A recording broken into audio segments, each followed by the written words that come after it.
Hello, collegiate Valorant fans. It is a good time of year around these parts. You may recognize these lovely faces because we are coming back at you for some CF1 collegiate Valorant action for our fall 2021 season. And me, Beanies, joined alongside Jag, are going to be bringing in the new year of CF1 with some absolute bangers of a match.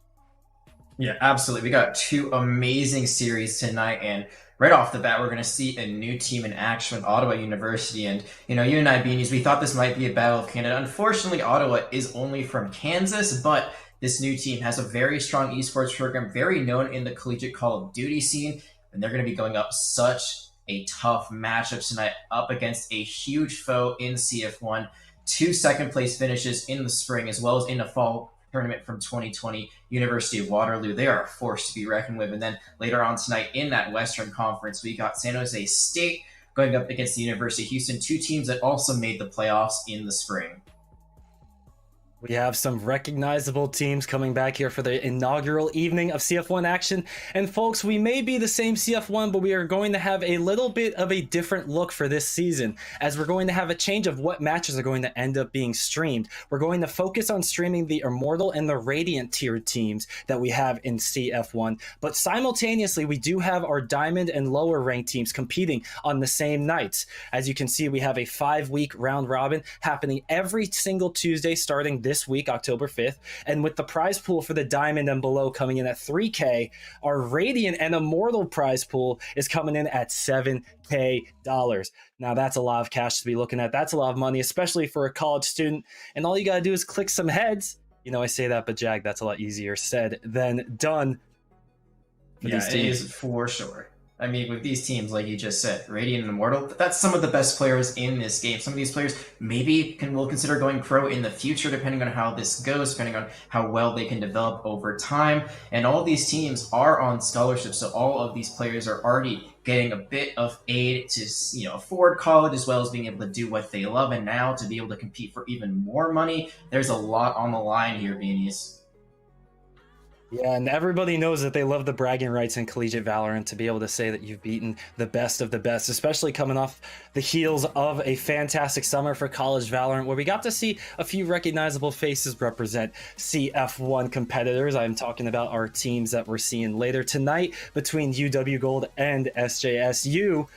We've had a few friendly faces there, but let's move over to the maps here, Jag, because we do have our maps available to us, folks. You can take a look at what the 3 maps chosen are, and we should note that there was a ban phase that came out beforehand, and in this ban phase, we did have Fracture, but that was quickly banned out.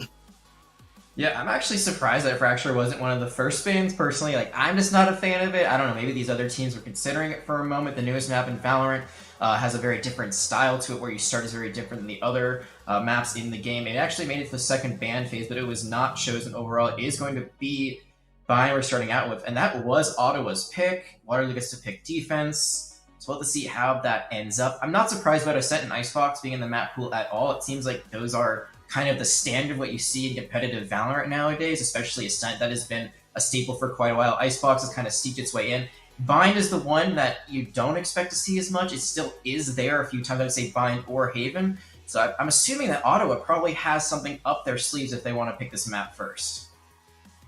Well, they better have something up their sleeves, Jag, because they're going to be going up against the second place finishers of CF1 competition back in the spring. But UW Gold doesn't have the same exact roster coming in today. We're going to see the return of Vexinus, former just Vex for short, if anybody recognizes him, a mainstay of this UW Gold lineup. But outside of Vex, we are seeing a lot of new faces. The likes of Light Edits, Prim, Chinese Shrug, and Kip coming in here with notable names like Toph and Damo coming in on the bench. So they're going to be taking a step back. UW Gold has these new rookies coming in, and they are taking the mantle and running with it here. And I'm excited to see what they put out here in this map when I'm Bind. So am I. Sometimes you got to switch things up. You got to bring in new blood to try to see if you can get over that hump. Because like you said, they got second place against UCI in the spring. In our previous tournaments back in the fall before it was a league, the kickoff tournaments, they got second place there. They weren't able to get all the way over the hurdle. They've come so close so many times now, and maybe this swap up will be the difference maker. But at the same time, you got to worry about synergy. When you play together for such a long time, you can really build up trust with one another. and now they have new players coming into the mix. We'll have to see if they can still play at that high level they were before. My guess is they will, but there might be some growing pains early on. Well, fortunately, these teams have had a little bit of time to get settled into their rosters. We are starting off on October 5th, so a lot of these universities and a lot of these students have been back at school getting used to the life that they have as students, getting used to the roster changes, the new lineups that they may have, and they're going to be dealing with. And hopefully they are getting acclimated with any of the recent changes that may have come into Valorant. I know this upcoming patch that we're dealing with is going to be a little bit of a light one, but not too long ago, I did see that we were getting a few changes here and there from everybody's favorite agent, Jett. I may be misspeaking, but did that actually end up on live, or is that just PBE? It did end up going live. She was nerfed a bit. Her Blade Storm now cannot reset if she uses her right click, which is all of her blades at once. Her Cloud Smokes are only 2 now as opposed to 3, so I would say the Blade Storm nerf is probably the more important one. Cloud Smokes haven't been the most essential part of her kit anyway. And this really hasn't changed that much. I've casted a few different leagues in the last month or so, and Jett has still been played regularly. I would say in double duelist comps, she has become more of a specialist in the hard carry. I would say Reyna has more taken over that role of being the carry in a double duelist composition.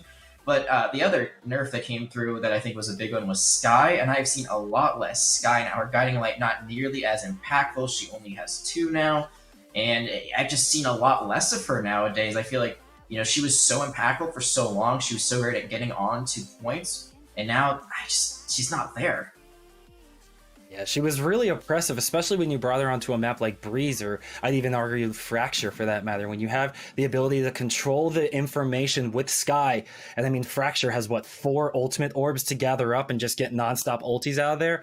But we're gonna realign, look back at bind. Skye's probably not gonna be coming out here until Foe may have heard a thing or two we were saying, and the first lock-in we see from Ottawa Gold is gonna be Foe taking in the Skye. Jag, I know it's the first lock-in, but how you feeling about that quick Skye from Ottawa? It's not the worst pick in the world, especially because they are going to be starting an attack, so this makes a lot of sense to me. They want to get onto point pretty quickly. They want to have some sustain once they get on there. I mean, it makes sense really well with the Omen as well. Try to get a Paranoia and then a Guiding Light. That's a lot of CC, a lot of ways to enter onto a point, and the Viper as well. All of those things really great at controlling space, and then you got a really powerful duelist in Raze. On the other hand, it looks like they're going to be playing for a pretty strong comp on the side of Waterloo. I think the biggest thing is they're playing for defense with the Cypher instead of a Killjoy. So once they swap sides, that might not be as impactful later on, but I think the Sage is a great pick there because that Sage wall still gets a ton of value these days. Shout out to this nifty overlay we got here. CF1 looking real crisp, real clean. I love how the bind looks right there. Getting me real nice and fired up here, ladies and gentlemen. We got game number 1 here loading up. We got UW Gold coming in hot. We got Ottawa coming in hot. And we're just waiting for the final few seconds to load in. Here we go, folks. It's going to be game number 1. The first round of a brand new CF1 Collegiate Valorant season is going to be kicking off. And Jag, as we take a look at the first purchases to come out, I love the coordination we're going to be seeing here from Ottawa Gold. Going with light armor and classics across the board, putting a lot of faith in that right click. Yeah, they're going to be trying to get short distance kills. The right click, like you said, more of a shotgun than a pistol when you're able to get the right range. And because they have all those abilities we just talked about, they have a really good way to get onto these points. However, as you see, Waterloo actually has stacked B with 3 people, which is not usually what you'd expect. And they're going to go for this teleporter. Oh my, Ottawa caught looking out nowhere. They're trying to find where the shots are coming from, and OW, or you see the UW, is coming in with a 2-for-1 and the side of biscuits there. Just taking the teleport, going to open up a nice early lead for the defense. And Jag, when the defense takes this kind of aggressive lead and now has a numbers advantage, it makes it really difficult to try and create an opportunity here, especially when you're left with just pistols at your disposal. Light here, trying to fend off that attack. Ooh, getting a little close, 48 HP. They're going to back off, and this might be the go button here for Ottawa. But look, the Raze is so weak. I mean, the Stove is living on a prayer right now. Aru is really lucky to still be alive, and they're kind of stuck between a rock and a hard place. Nowhere to really go. They don't even get any information from that recon ball. Aru might just sacrifice themselves for the cause as the rest of the team rotates. And when I thought it was going to be a go button, that was actually the moment the brakes were hit. Ooh, that was a close call right there. Claus is almost going to find one. Aru's going to try and take the risky peek. Only 1 HP. No dream to be found. That's just going to be a nightmare as UW Gold opens up with a first round take for the 1, or for the 0, I should say.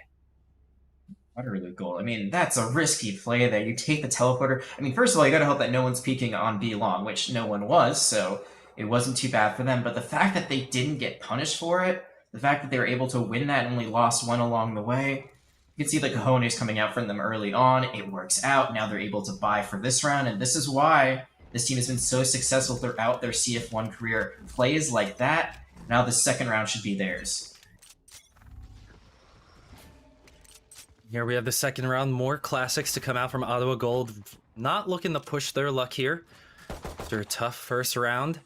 Going to be a little more of a spread out kind of opening here. You can see Aru just dodging out. And what I really like is how we have the simple wall just blocking off Ottawa Gold, and they're just taking their time with it. They're going to let the wall disintegrate. They're going to make sure that UW Gold has to be patient. They have to hold their corners. They have to hold their sights. And when you have the Viper available to you as well, Jag, it really gives you an opportunity to just create that divide and split the site in half and start to play some mind games with your opponent. Mind games might not be enough for Ottawa Gold on this round. They're already down 2.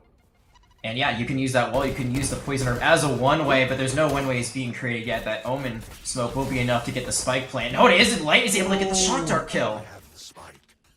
Light with the beautiful lineup right there. You don't need to go for the wall bang if you have the Shock Darts, but my god, the Bulldog's pretty good at getting the job done as well. Light with a 3-piece looking for the 4K, but going to preserve their life instead. The smart choice is going to be taken there for UW Gold, and the second round is going to be theirs.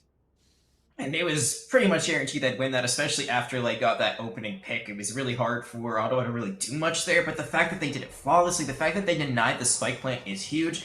It means that even if they lose this round, it's not going to be great for Ottawa going forward. Their economy still is not going to be enough. I mean, you see there's 2 players right now on 0 credits, barely able to afford. This is the bonus. Even if UW Gold loses this, they're still going to be in a great place going forward, and if they win this, that's just gravy on top. Ooh. Gonna be as slow as gravy too there, because nobody's stepping up, nobody's doing anything overzealous here. Gold is, excuse me, I say gold, but both these teams are shining bright. Ottawa Gold is going to be targeting B-side here for the first time as a full 5-person unit. Light, though, going to get the information, going to back up, going to give Vexy a chance to push through the paranoia, but it's actually going to be Vex turning the tables on the paranoid one themselves. Ottawa Gold going to have to back up and play a little bit more cautious now. Down numbers yet again. And somehow, some way, the Omen from Ottawa is able to get out alive and possibly reset for the squad. It's an advantage to them, but so many members right now are weak on the side of UW. The Trailblazer, the Guiding Light, that's going to be the equalizer. Now they've got a free plant, but the spike isn't there yet, so they're going to have to wait for the rotation to come through. That might be just enough time for UW Gold to get back, but again, this Sage and this Astra are both so weak. And Jag, that shock arrow gets, or excuse me, shock dart gets a nice chunk onto the plant as 60 HP is left on the planter. But Prim is going to get flashed out, and Foe is going to be serving up a nice cold dish right there, taking down 2. Sin's going to line up with a 3rd there. And just like that, Ottawa Gold find their footing, take control of the site, and they get their first round of the CF1 season. It looked a little bit desperate there for a second when they lost the first kill, but even with that, they're able to realize, hey, we still have the better weapons here. We still have the spike. We still have the advantage. Let's just go swap sites, try to enter. They drew everyone towards B, so they knew that A would be pretty much open for the taking. They're smart with that. They use strategy there to win that round, and now UW Gold, they lose it, but they take one out on the way. They can buy, and this is really where we're going to see, you know, mano y mano. Everything is equal. Everything is even. This is where we're going to see skill really shine. Skill may shine, but info is king, my friend. Light gonna be sniffed out there by the recon dart, and Sovas are going to start trading out some utility between one another. A nice gravity well in tandem. with a grenade gonna come out. Vex is gonna find one, but give up their life in response. And Ottawa Gold doing a great job at rubber banding this UW Gold aggression. As Waterloo, they are strong, they are talented players, but Ottawa is showing that they can handle the aggressiveness and the skills. They caught out, but it's actually Kip who's just caught out in no man's land. There's going to be a trade on a 3v2 Light, though. They know exactly where this Sova's playing. Yeah, Light trying to avoid the flash, not going to be able to do so. As Kloss gets down the one spike plant of this round, UW Gold are going to be living on the prayer here as Chinese Shrug trying to make the 1v3 happen. Now, Cypher is looking pretty healthy, you know, 91 overall HP isn't too bad as long as you avoid getting shot in the head, but easier said than done when you got lineups to deal with. Also super weak too. I got 5 health, but the overgrowth there give them back all that health, and that's why Sky is still so good. Oh, wait, he's gonna get the paranoia. He's gonna wait to find. Yeah, okay, there we go. Aru is gonna take him down after hopping the boxes there in hookah. Gonna tie us up at 2 rounds apiece here as Ottawa showing up big here against their second place finishers from spring 2021. Absolutely, that was a round they needed to win to kind of establish themselves, to keep their economy healthy, and also to take out Waterloo's economy for just a little bit. So this doesn't have to be a save round for them. And it's really unfortunate there for Ottawa Gold. They just, or not for Ottawa Gold, for Waterloo Gold. It's gold names, kind of confusing, but Exactly. both of them shining bright, like you said. But the thing there is that there's Cypher not on the right point, and Cypher's great at taking down an area, but didn't have any utility there, had no tripwires, had no camera. So not really much you can do there. The defuse is really all you can go for. Didn't get it done that time. And the interesting, Jag, look at this. The 4-person defense here coming from UW Gold there on B side. Take a look at your minimap, folks. You can see everyone except the Cypher is over on B. Now, this weak side Cypher on A side is going to have a lot of utility to sort out that information. The Sky Dog is going to take down one of the tripwires, but you can see on your map, folks, the Sage has been called over for reinforcements, and that may be at the perfect time because the go button is going to be hit here by Ottawa Gold in just a moment. And there it is. Now Shorty over here, it finds the kill. Can they pick up the weapon? Oh, they need that Vandal to get anything done. Aru gonna find one, gets traded out. Shrug showing off the ability of a close range battle for the shotgun. The Shorty coming up big. Sin's gonna take down Vex as well.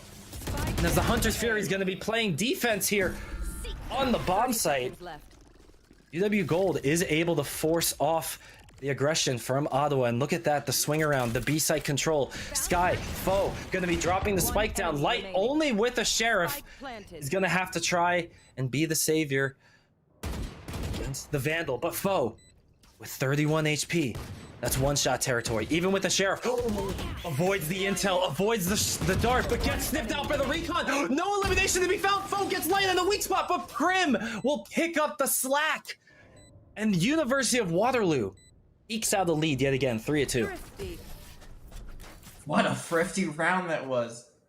A Shorty and a Dream gets 2, and that was enough to help Waterloo get over the finish line there. I mean, look at this. Holding positioning was vulnerable because of the Viper, but still just wasn't pushed up on. Sure, you get 1, but you gotta remember there's still that Cypher hiding there in lights. Waterloo Gold. This is why they have done so well. Again, I said it already earlier, but it's plays like that. Rounds they should not win that they do. They only commit when ultimate. Their ult bank still looking pretty healthy. Their economy now is better than Ottawa Gold's, and Ottawa Gold now has to go for a bit of a half fight. You see some Spectres coming out because they cannot get ARs. But they can get that information, and the Sovas, yet again, are going to be trading out that intel with the arrows, with the shock darts. Kip, though, going to be striking first blood here, going to take Foe down off camera. You can see on your minimap, Foe went down deep in the offensive spawn. The aggressive peek coming in from the Sage Cypher duo on Waterloo's side pays dividends here. And now you can see the map has essentially been cut in half, as University of Waterloo are doing a great job at mirroring their opponent's movements, feeling out what they're going to do, and reading them like a book. I was looking for the paranoia. We're going to see the paint cans come in any moment now, and I think that's going to be the go button. No, actually going to hold on to it. Gonna be using a snake bite instead. That's gonna be it. It doesn't hit anything. Oh my god, what? That's a two-man! That's a two-man Hunter's Fury coming out from Aru, but Prim trying to play hero as well. Unfortunately, there's only one Superman allowed on this half of the map, and Ottawa Gold, University of Waterloo, 2 versus 2. The spike goes down, and Ottawa Gold are going to have to play defense here. They're in a tough spot with both members in the same exact location, but the res is going to come through, and that's just going to lead to a 6K for Aru. 6 eliminations, 6 players knocked down, and the 3rd round on the board for Ottawa. That was all Aru all the time. That was incredible. I was amazed. I couldn't even speak there, Beanies. I did not expect that to get 1 kill, let alone 2. I thought we were going to be looking at that Ray's ultimate getting so much value. It hits no one. And the Resurrection also committed there. They thought the Sage Wall would be enough to protect them. It was not, and Prim brought back for nothing just for 6 kills. I've never seen a 6k ace before. That was incredible. Aru, take a bow, but don't take one for too long because you still got a game to play. 3-3. And again, UW Gold. We thought their economy would be good enough to stabilize, but you can see now they have to go for a save. Oh, Jag, that hurt me to watch. 27 HP, I think, is left on Vex right now. Not looking very promising. That's a leg shot on a good day, my friend, to get taken down, as the shorty strat from Chinese is going to come in big. If we see Ottawa pushed down that A long site, or that A short site, excuse me. But the spike isn't even in control of a player right now. It's being left. I say that. It gets picked up. And A site is going to be the slow and steady push. But I'm curious what the Sova is going to be doing back there on the B site anchor. The distractor. The one to try and keep these 2 defenders of B site enticed to think it could be going B. It could be going B. But Foe is going to show themselves on A. And with Vexy securing the elimination, it's going to be the plant coming down. And now it's left in the hands of Ottawa Gold to play counter offense, to play defense. The words, they're not coming to my mouth, but it's UW Gold playing defense to perfection right now. Or excuse me, Ottawa Gold playing defense to perfection. These gold colors, Jag. Too many golds. 2 gold, but 1 will end up having the silver medal in this game. Light able to take out 1, but it's going to be immediately traded out. UW Gold, they couldn't make the magic happen again. The shorty was caught out in Light. Fumi 1, shame on you. And now it's only Shrug left alive. 40 HP and a dream. Looks like Ottawa, they're not even going to push this. No, they're just going to leave it there. Maybe Shrug gets taken out by the spike, but as this round ends, I'm just so impressed by the patience. Yep, Shrug gets blown up by the spike. I'm so impressed by the patience of Ottawa Gold. A lot of the time, you just see teams that have the buy advantage run in willy-nilly and just kind of say, oh, we can win this pretty easily, but going up against Sheriffs, that's not always a guarantee. I mean, those Sheriffs, 1 shot, 1 kill to the dome. So this time they wait, they play patiently, they double peek. They get on point, and then they win that round, and it's going to force a timeout here. Yeah, and the timeout, I'm going to take a guess, is coming from the side of University of Waterloo. You can look at their eco and make that assumption. Just take a look. They have assault rifles coming out, but 2 members going to be scraping the bottom of the barrel for this buy right here. So if University of Waterloo wants to keep themselves competitive in this first half, this round is going to be a big determining factor of that. It is, because this composition is made for defense. That's why you have the Cypher. That's why you have the Sage. There's such defensive agents here. I mean, Sage can be offensive depending on what map it is, like Icebox, but really, he or she is here for defense to cut off entryways or for wall as well as their slow orbs. And right now, they're facing a deficit. It's not a big one, but it is one nonetheless. Their economy is constantly in flux. They've not really...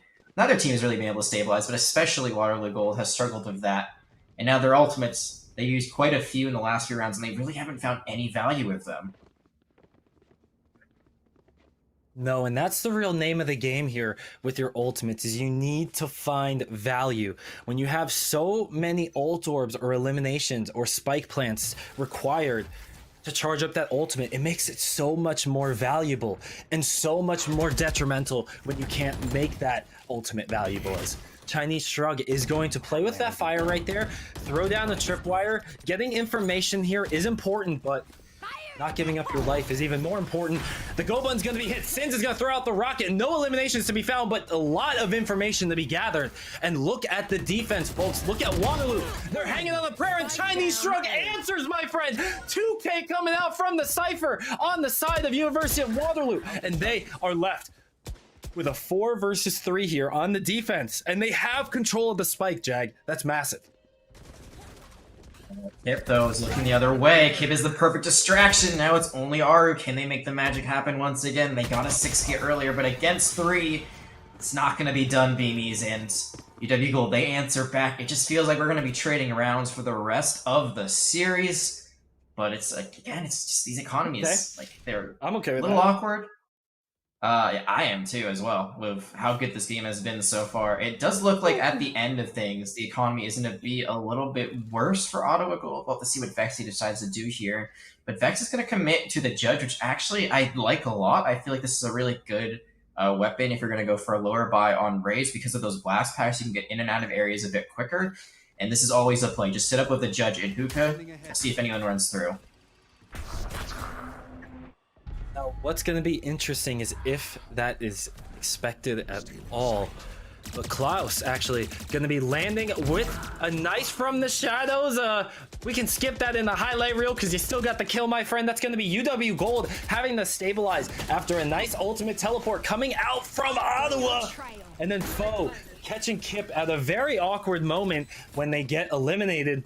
And the 5 versus 3 is set up here, along with the Sky ultimate to give valuable information. Seekers gonna give a lot of information, like you said. They know they're coming from the attacker's spawn site. That uses the Owl Drone. But I don't know what you can really do here for Waterloo Gold. You're going into a 5v3. You can try to take over Heaven, but you can't even do that. Claws almost gets a 4K.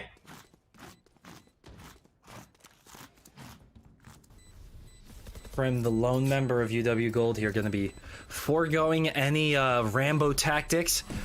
Going to be valuing their life, valuing the gun that they have in their hand, and maybe pick up a straggler. But none to be found here, Ottawa Gold, with a clean, flawless round. No eliminations given over. A clean spike, clean detonation. And now 5-4 is in their lead. Again, so patient. And they just wait for the moment to strike. And I mean, there it was the great from the shadows, the great teleport into the backline. I mean, Shark had no idea where they were being shot from. They had no idea that someone was firing at them from their own defensive side, unfortunately for them. But that was the go button. They fall in, and they don't chase for that extra kill. They just play the objective to win the round. I mean, you don't get the final kill, you don't get the full team wipe, but it's a lot safer overall.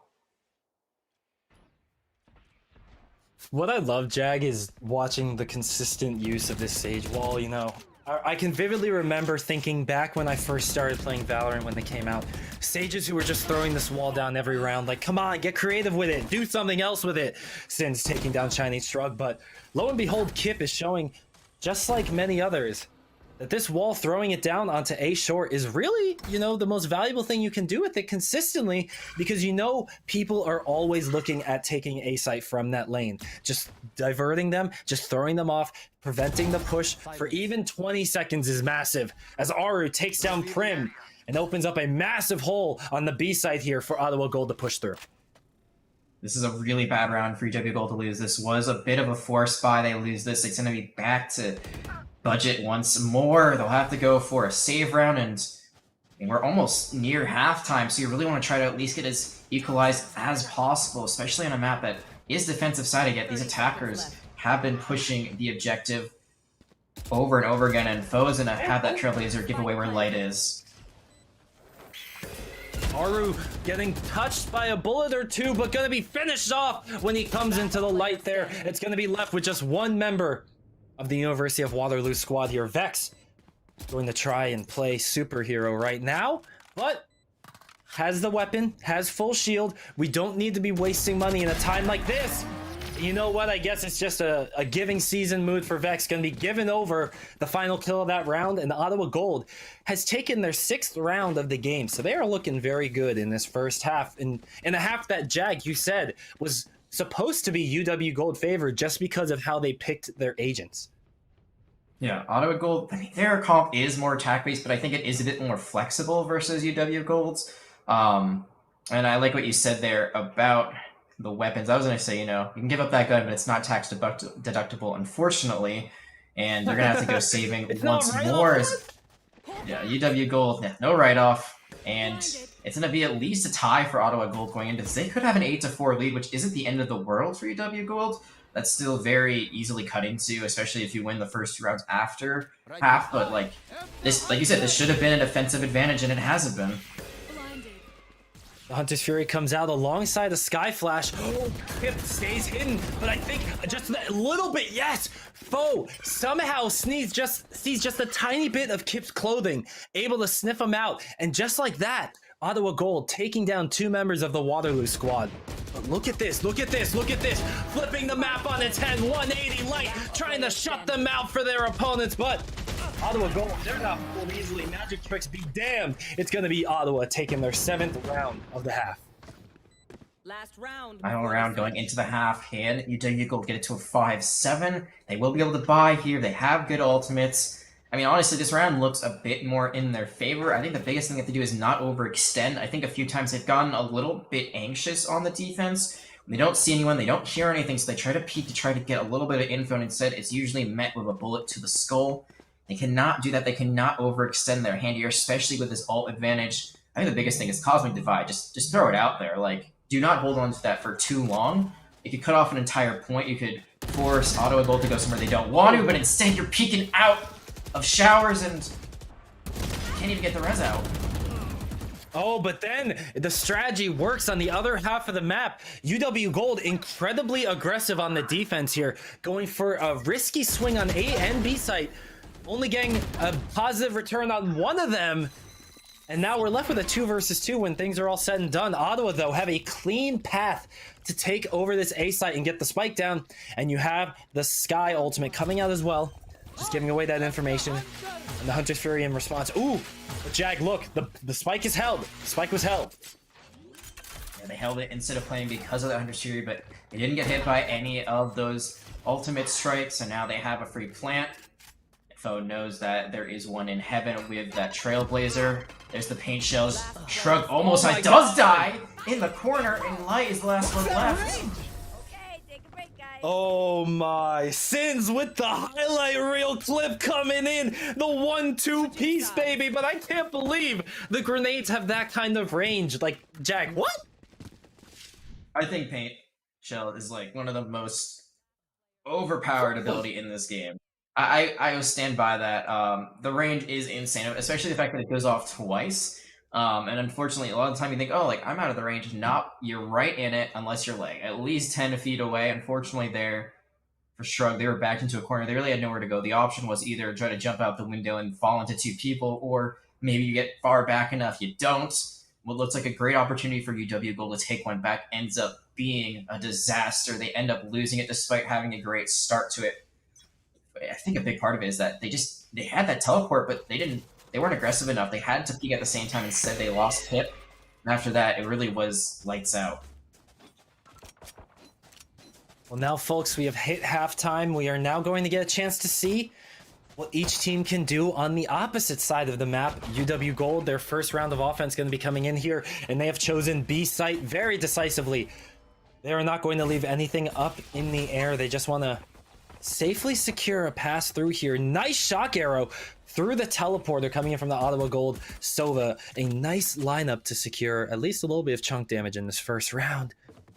But the skill button's going to be hit, Jag. It's going to be starting the push. Chinese Shrug picks up 1. Kip gets the 2nd. The site fully cleared. And with that wall coming in from Kip as well, a nice job securing the plant and putting the ball in Ottawa's court. Was able to rotate out. It's a 3v5, and there's a lot of great control on this site, but this paranoia, as well as that guiding light could be huge. Claw finds 1. Can they find more? No. I think this is going to be UW Gold picking this up. Yeah, Claws got pretty close there, but Aru couldn't finish it off. The 1 versus 2 Dream was alive, if only for a moment, but UW Gold, after that half that they weren't looking too hot, they find their way to get some footing, and they come out of the gates in the second half, storming, get that first round. And it's so important. They should be getting the second one as well. And I mean, it's not even just about the score. It's really about just getting any semblance of momentum back in their favor. Like I said, it's not the end of the world to be 8-4. They should be able to get it to 6-8, which is only 2-round differentials. So very much a winning condition where you can come back and overtake that lead depending on how these next few rounds go. But I think the biggest thing here is, don't lose too many people along the way. You have better weapons, so don't play too recklessly just because of that. Speaking of reckless play, Vex satchel charging themselves here into lamps. I'm not sure how much is known by the Ottawa defense here. There's no way they would know that a judge is in their hand. Unless they had eyes of a hawk. And now they know for sure. Vex giving a rude awakening over the foe as Chinese Shrug may meet the same fate. No! Chinese Shrug so prepared for that corner to be held. Knew Klaus was right there. In Ottawa, with only 3 members left to retake, they're really just hoping to pick up a straggler here or there, maybe an elimination before the round ends. But it's not looking promising, especially when you're walked headfirst into Judge Jury Executioner themselves. Vex getting the 4K here on their 6th round win for the UW Gold. If the operator is the best friend of the Judge is definitely the best friend of her Raze, and you see exactly why. Blast pack in, they have another blast pack if they want to get out, they can just hold that angle. And it was just like ducks in a row. There's 1, there's 2, where's the 3rd? There's the 3rd. 2 shots, 4 kills when all was said and done. But they knew they were going to win that round. Now it's really up to Ottawa Gold again to get some of their own momentum back. They have the better weapons, but I think the biggest thing is they still have to be worried about Vex. You cannot let Vex run into you right now. You have to keep them at range because Vex wants to just jump right in. And this poison orb might deter them for a little bit. Oh, he didn't even see Vex! Vex jumped just out of the sight line of Vexy right there. Gonna be delivering a rude awakening to that counterpart as Vex themselves do in fact take the site. Don't hit anybody with the ultimate there as the showstopper is just thrown out to zone. And UW Gold, again, quick, decisive, aggressive calls, taking control of B-side here, and they're looking for that 7th round win on the board. They have 4 Ottawa Gold members standing in their way. Foe can't win that. That's their healing offline. That is really bad. That's a lot of their entry as well. And Shell's gonna create some separation, and we've seen this a few times now from two different teams. They're just not peeking at the right time, but that's a great peek. 3 for Sins.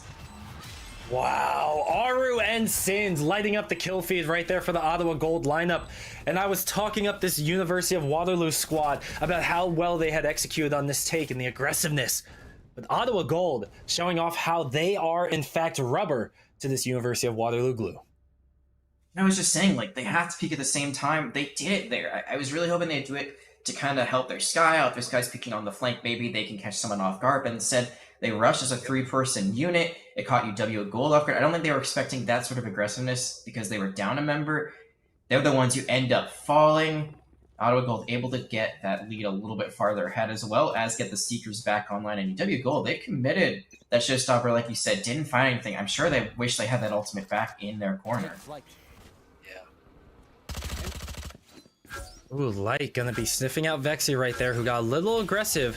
Gonna have to get out of dodge before the recon ends, and will do just that. Oh, watch out, watch out, watch out. Gonna find one through the boxes. But Foe gonna take advantage of the opportunity. Take down Light, and that's gonna be an assault rifle in the hand of Foe. A nice pickup for this squad as we have 4 versus 4 left here with a minute ticking down. This 16th round. They know where Vex is because they were able to get that wall bang. So a little bit of damage going to that Raze's way, but these Seekers are really going to confirm where the members of UW Gold are trying to come from. And I think because of that information, you see Sins is going to make that rotation now, but they're still leaving 2 on A, so they're not making a full commit on this defense. And depending on how this goes, they might want to get a little bit of a pep in their step because this is going to be a 4v2. Foe's in a risky spot here, Jag. Foe looks like they're going to be trading out their life for a frag at this point, because when you're that close to Hookah, you're going to be stuck in a tough spot. And look at that. Foe doesn't even trade out their own life. They're just going to be giving it away for free. And that means the site is going to be included in that 2-for-1 package deal there, folks. It's going to be Ottawa Gold having to retake the site from the hands of this University of Waterloo lineup. And that Sage Wall plus the Sage Res makes it a heck of a lot harder. Harder might be impossible at this rate. This time, everyone is in hookah except for one. Because in that corner, it's Shrug on the Cypher just holding it down on point, but everyone else is playing as far back as possible. There's really no way for Ottawa Gold to get in here, and even if they did, it's a 2v5 at this rate. Ottawa may find Chinese Shrug, who swings, but does in fact pick up Sins. Also, Chinese Shrug gets one, gets a second. The 2K in close range for the Vandal user goes beautifully. And the 7th round win for UW Gold is on the board. And that first half lead that we saw Ottawa take and run with, I mean, you can see on the board here, folks, 4 straight rounds to end the first half. But it's just, it's disappearing in their hands. Just a 2-round lead now for Ottawa. And if we take into account the economy, I'd wager it's going to be a 1-round lead in about a minute and a half. I would agree with that wager. I think you'd win quite a lot of money if someone bet against you on it. But we have seen 50 rounds before, so... Anyone wanna? Anyone in chat? Want to do it real quick? But you're never out of it, right? Because you still have the Sheriffs. It is going to be very unlikely that they win it, especially because UW Gold also has the Cypher ultimate, so they can get a lot of recon with that if they're able to get that first elimination. We'll see if it's used. Speaking of information, Jag, got a little bit of info right there as Light's recon gets taken out, but still firing off the classic does say somebody's nearby. Oh, okay, the right click does things. It chunks him down to 72 health there. Okay, shout out. But UW Gold still feeling fine and dandy, even with their Sova just a little bit injured. No real pressure to push anything too quickly. Remember, they have the eco advantage, so you don't want to overstep and give that classic a chance to get the right-click headshot on you. You got to use the advantage these guns lend you. But Vexy's trying to eliminate that advantage until he snapped back to reality, and there goes his gravity, my friends, because everything's falling apart for the Ottawa Gold defense. UW, 7 rounds on the board. It's going to be 8 in just a moment as the spike gets planted, and it's a 3 versus 4 retake left in the hands of the cheap Ottawa lineup. Oh, but they have the Vandal. Yeah, has the Hunter's Fury as well, so you need to clear out.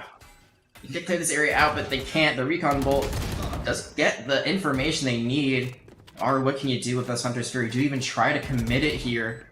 They don't really know where anyone is. This is not super great for Auto Gold, despite the fact that they have these weapons in hand, and look at Prim on the flank. Oh, Prim just misses a chance to take them both out, but is going to be playing Protector.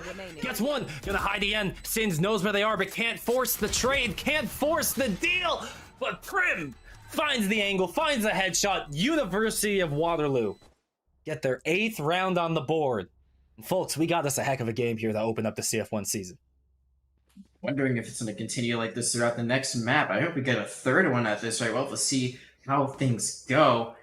But the good news there for Ottawa Gold, despite losing that round, is they did get a few trades on the way, 3 to be exact, so that means Gold on the other side, Waterloo, they have to spend. It also means they're going to be getting an operator now. Seems going to be going with this. Not usually something you see from Arrays, but let's see how it pans out as they try to hold down a sightline. Oh, it's going to be hard holding down the sightline when Foe is forcing it. Taking out the Sova, bringing the fight to him as the recon drone gets dropped. But Kip going to avenge their fallen ally, get the self-healing down. But the cross-map Hunter's Fury is going to come out. Oh my god, someone shout Kobe in chat because Aru is just laying them down across the map. Hunter's Fury coming up big, giving us an evened out agent screen with 3 on 3. Oh, sorry for the disrespect, Sins. Oh, I'm so sorry, Sins. It was a 3 versus 3, but Sins got a hold of that and turned it into a 3 versus 1. Sins has some of the best tracking I've ever seen. His only Shrug is able to get out Claws, but it's still going to be a win for Ottawa Gold. They're still able to just hold on to this lead for a little bit longer. Economies are going to be all over the place. Look at that, and then look at this. I mean, Prim really should have had that. It just looks like they didn't get their footing with their shots, and it let Sins reset there. Could not start as someone of an operator like that. It is just certain death. That being said, Aru, it looks like someone's going to buy for them. Gonna settle for a Spectre. Everyone else has assault rifles on the field, so UW Gold still has a slight advantage here. I think, again, the Cosmic Divide, it needs to come out, and just as, you know, I say it's willed into existence. There it is. You speak it into existence, and it happens, my friend. The gift and the curse of a caster, for better or worse. And speaking of a gift and a curse, it's gonna be Sins delivering a package straight to Vex, taking him down the showstopper, eliminating the evened out odds. As Ottawa Gold have this 5 versus 4 lead, they're holding out the defense, and this is so big for them to continue to stabilize. Sins with the operator in their hand as well. UW Gold, they're falling like flies. They have no way to deal with Sins and this operator. And Frim, none the wiser, just jumps off hookah to their demise. Information gathered. Going off means that they know someone is playing in hookah right now. Kip does have the spikes, so there could be something that's done here, but Sins just holding this sight line with this operator. Do they dare even pick? Sins actually going to back out and go back to A. So it looks like Ottawa Gold, they don't want to hedge all their bets on this B site, but we've seen this before where they didn't rotate quick enough and it cost them. We'll see if they're able to get the job done here. It is a 5v2 and they have the Seekers, so they have so much to work with, and maybe that bet of going back to A is actually going to pan out, because it does look like now they are going to at least check out the idea of going to A. 19 seconds left. I don't even know if they have time to plant this, Beanies. They're getting real close with it. They're trying to make it tense. They're trying to make it dramatic. But, I mean, the drama only works for you and me, Jag. It doesn't work when you're playing in the game. The spike, it's not going to go anywhere. The save is going to come through. University of Waterloo preserving the lives of their Sentinels here. For better or worse, it's going to be 11 round wins under the Ottawa belt. Is it worth it? You have 2 people that can buy, so actually, I would say that was worth it. You only have Vex you can't really afford to buy here, but they could always just go for the Judge, or actually they're going to be able to get a Vandal with light armor, so that was a good play in the end by Waterloo. There's really no reason to try to just sacrifice themselves for the Spike Plant, for that extra credits, for the Def credits. What they did here was the smart move. The question is, can they actually make something of it?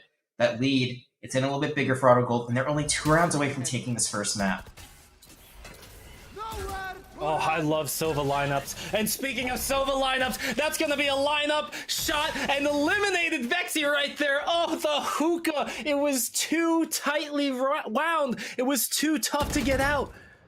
And Foe. Oh, gonna lose that trade against Chinese Shrug, leaving UW Gold with a 5 versus 3 here. And the defense is going to have to give up the site and really carry from Sins the operator to try and get back this 5 versus 3. We're gonna do that to poor Vexy. At least take him out to dinner first. I mean, the Recon Bolt, the Gravity Well, the Hunter's Fury, it was just a team play there to kill them, and there was nothing they could do. Oh, sometimes it really just be like that, Jag. Ooh, Klaus gonna be taking down Vexer. A nice running headshot. Send that to Riot, please, as Aru returns the favor. Klaus joining as well. It's a whole silhouette of Ottawa Gold just painting UW all over the map. 12 rounds here for Ottawa Gold. It's game point here in game number 1. And Ottawa, they're stepping up to the plate big time here in CF1's opening day. Waterloo, you can't let them get away with this time after time. We've seen now a few rounds where they've had a good advantage, 5v3, 5v2, and it just falls apart. They just don't have the footing. I think that they just don't. It's something that we saw earlier in the year on defense, where they got a little bit impatient and they would peak when they really didn't have to, or go too far away from sight. Here, they're just not holding angles. You can see them getting a bit impatient, going away from their responsive duties. They're not actually holding where they're supposed to be. Because of that, Ottawa Gold able to come in. Those kills come in from the flank and they get kind of separated, kind of shocked by it. Ottawa Gold, like you said, 1 round away. Good economy, 3 ultimates. Oh, no. And this is their game to lose. But again, Vexy going to be the first to die. Vexy just getting caught in such bad situations there. I mean, we all saw it. Middle of pulling out the knife and the gun, swapping between them. Next thing you know, a Sage swings the corner and takes you down. With Kip in full control of this hookah now. Yeah, I say full control. Taking back that statement a bit, because the Klaus here over on Ottawa also contesting that with the smoke. And nobody's willing to really overstep too much, especially from Waterloo's side, because 1 round is all that separates Ottawa from a game 1 victory here. And this defense is ready to pounce. You saw that the Omen ultimate was ready to go, and they're going to be using it. Take a look at your map, folks. Omen went to the enemy spawn and returned back. Just a scouting ultimate. No information gathered. If they can surmise, it's going to be A-side here as Prim is going to take down the operator. The challenge was massive, Jag, and that's a crucial kill for UW Gold to get themselves into this round and back in this game. Not only that, but it's a bait. They immediately go back to B, but they are aware of what's going on. It's a 3v4. It's still winnable, and everyone is going to be long, and they're going to be caught with the collateral! Oh my god! Oh no, Foe, why'd you gotta do it to them? Their hopes were high. They were thinking so well. They had the chance to take this game. But Foe served them up a dish. Best served warm, my friend. It's gonna be a nice bowl. Foe taking down one, but Klaus following up, taking down Kip, who got real hot with it at the end. And it's a 1 versus 1. UW having to play the mind games. Klaus having to try and play the same ones. Prim, it's a game of chicken. And who's gonna bite first? Who's gonna peek? Who's gonna give it up? Oh, it's gonna be Klaus who holds it. Klaus, the cool, calm, collect member of Ottawa Gold, going to secure the first game win for Ottawa Gold in CF1 competition. Defenders win. 1.96. It was a game of chicken, and it looks like Flaws was the one who ended up winning. I mean, that Astra was just so weak. You really couldn't do that much. You had to hope they were just holding the spike and then you get the free kill. It's not really a great situation to be in, unfortunately, if you are Prim, but regardless, they lose there. They drop the map. That is a first win overall in CF1 for Ottawa. So starting off their career here, great start. You take at least one map off the defending second place as champions. Now, they're not the champions, but they did get the defending runners-up. Still very, very good overall of how many teams we had in the spring. And I wouldn't say it was the most one-sided affair, but a 5-round differential is still, you know, a good amount this early on in the season. It is, but it didn't feel like it was ever out of University of Waterloo's grasp. That's the thing. It felt like it was just a snowball effect that Ottawa was really able to get a hold of and run with. I mean, 4 rounds to end the first half. To the end, towards the end here, I believe they took what?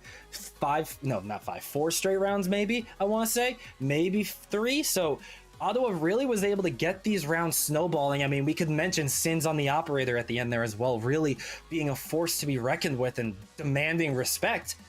And like I said, the snowball effect that we saw Ottawa have, it was too much for University of Waterloo, and maybe Waterloo needed this wake-up call in the game 1. They came in feeling good, feeling like they could walk through this, as you said, the defending runners-up. But now we're gonna be going into that game 2, and it's anybody's match for all I know, because game 2 is going to be the choice of University of Waterloo. And when we get back from this break here, folks, we're gonna be checking out that map and checking out game number 2. Don't go anywhere.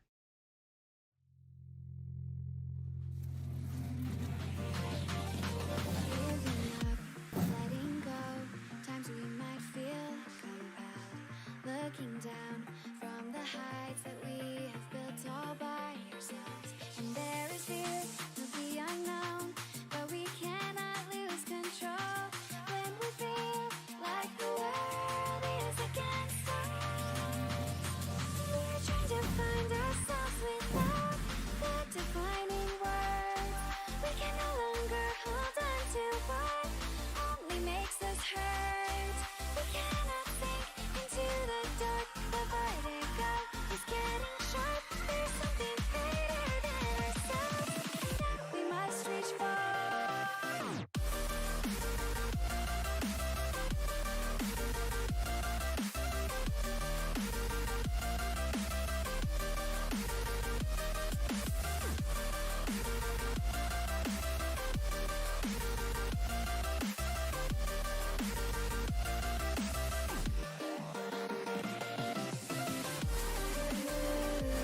Into the infinite that we must reach. Into the infinite that we must reach. Into the infinite that we must reach. Into the infinite that we must reach.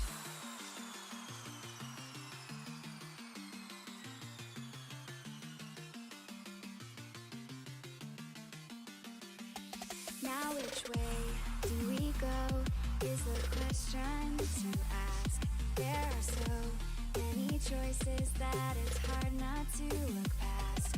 What is real and what is fake, and the risk we have to take. Will we love what is throwing up our barriers? We're trying to find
Welcome back, everybody. It is time for game 2 of CF1's kickoff match. I'm your host, Beanies, joined alongside the color commentator that we all love and know. It's the one and only Jag, and we have a heck of a game 1 going on here, folks, because in the first matchup of our first game, we saw University of Waterloo, our defending runners-up, get taken down in pretty dominant fashion by the likes of University of Ottawa. Yeah, and this was, just a surprise. We didn't really know what to expect from this Ottawa Valorant squad. They're a new team. I don't think they've even been around that long for the university from what I could see. But regardless, they do take that first map. However, the caveat is that was their pick. It seems like they had a strategy in the hand of that, what they wanted to do, what they wanted to execute, and how they would execute it, and it worked pretty well. 5-round differential, a 13-8 score, and all is said and done. But now, oh, how have the turntables. It is going to be Ascent. It is going to be the map pick of Waterloo, so we'll see if they can turn around here and force that map 3. Yeah, as you said, it is going to be the pick coming out from Waterloo, and they did choose Ascent. So heading on to Ascent, as you see pulled up on your screen here. Thank you, production, you lovely folks behind the screens. But Ascent is going to be our second map of choice here, and Ascent is always going to be a map that has those people who absolutely love it, and then you have those people who absolutely cannot stand it. But if I'm going to speak candidly about Ascent, I am one of those people who absolutely love it because of the kind of picks that you can bring out here on this map. I personally love watching a good old-fashioned Reyna, but Jag, I want to give you the floor. What do you think we're going to be seeing on this Ascent map? Are we going to get that Sky run back? I'm going to say I like the Reyna too, and I think actually the Reyna can kind of take the place of the Sky in this composition.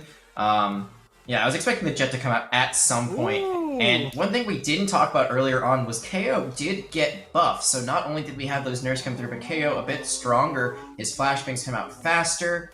And that can be the real difference maker between choosing that and the Sky. Sky, a little bit more versatile. KO, kind of more of a one-trick note, I would say. One-note character, one-note agent. But regardless, still pretty strong. But it is going to be Ottawa Gold basically running it back. This is essentially the same comp we saw last time, except now they're adding a Killjoy to the mix. Which makes a lot of sense. Killjoy is a very good pick on this map. The kind of value you can get from your bot, from your grenades, from even your ultimate, just the kind of corners you can cover by dropping down your ultimate and getting a nice coverage of that B site, of that A site. But I'm excited because Kaio is going to be making their very first appearance in CF1 competition. You know, they weren't around when we had ourselves our spring finals and whatnot. So now Kaio is going to be showing up big here, and I'm excited to see the kind of entrance that they're going to be getting in the hands of Kip here for the University of Waterloo Gold squad. Is University of Waterloo is starting on attack.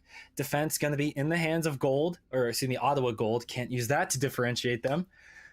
And as the clock ticks down here, Jag, we have a different look coming out from Ottawa Gold. Not going to be running the 5 pistols with light shield. We're going to be seeing a little variation, but for the most part, I'm just happy we're getting the Frenzy here. Shout out to you, Vex. Frenzy gang. Hate the Frenzy. It's my least favorite side, if I'm being honest with you. But we'll see. You know, it doesn't matter what I think if it gets value, as Light is going to be using this Allo drone early on. And Vexy, we saw them get caught up so many times. They're going to get the first kill this time. They said, stop running up on me. But they are going to be traded out. It's going to be Kip doing what Kaios do best, and that's going to be entering onto the site. It's a trade left and right, but unfortunately this deal is going into the favor of Ottawa squad. The defense is ready to return on this plant. Oh, and as the Skywolf gets a nice bite out of Light, it's going to be Sin securing the elimination. And Ottawa Gold striking first blood here, getting round number 1. I think it is. It's very comical. You know, I would say that the finishing animation there is like the lightning on light. I don't know. That's funny to me. But regardless, they're actually able to stand their ground. We saw it so many times last time. So this is something interesting that I wanted to point out earlier. Vexy was playing the Viper last time, and I believe Kai was alone on the Omen. Now Vexy has taken over that Omen duty, and Kai is playing the Killjoy. So I'm wondering if that will change up how Ottawa Gold plays. We'll have to see how that Omen play ends up being. But so far, so good. They're able to get that trade. They're able to stand the line long enough to get Ottawa Gold back in the rotation. And UW Gold, they're in a force here. They do not want this lead to go over to Ottawa Gold early on. And I think this is actually a really smart player down in the series already. Try to catch them off guard with this. They're not expecting these Spectres. They're not expecting Kip to run out here with a full shield Sheriff either. That's going to be a lot of HP to get through. Even when you have that first round under your belt, you're running a Spectre, for example, you're going to be surprised when it takes one more bullet to take down your opponent here in the second round. Yeah, and that would be huge if they're able to find that kill with the Sheriff, grab a Spectre for their own, and then keep that full armor. Just because they do have those flashbangs at the ready, if necessary. Kip could cook it for a little bit longer to try to get a longer flash in there. They throw it in, but it's going to be light falling. They didn't see the Killjoy. Ottawa's Cypher Sova did not see the Killjoy from UW Gold. And that's going to be big because they don't know how many members are going to be pushing onto this site. But the go button's going to be hit here. UW Gold is looking to find their way onto the site. And with the smokes coming down, going to be giving UW Gold that free entry onto the site. You can see Kaio actually chooses to stay back. Possibly going to be a little bit of a bait. Maybe pick off a straggler who doesn't expect to see Kaio there. And remember, folks, Kaio does have this Sheriff in hand. That's going to be a one-shot elimination. They can find the headshot. But Kip is going to have to get risky. Going to have to swing.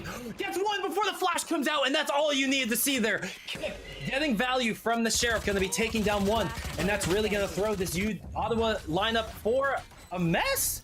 You know, I was starting to talk about how UW Gold could rally off of that nice headshot from Kip, but Ottawa just puts that to bed, tucks it in, gives it a nice glass of warm milk, and says, "We'll see you in round 3, folks." Ottawa Gold has consistently had the Sky despite the nerfs, and that is a huge advantage in terms of sustain because while she can't heal herself, she can heal everyone else in the area of effect of her overgrowth. There you saw that UW Gold, they took over the point, they were able to get some kills early on, but they were so weak from those trades. It's really going to be hard to really get anything done there once they got the post plant. They weren't able to peek together because they didn't want to die. Unfortunately for them, they are going to lose on that force buy. However, it also means that Ottawa Gold isn't going to commit any more credits than they already have here. And UW Gold, it's not a big force buy here because they don't have enough really to go for it, but they are going to go for Sheriff, so they're not going to just go for a full light buy. They're not going to just, save and go for classics only. They still want to try to win these. And I love the Sheriff purchases just because of the opportunity they lend you. With the aim that all these players very much have, the foe still strapped with that Spectre, and Sin's gonna be loading up as well with the Stinger. And even though UW Gold is going for this buy here, Jag, Ottawa isn't breaking the bank to defend. They got 5 people standing tall, 2 left here. That's gonna be Chinese Shrug getting one, but Ottawa Gold, they did not spend much money, and if they can come away with a round win here, these ripple effects are going to be felt for round after round after round. But UW Gold, will stabilize for now. They can just keep saving, honestly, depending on if they want to. They should be able to buy next round, but do they just keep the Spectres if they can? I don't know if they really will, because now they've lost 2 on the way out.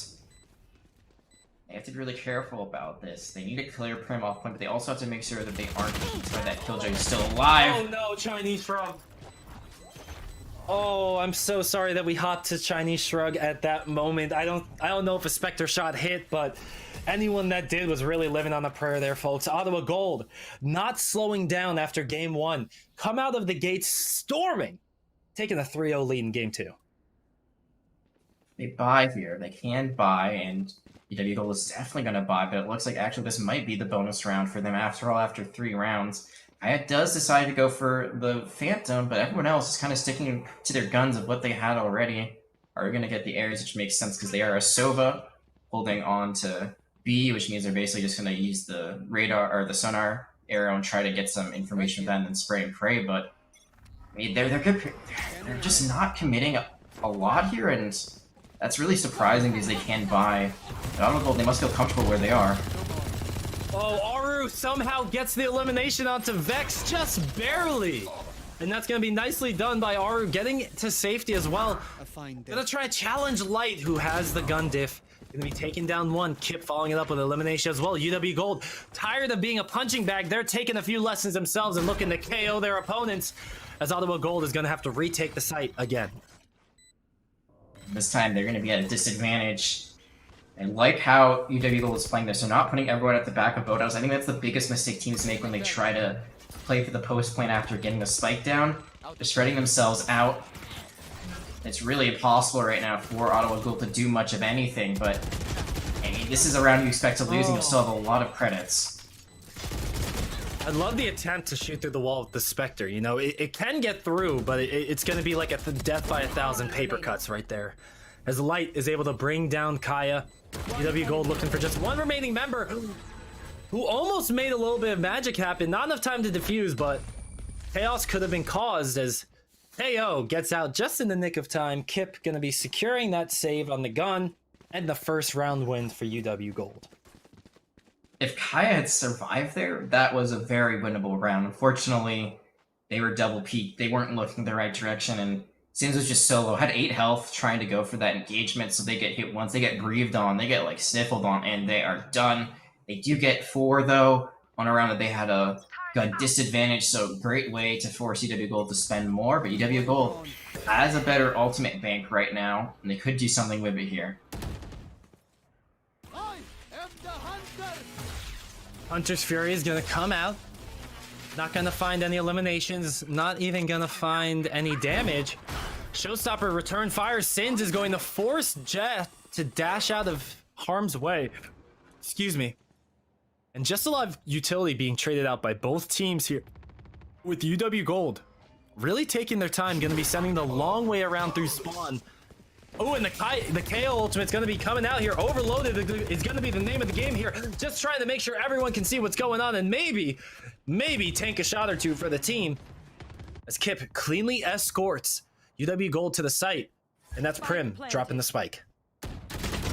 That ultimate is gone now, though. The KO gets shot, gets down. They are gone permanently. They're going to use the Cosmic Dive. They're going to use basically every ultimate they have in the bank right now to try to secure this round. But they're down a person. And this Cosmic Divide is going to be a heck of a task to get through. Light, though, going to be sniffed out by the Sky Ultimate. Foe giving up their life. Vex trading out 2 as well. It's going to be a 2 versus 2 left on the site with Vex coming up massive here for the UW Gold lineup. And this squad is prepared to give their lives to secure the spike. As it's going to be a pincer attack coming in from the retake. Going to be taking down Prim, left with just 1. 1 versus 1 coming in. Going to try to find the shots, but Vex not able to get the reload in time. But Vex spent enough time to get the spike to go off. That's going to be UW Gold with their 2nd round win in a row. And it wasn't likely they were going to get that defuse, but it felt like there actually was a possibility that they might have been able to hold it down and at least get it really close. Instead, they just kind of gave up, so wondering if that could have ended differently when it was all said and done, but we will not know. That alternate reality is UW Gold. They are able to bring it back. Now, Ottawa Gold, they're kind of in a difficult spot as their economy. It's kind of weird. It looks like they're going to try to just go for a light buy. UW Gold, they are going to force, except for Vex, who has the Blade Storm, so they don't even have to worry about a weapon. There it is being popped. I love the Marshall pickup by the Ottawa squad as well. You know, it's the rare occasion you get the nice headshot coming in from a Marshall that really seals the deal on putting the nail in that coffin. But UW Gold not going to let themselves be buried alive here. It's going to be Foe traded out here after taking one down with the Sheriff. Vex not able to land the right click, and then the shock arrow just barely misses out from taking down 1, possibly 2 members of Ottawa. UW Gold, my god, they just hit the nitrous here to take the site. They have such confidence, such aggressiveness when they take control. They don't even look back. They have an opening, they go for it. And now Ottawa Gold is stuck trying to recover, trying to patch up the holes that were opened up. And just like that, it's going to be a flash reality. Going to be taking down 1, 2, 3 members from Ottawa Gold, taken down. And UW just playing with their food, going to drop the final member of the defense. And just like that, Jag, it's tied up. There you see the power of those flashbangs. Kip able to help get 2 kills for the team. They do get traded out from Heaven, but still a great play to clear out Tree. There it is. And right before this, it looks like Vex is like shaking their head, like, yes, like, go for it. Like, let's do this with their character. And there, it was communicated beautifully. They get the round win. Now we're going to be on even footing. This game has been really weird so far because, you know, there was no bonus round originally. So this is like really the second time I feel like they've been in the same weapons category. But Ottawa Gold, now they have the ultimate advantage. They've been saving up. They've been stockpiling. See what they can use here. I was surprised we didn't see the Omen ultimate come out last time. I thought they might try to use it for recon or try to go for a nice flank, but instead saved it for a rainy day, have the lockdown and the Hunter's Fury at their disposal as well. And what I find very interesting, Jag, is after talking up how University of Waterloo is incredibly aggressive on that last push, they really take their time here, making sure that Ottawa has to think twice about everything they're doing, you know. Changing up that tempo really puts a wrench in the defense's internal clock, internal timings, when they expect these cooldowns to come out. Oh my god, when UW Gold chooses to take a site, they really do so. Sins, though, going down, guns a-blazing, gonna be taken down 2. Aru taking down another as well as the Sovas trade out eliminations. And we are left at 2 kills apiece, as the Killjoy ultimate is going to come down, and that's gonna stave off any plant that could happen. And with a site, the spike is left in that possession. 30 seconds left. I'm gonna say Prim intentionally did that to bait them, because I don't want to think of the other possibility here, as 20 seconds are about to passed. I think they accidentally ran in because there was no rotation from Light. Light was trying to go to the other entry point. They were trying to go for the archway. Now Prim might be caught in a 2v1 in Tree. He's gonna back out. So now you're in an awkward position if you're Ottawa Gold. Do you force Tree or do you try to clear out who is on point? You know he's playing at the spike, and you know they're probably in hell based on where that was planted. And that recon ball isn't going to find them out. Woo! Light with the nifty shots from down under, but Prim is going to secure the round with 10 HP. And just barely, UW Gold keep the streak alive. 4 straight rounds for the offense. There was that slight hesitation there that cost Ottawa Gold the round. They knew that Prim was pushing out, but instead they were still committed to trying to shoot into hell, but then they were just shooting up from the floorboard. They were shooting through the ceiling there. I mean, look at what happens there. Kaya wall banged, or I guess floor banged, and you saw there just that slight flick of the wrist cost them just too much time, and unfortunately for them, Ottawa Gold, now they're going to have to go for a save round here.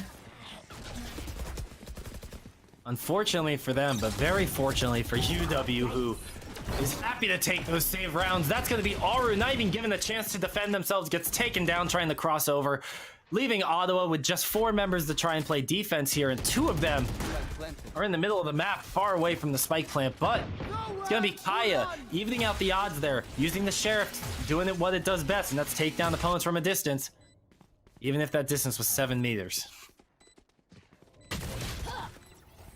I was hit, so Vex. they're in just a really bad situation, and that looks like Shrug's gonna be run up on, but still is able to find 2. Last player standing. Uh-oh, Light gonna be finding a wallbang to take down Sins. Vexy trying to be the hero here, trying to find any kind of avenue, but none will be found.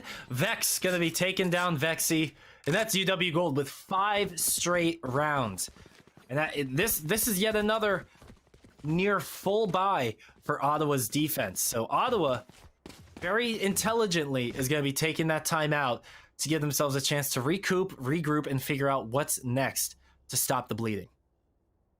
I think just a big part of it is that when they're trying for those late buys and they have to save, they're not playing aggressive, which I feel like is the best play to go for, because odds are you're not going to win that run anyway, so you might as well try to go out swinging. You might as well try to take some weapons off the board away from UW Gold, but instead they're playing it like they have a full buy, and you saw they just got caught out a little bit. The KO's always going to be throwing in that knife to try to get a silence as well as get some information about where people are, great for recon. I mean, this combination of the Sova and KO is basically all you could ever need. Throw in a Cypher and then you've got the trifecta. But because of that, these angles just aren't the ways, or aren't the right ones that they want. And now they're going to have to go back to the drawing board a little bit. Like you said, it is a full buy. Things aren't out of control just yet. They are still getting really good trades here and there, so UW Gold doesn't exactly have the most solidified economy themselves. I think Prim might actually have to either have someone buy from them or go for Light buy. We'll see what they end up doing here. It looks like Light is going to give up some funds there to help make sure that everyone has that full buy so they do get it done. But I mean, you win this one, auto a gold, and you can bring it back pretty quickly. And you also have a Showstopper as well as an Omen teleport to boot, so there is still a lot for you to use here. We should also keep in mind that lockdown is in the back pocket of the offense here. And they are going to be teasing the defense, going to be playing around with A-Site, but no spike in their control. So I'm going to be curious is how UW Gold uses this Killjoy ultimate. How's the lockdown going to be placed? Are they going to be saving this to try and take control of a site post-plant? Are they going to be using it to execute on the site? Are they going to use it for the famous bait and swing where they throw it down on point A or point B and swing to the other? Or maybe none of the above as the spike was picked up. It's moved over to B site. But again, slow and steady, just running into a bit of a guard this time as Aru was holding down that left click here on B long. So if I was a betting man, I would bet that it's going to be used pre-plant, and just as I say that, again, it does happen. I mean, this is the best way to use it. You try to play out the point. And Kaya is really not in a good spot right now. Maybe he's able to find a little bit of safe haven in the back of Boathouse, but then it's just going to be the spray and pray. My gosh, I can't believe it worked once, almost twice. That's Aru picking up an elimination, spray and praying with the Odin. And Ottawa Gold is going to have to retake against this UW lineup in a 4 versus 4. That shock arrow is just barely going to connect. Light gonna find a nice elimination there on the Sins. And Ottawa going to go for a splitting of the defense here, but Vex is going to find the opening, and that's going to be a 4K for Vex. The Jet from UW Gold stepping up big, and that's the 6th round for UW. 6 round in a row, 6 round overall. They're guaranteed at least a draw going into halftime again on what is a more defender-sided map. So these teams starting on attack have really found this edge early on. And again, Ottawa Gold, there's the indecisiveness. You can see there. They're worried about being flanked from market, but they're just getting flanked from the left side of point. They're all committed to right. No one is checking behind them. Because of that, they don't move fast enough. If they walk in, then maybe that flank really doesn't mean much of anything if they can find the kill on point, but just not quick enough. Another light buy, steal 2 ultimates, and I really wish they had used that Omen ultimate there. I think they could have checked Boathouse, trying to get some information, but instead, they're going to have a few more rounds to use it, 3 more exactly before halftime. And those 3 rounds are going to sneak up on you, Jag. That's the thing. It's 6-3 now, but for all we know, this could end up 6-6. This could end up 9-3, and those are 2 very different outcomes going into the second half. Oh, Ottawa Gold not starting off strong here in round number 10 as they lose their Killjoy early on. And losing your Killjoy on defense is never going to be the best situation to be in. And as you lose your Silva as well, it's really just falling apart at the seams. Just trying to find any elimination they can with the eco they had. Light is going to be that one unfortunate pick. And now Ottawa Gold going to have to retake in a 4 versus 2 with some pretty negligible weapons available to him. If you can get a kill here, that'd be great. You already got one, but if you're able to take out Vex's one, that'd be huge. But now everyone's peeking your way. Kip gonna be the one who finally is able to take down Sins. That is gonna be a lead guaranteed for UW Gold. If you're an Ottawa Gold fan, though, I wouldn't panic just yet. If you're able to bring back these 2 rounds, you're in a pretty good spot overall. But more importantly, we saw that they struggled on defense on the last map Bind. They were much better at attack. So again, this might be showing a little bit of their weakness with this composition, which is a bit surprising to me because although there is a lot of great entry here, I feel like with the Killjoy you should have a pretty good defensive setup, but you know, the numbers don't lie, and thus far Beanies, they have not had a great time. Numbers do not lie, my friend, but they sure as heck are confusing, and that's why I stay away from them. But unfortunately, Ottawa Gold cannot do the same here. They gotta face the facts here. They gotta come, crunch the numbers, do what they can, but Ottawa, they're gonna be down in those numbers right now. I can do that quick math, and that's 4-3 with the spike going down for UW Gold. They tried going for the Showstopper out of spawn, but there was no one there. Now they're gonna be running into a Cosmic Divide. Seekers will give up some information, though they're going to be vulnerable as well as weak. Trailblazers are going to be used, but they're going to able to take out Shrug, so not all is lost, but it's going to be really hard to push into this Cosmic Divide. Yeah, the cosmic divide makes everything harder. Can't hear, you can't see. All you can do is just push through and hope for the best. And now the best isn't looking too good for Sins here, who has a 2 versus 1 and loses that trade. It's going to be UW Gold sitting 8-3. And we have one more round before halftime. Don't think that really Ottawa Gold can go for the full buy. They're going to force with what they have. And that's going to lead to some light armor buys. UW Gold, they just have been solid. That is 8 rounds in a row. That is insane. What a great start to this map. What a great way to kind of recover after losing the last one. They're in the driver's seat for now. This would be a great round for Ottawa Gold to take. If they lose this one 9-3, that's when things get very dicey, especially if you lose the first 2 pistol rounds. That would be disaster for them after halftime. Oh, Sins. Oh, Sins. Oh, Sins. Oh, my God. Sins got flash. Sins got flash. Sins got flash. Oh, no. Sins. Vex is going to take him down with the Blade Storm. That's going to be 1 elimination. That could have been 2 for the defense. No, caught out mid. Vex does fall in the end. It's a 4v3, and they know there's someone already away. It's only Kip. Kip gets 2. Can they clutch this? Kip's gotten 2 already. 2 more are needed for Kip to secure this. They don't have to go for the defuse. They are able to just play out the time here. But that Killjoy lockdown is going to make it a heck of a lot harder. And as UW Gold finally drop around here, they got a nice lead out of it. 8-4 going into halftime with University of Waterloo in the lead. And what can you do there if you're poor old Kip? You're stuck in hell. The spike's already been planted. It's the last round. You know the lockdown is going to get you. So at that point, you just try to play aggressive, try to catch them off guard. Unfortunately, that time immediately was taken down. But regardless, 8-4, a great round. An 8 round in a row train that seems to never stop until the very end. And now the sides have swapped. Ottawa Gold going to be on their favorite side from what we saw last map. And they bring it back. Able to win this pistol round once again. It's going to be great for them to bring it back. I already know that UW Gold isn't afraid to force, so I'm sure going into that second round after this, if they win it, they're going to be expecting it this time around if it happens. Did we take a look at what Vex purchased there, Jag? Because Vex is going to be rolling out with the round 1 Sheriff. And that is always a personal favorite of mine because we get to see some highlight plays, or we're about to see a Sheriff end up in the hands of Ottawa Gold.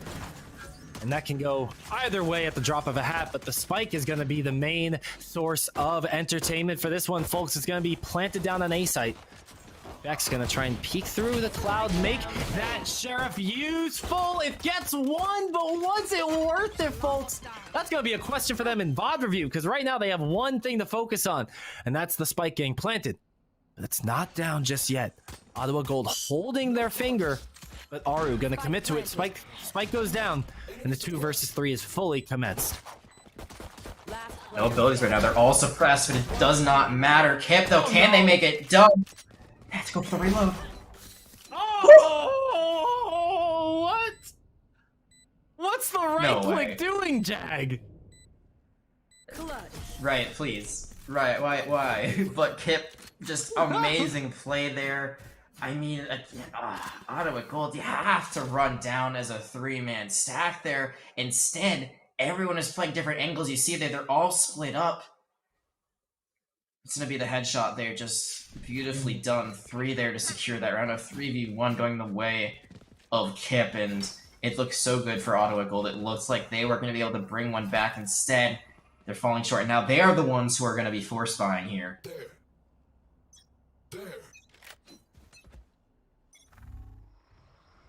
Round begins. A site is going to be the main location to start off, but no spike in control just yet. Just a Silva drone going to be scouting out the area. Not going to find anybody because the weak side Killjoy and KO are going to be sitting there pretty. Chinese Shrug, though, going to be getting that first elimination. Gives up their life, but commits to the kill. Beautifully done right there from the UW Gold Killjoy. Securing a second elimination for their life. And that's a 4 versus 2 here for UW Gold to continue to snowball their lead. It's getting really intense right now. Ottawa Gold 4v2. bot here, and it's not working out. We've seen these force buys just never seem to really hit the mark they wanted to. And they don't know what to do themselves. They're not exactly sure how to approach this. I think the call is probably try to take over mid, get a default pick there, but instead it looks like they are committed to this A site push.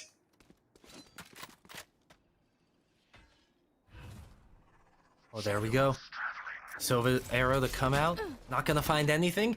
Vex 30 though. seconds left. Risky peek. Gonna be met with a bulldog shot or two in the leg. Last player The standing. KO ult, or excuse me, the KO flash is gonna come out. And just like that, both members of the offense drop. And University of Waterloo Gold get their 10th round. Double digits, folks. UW Gold looking real good, real pretty, and ready to take the second game. The double digits already, 6-round lead. This is looking much more one-sided than the last matchup. The last game that was on Bind, and UW Gold, there isn't much that's going to stop them this round. Ottawa Gold, they're going to have to go for the Sheriff buy. So everyone besides Kaya has committed to it thus far. Now they're going to join in on the fun.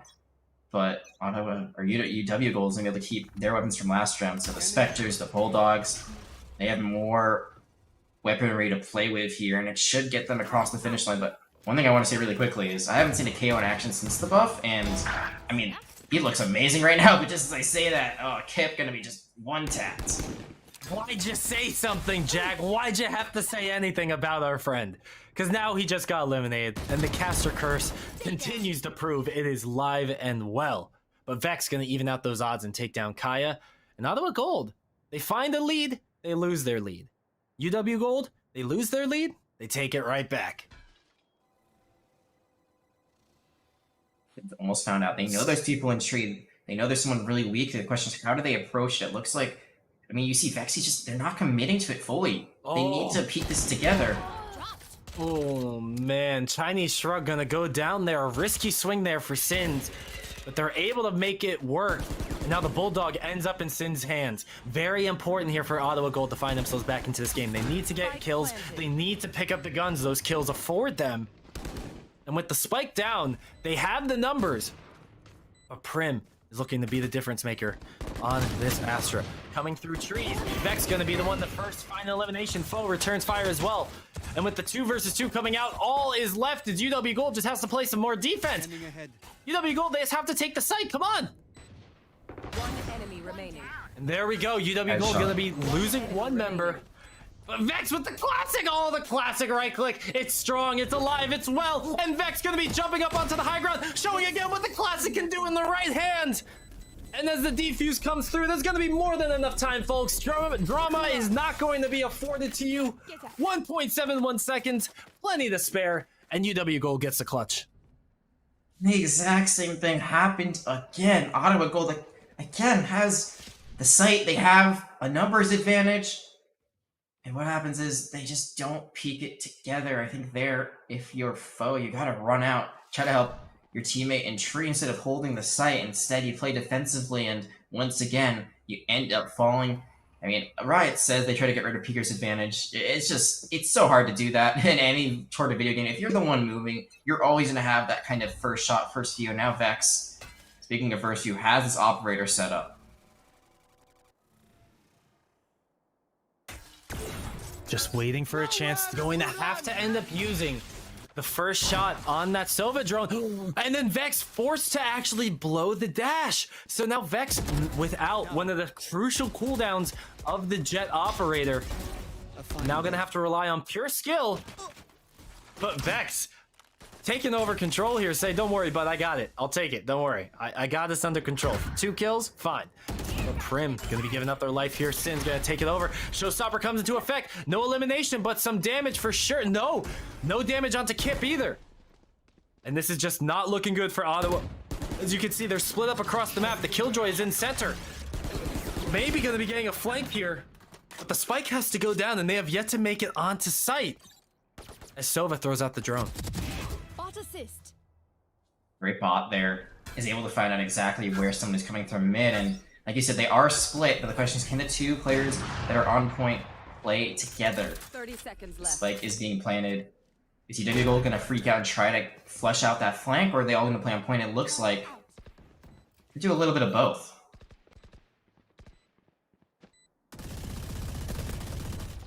Oh, Oh, the operator is going to be needed to make this happen. The operator is going to be that one-shot, one-kill criteria that they can use. Vex finding one, but have 2 more that they have to get through. Have to be risky peeks right here. No, you walked in at the same exact time. That was perfect for Sins. Exactly what they wanted. The collateral comes in, and now Chinese Shrug just misses out the Odin elimination. And Ottawa Gold find their footing, and they're starting to make their comeback. Staying alive. We'll see if it's a comeback because they have a tall mountain to climb right now. If they wanna, I want to say we get to 8 rounds.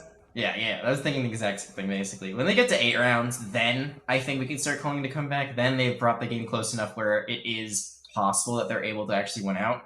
And I think the biggest thing is that even though UW Gold has won so many rounds because they've lost so many members along the way, their economy is not stable enough to really contest this. Which actually means that Ottawa Gold has a good chance of at least getting another one back, but they will have to deal with this Blade Storm.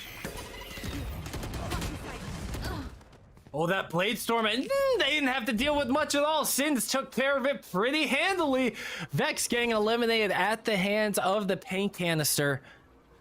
And now the offense, they're taking it slow, using the time that they've afforded themselves because you're up 5 versus 3. And even though this is normally the time teams can press go, the fact that it's 11-5, the fact that Ottawa has such a mountain to climb has to be weighing on their minds. And they know they cannot afford to make many more mistakes. And Foe going to do what they can to minimize those mistakes. Swings the corner, does not find the elimination, but Vexy able to trade out the kill, and that is plenty of value in of itself. When you're scraping at the bottom of the barrel, you just need rounds.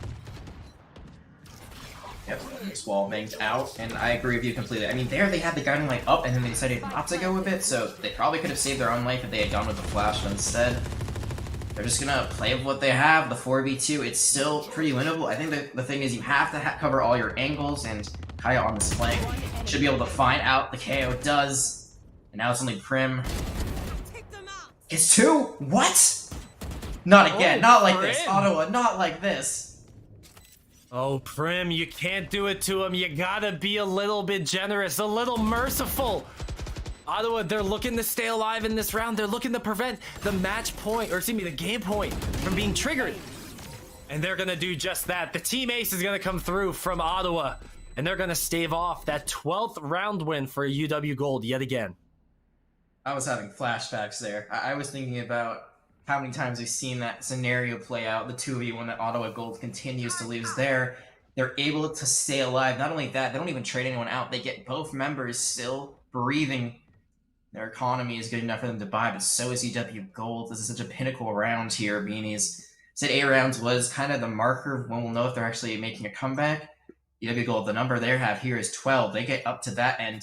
Even if Ottawa Gold can make a comeback, we'll go to OT, so this is very important right here for both teams.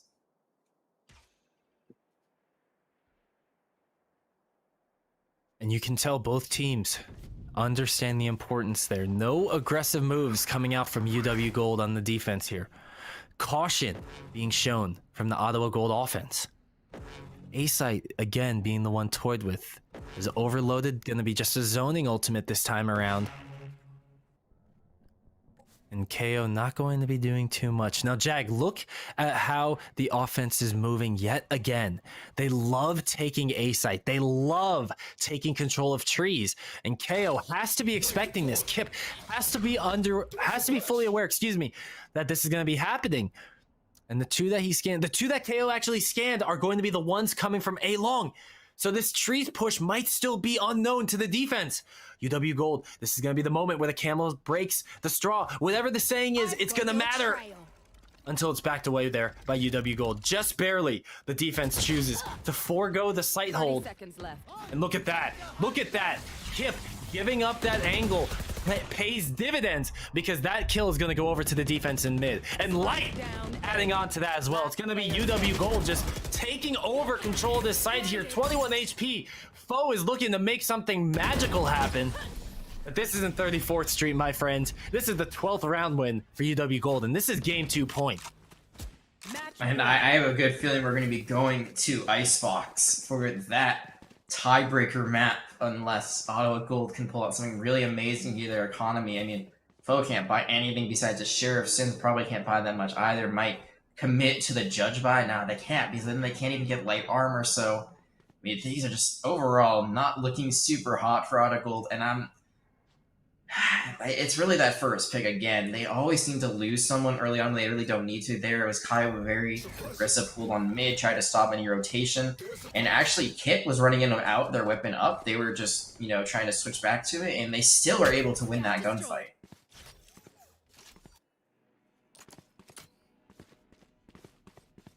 Foe with the sheriff here. It never feels good, Jag. It never feels good having that sheriff in the potential last round. But that's the only weapon you have to defend yourself. It's not gonna feel too pretty, but both Killjoy lockdowns gonna be thrown out. The Venn diagram created and disappears. Just like that, we're gonna be having ourselves a push onto A site. But Light is gonna take that and return fire. Prim as well. UW Gold, they were ready for this, Jag. They knew what was coming. They had the equipment, they had the utility, and they have the kills coming through with only 2 members left to take down. UW Gold, they're just shooting fish in a barrel at this point, and those fish are gonna be swimming 6 feet under because UW Gold send us to game number 3. We've seen some crazy things in this series. We've seen a 6-kill ace. We've seen a team ace that just came out one of the few past rounds ago, and now we've seen a 1-1 tie. When all is said and done, 13-6 is the final scoreline here on Ascent, and that was the Waterloo squad we are used to. That is the Waterloo squad that we expected to come out. I mean, there were a few, a few rounds it was touch and go, but I mean, those clutch plays that they came out with were insane. I mean, look at Vex's combat score, coming in just under a 350 average combat score, putting in work to make amends for UW Gold's Game 1 loss, and very much so doing it justice, coming out with that 13-6 score. And now, as we look ahead to that third map of Icebox, this is truly anybody's game. University of Ottawa taking on University of Waterloo Gold just after this.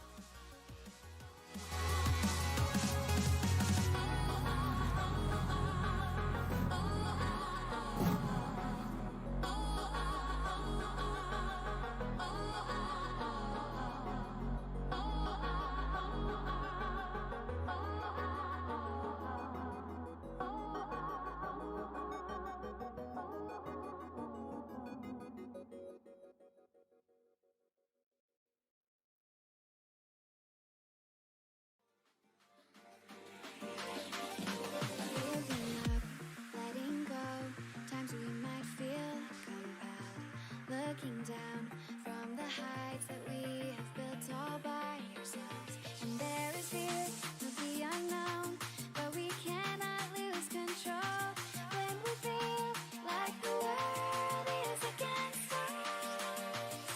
We're trying to find ourselves without the defining words. We can no longer hold on to what only makes us hurt. We cannot sink into the dark. The vertigo is getting sharp. There's something greater than ourselves that we must reach for.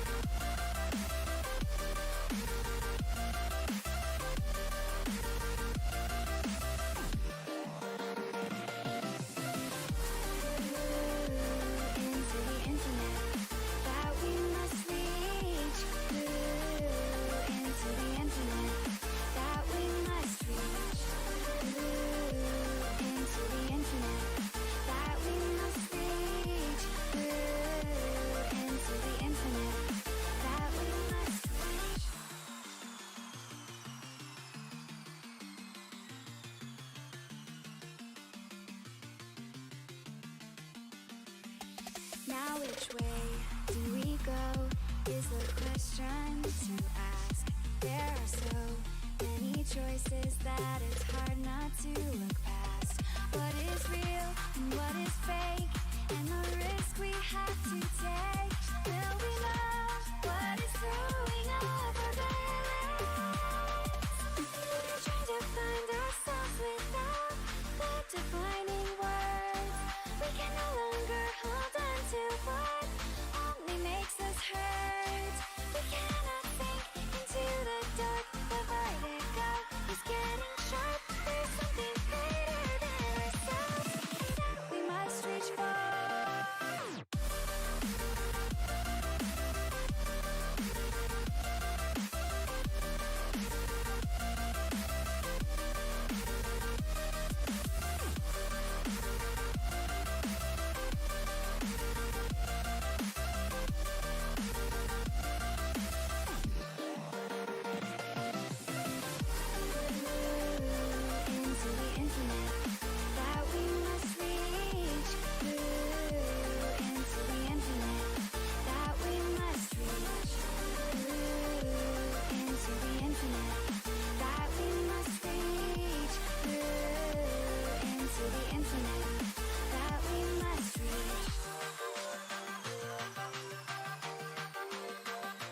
Welcome back to the stream, everybody. It's Beanies and Jag here, bringing Game 3 in this heck of an opener to the CF1 Collegiate Valorant season, as we have University of Waterloo Gold going 1-1 against the likes of Ottawa University. And now, in game number 3 here, Jag, we're going to be taking ourselves over to Icebox.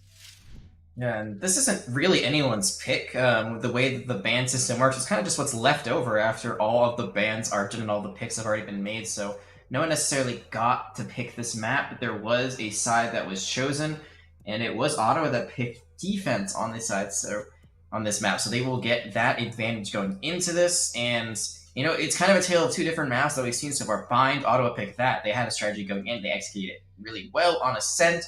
They tried to do the exact same strategy -1. They traded out for a Killjoy, and that didn't really work out for them. So they're going to have to go back to the drawing board. And we saw the KO come out. And the KO looks really, really good on the side of Waterloo. So we'll have to see if they stick with that going into Icebox. I don't think they will. I'm expecting more of a Viper, Sage, Reyna kind of composition. But, you know, with these two teams, who knows? We've seen them make picks that neither of us expected thus far. So I'm sure we'll see something that surprises us going into this one as well. I mean, we could, but for all we know, we could just see Ottawa copy and paste their comp from the last map, from the previous map, essentially, into Icebox here. And something I'd really love to see come out in Icebox, considering how often it is played on Icebox, is the Viper. And we already see Prim is going to be locking that in right away, and Klaus is going to be doing the same exact thing for Ottawa University, but not going to be as quick a lock-in as 3/5 of Ottawa's team is going to come back in. 3/5 of University of Waterloo comes in, and from these early picks, anything surprising you, Jag? Anything catching that eye? Reyna and Vex. I remember that from last season, and that's a deadly duo. Yeah, and I think that what's surprising me is Vexy sticking to the Killjoy. Killjoy, I feel like, isn't as strong on this map as some of the other units. I feel like what UW Gold is running basically the standard comp of what you see on Icebox. Viper takes over as your primary controller. You use her to cut off sight as well as the Sage wall. And she's just got a lot of utility the Viper does here to really set you apart. The Reyna is really, really good here because whether it's wide out in the open like B or more enclosed like point A, her leers are just so good at causing people to have to run away or, you know, making them blinded so they get completely caught off guard. Reyna is just a really good pick here. The Killjoy, I don't think it's the way to go, but I mean, we'll see how it ends up. It's not the worst pick in the world by any means. I just think the Reyna is a much better one here. Well, if you ask me, my uneducated opinion, Reyna go burr, Reyna shoot, and Reyna good. You know, I just love watching some Reyna plays, and Vex is one of the best Reynas we have here in Conference 1, coming in from last season, still maintaining that status here, and I can't wait to see if they can back up the hype that I'm giving them, because in this Game 3, you gotta put your money where your mouth is, Vex. One thing I talked about earlier is that when you do run this double duelist, the Reyna is really a standout. I feel like your Jet is more on a support role in this case. Like, you're not like the duelist that you used to be. You're more just playing for the operator if possible.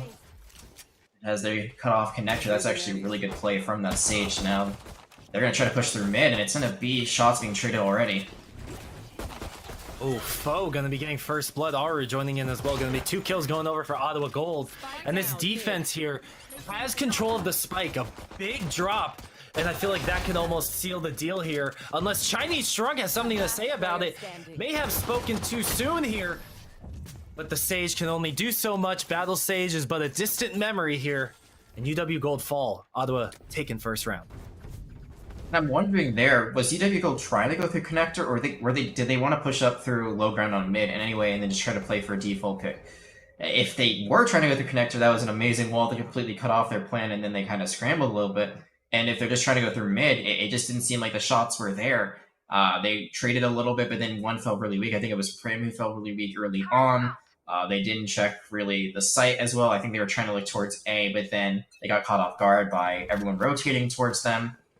This pistol round not going their way, but here on this second round, they're going to try to take over A. They're going to try, and they're going to get some respect as well doing so, Jag. It's going to be a quick S-Key coming out of Ottawa Gold's lineup, specifically their Killjoy. And that's going to work just fine. Foe playing with fire right there, going to get out of harm's way, get the heal, and that's crucial. As UW Gold is going to lose Vex, and that's a big loss to their squad, but they can even out the odds at 4 agents apiece. And look at how the defense is moving, Jag. Look at where they're going. They're going to have to turn and head back to A and make it quick, because the site is going to fall into the wrong hands. No, the go button was not hit in time. UW Gold did not press onward fast enough, and they lose 2 members and potentially lose out on this round. This is where the Killjoy thrives. You give her time to set up her abilities, and she will just completely destroy you with her nano swarms, with her alarm bot, and Prim is going to end up falling there. I'm gonna still stick to my guns here. I think the Reyna is a better pick overall, but you're seeing why the Killjoy is picked in this comp, especially when you're starting on defense. Just so much utility to really stop anyone from going in. And I think you brought up a beautiful point there, is that they were given a lot of respect despite the fact that they didn't really have much to work with. And even with that space, they just didn't move fast enough. It's not pretty looking at the UW Gold scoreline right now, I will say. Chinese Shrug is doing great, 3-2, but then you got the goose eggs underneath. 4 is not the score you want to be looking for when you count those goose eggs up. But now a change of scenery here coming out from the offense. They've tried twice, A has not worked for them. Now B site's going to be where they try to make this full buy round get a lot of value for them, because even if UW Gold takes this round, they can't afford to give up the guns that they just bought. And you can see that life is valuable to the Jet of UW Gold. Light takes down the flanker. This is what you want from this comp if you're UW Gold. You get the Sage Wall up to get the free plant. You use the Viper Wall to separate everyone else. And now it's up to the defenders that have to make a move here on B to try to run into this. You see the slower being thrown in, but I don't think they realize there's going to be someone right around that wall. No, they're not. They don't even get the trade. They do, but it's a 4v2, 3v2. Last player standing. Oh, make that a 2v0. It's UW Gold. They're going to take their first round of Icebox, and they got themselves on the board. Still a pretty good round, though, from Ottawa Gold, even though they lost it. UW Gold, they play their advantage. They execute the comp perfectly. That's what you want to do every time, but they get a lot of guns out of the hands of UW Gold. It makes them buy again. And now they have an operator online, so we'll have to see where Foe ends up playing. It looks like they're going to be holding down A.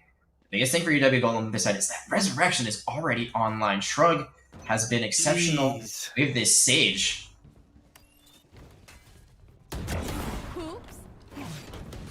Oh, Foe gonna be starting us off with a nice one-shot, flexing that Jet operator combo, tried and true. Ottawa Gold, the defense opening up with a nice elimination is gonna afford them a lot of space. But that space they were afforded is quickly taken away. And actually, Chinese Shrug is single-handedly keeping UW Gold in this round with the res, with the elimination, flipping the scales into UW's favor. Foe just gave up that angle. Could have tried to stop that res, but instead backed off, trying to play this high ground all the way back. And they're going to fall to Vex. Vex has the perfect angle in Ottawa Gold. Gonna give up that op, gonna give up the point. 5v3, it's gonna be really hard for them to try to move back onto this. Yeah, and look at Kip picking up the operator. Oh, just missing the kneecap of, I believe that's Aru. Yes, Aru, and just missing another elimination there onto the Sage for Ottawa as well. Shot down. Ooh, and Klaus gonna be picking up one. Excuse me, picked off as one. I spoke. But Ottawa Gold now going to be doing the ones picking off, taking down one, left with just one of their own. And the spike is slowly but surely going to tick down. And Waterloo is going to even up the game yet again. And Jag, I want to say as the spike goes down, this is the third game where we've seen Team A come out ahead and take 2-3 rounds, and then Team B just fire right back. And it feels like these early games consistently are just these two teams jockeying for control of the economy, of the score. And the second half, or not even the second half, the later stages of this round is really where we start to see it kick off. First of all, I hope they find Paul wherever he is, because, you know, those members are missing from this base. But secondly, I agree with you completely. It seems like the first round or the first half is very volatile, and then like one team gets a leg up on the other team, and then from there, it's a bit of a one-sided affair. It was a bit closer in the first map, as UW Gold was able to get 8 when all was said and done, but still a lead that was big enough to secure near the end for UW Gold when they were able to take their own map. Now Ottawa Gold, they have to try to defend this well, but UW Gold, they're already pushing up. They made a lot of noise at B. Thought for a second it might be a bait, but no, they are going to try to get that plant here once more.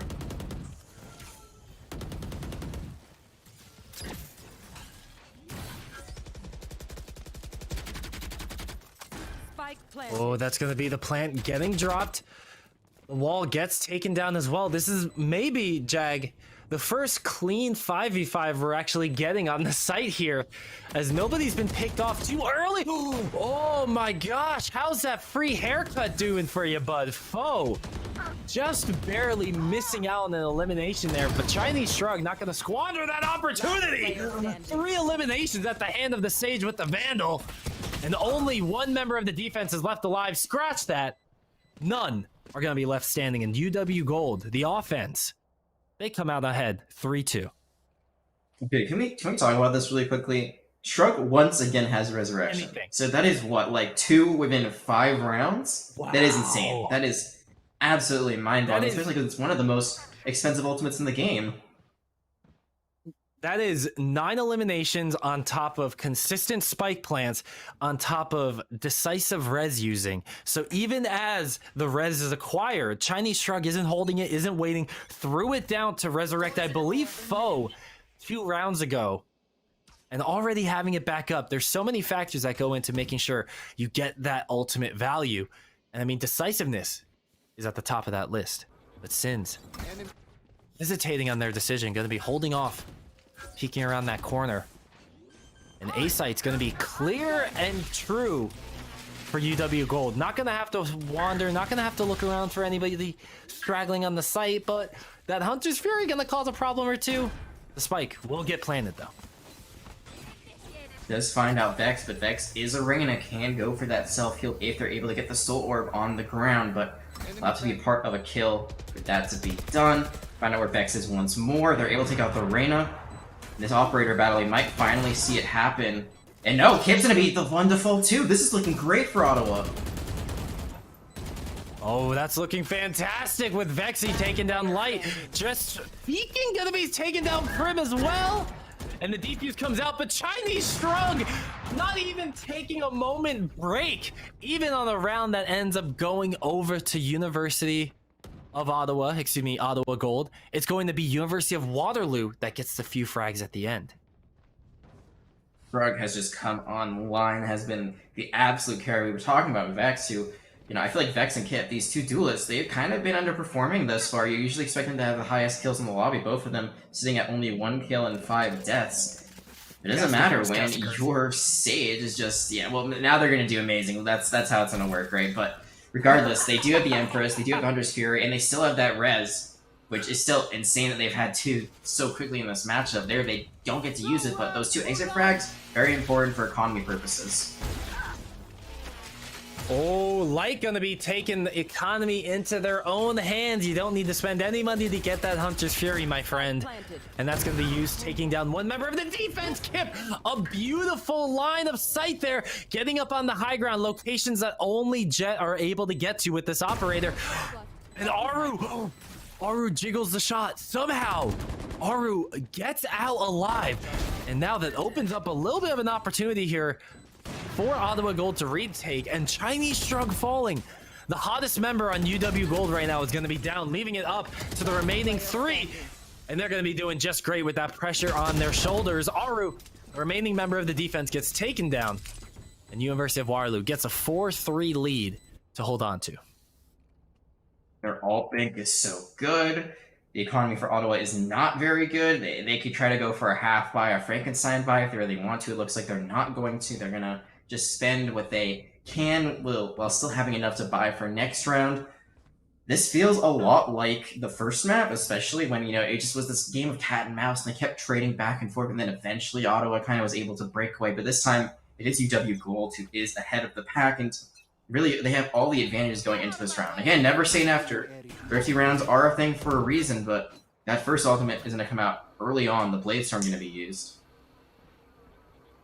Blade Storm thrown out, and the double jump going to be used. No return on that investment, so the utility has been spent, and now Kip is going to look to get the good old-fashioned Blade Storm eliminations. Walking on your own 2 feet and firing out a left click. Maybe hitting right click if you get scared. Speaking of getting scared, Vex is making sure Sins is fearing for their life, taking them down. Not going to get the full heal off because of the wonky angle of the elimination, but nonetheless extends the Empress's lifetime and keeps this round going for UW Gold. Woo! That Marshall shaved a few years off my life too, I will say. But no eliminations to be found yet for the defense. This foe gets just one, and that's all they're going to get. UW Gold, yet again, taking the round here, and they're 5-3 up. And the Marshall is actually a really underrated weapon. Personally, I'm not good at sniper rifles, so I don't touch it, but you see pros like Ye from Team Envy. I wonder why I'm mentioning them, but they can make that weapon work any day of the week, especially because they have the aim to get those headshots. You see here, they're just kind of hip firing it, hoping they can get a shot. It's not going to be enough there, especially when you're going into a full range of Vandals and Phantoms. And it's going to be another round for UW Gold. They're going to extend their lead a little bit, but this seems like the most important round I'd say thus far, because Auto Gold, they win this, they can stabilize and, you know, be able to fight for it for a little bit more. UW Gold, they get this, again, 6 rounds, guaranteed at least a tie, worst comes to worst, and they still have 2 ultimates. Foe gonna be taking one. Oh, but never turn your back to the audience, Foe. You gotta make sure you're always cheating forward, my friend. And Prim is actually going to get picked up because of what we talked about a round or 2 ago, Jag. And that's Chinese Shrug's ability to constantly have this ultimate available. And you see it right there being used to pay dividends, even though Chinese does in fact go down. But the spike is the main target here, the main priority for Ottawa, and the main defense of UW Gold. The point is they have the lockdown. They also have the res. They could try to go for one. They do go for one, so it is an advantage for Ottawa Gold, but immediately they lose one. 3v2. Viper's Pit is gone now, so there's full vision for the defenders. Oh, and speaking of full vision, that spike defuse is going to be in full vision of the recon dart, and not much left for Ottawa Gold to do but sit there and just hope that they get mercy. But no, Prim is not a merciful one, and neither is the spike. Everyone's taken down, but UW Gold gets the win. They get the prize at the end of the rainbow, despite the fact that they lose their lives. They still can buy. This is perfect for them, and we've seen this so many times. Ottawa Gold, they have the member advantage. They have more agents alive, but they just cannot find that clutch factor. And I think, again, it comes down to the angles they're holding. They had the Sage Wall. Wasn't the best Sage Wall in the world. There was cracks where they could just peek through, and they had one member sitting looking towards the cargo crate when they really should have been holding both angles on that wall, so that way their Sage was protected. And after that Sage died trying to defuse, it was over, but Shrug going to be taken out, and the Blaze are going to be popped. Can we talk about that? Hello? I guess we'll catch that in the highlight reel, because holy moly, what a headshot. But Light, we're not going to be seeing that one in the highlight reel. Missing 2 separate kill opportunities there, but is able to get some damage down. So not value entirely lost here, as UW Gold have controlled the site and they have flipped the map. Or I should say Ottawa Gold have flipped the map. And maybe to their detriment here, because Kip was ready for that peak. It's the kill on the weakest member, though, so that healing orb was used on the Killjoy, who almost fell, so now they're at pretty good health pool, and they're going to take out Prim, so the heal orb going to find value already, but this spike is continuing to tick down. They need to make some moves here, but Kip is above! Kip gets an ace! I think that's that voice line from Jet really says it all. You should have seen your faces. They had no idea that was coming. They did not look behind. And every time it seems like Ottawa Gold can get their foot in the door, it is immediately slammed shut. Another hero play by a member of Waterloo Gold. Now they're going to have a guaranteed lead. Another ace. We've seen so many different kinds of aces today. That's in a B5. And UW Gold, I mean, there is a buy from Ottawa Gold, but it really does feel like they're starting to run away with this one. And Jag, the crazy thing that I just want to point out about that is this: it wasn't a mechanically amazing play that made that happen. That was pure game sense. You could have had a bronze player sitting there as long as they had that kind of mentality and they were able to read their opponents.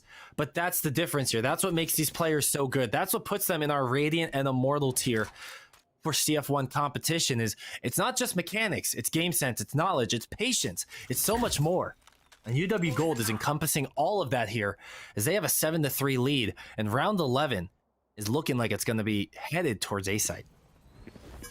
Hip has just been unstoppable. Doesn't matter if it's the KO or the Jet, they can play different kinds of roles. Vex does take out Sin, so that's again going to be an advantage for the attackers. Just Hip has been super impressive thus far, had great plays, but now Vex making a name for themselves. You said they were a great Reyna. We haven't really seen a ton of that so far, but 2 kills going to be great. But Kip again on the flank! Stop. Stop it, Kip. Stop it, Kip. Jeez, let them have at least a moment to think about their path, what they can do. Oh no, the operator, the flawless, it's all falling apart for Ottawa Gold. University of Waterloo, 8-3, and Jag, this is the last round of the half.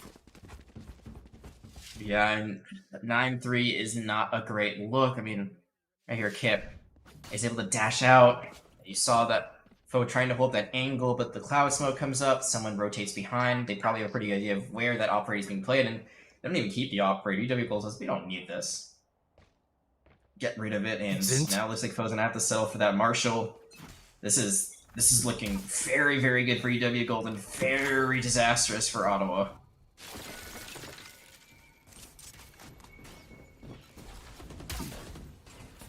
A site. Again, it looks like is going to be a quick, decisive choice for the offense. UW Gold, look at that Kip dashing into the high ground, dashing onto a spot again that you can only find the Jet at. And she's going to get a elimination off that risky play. Now the spike's going to get planted as well. Oh, trying to challenge, but getting a little too big for their britches there. One enemy remains. And it's just one after another here, Jag. It's like watching toy soldiers, just 1, 2, 3. UW Gold taking down Ottawa Gold. And that's 9-3 at halftime. UW Gold looking just as good in game 3 as they did in game 2.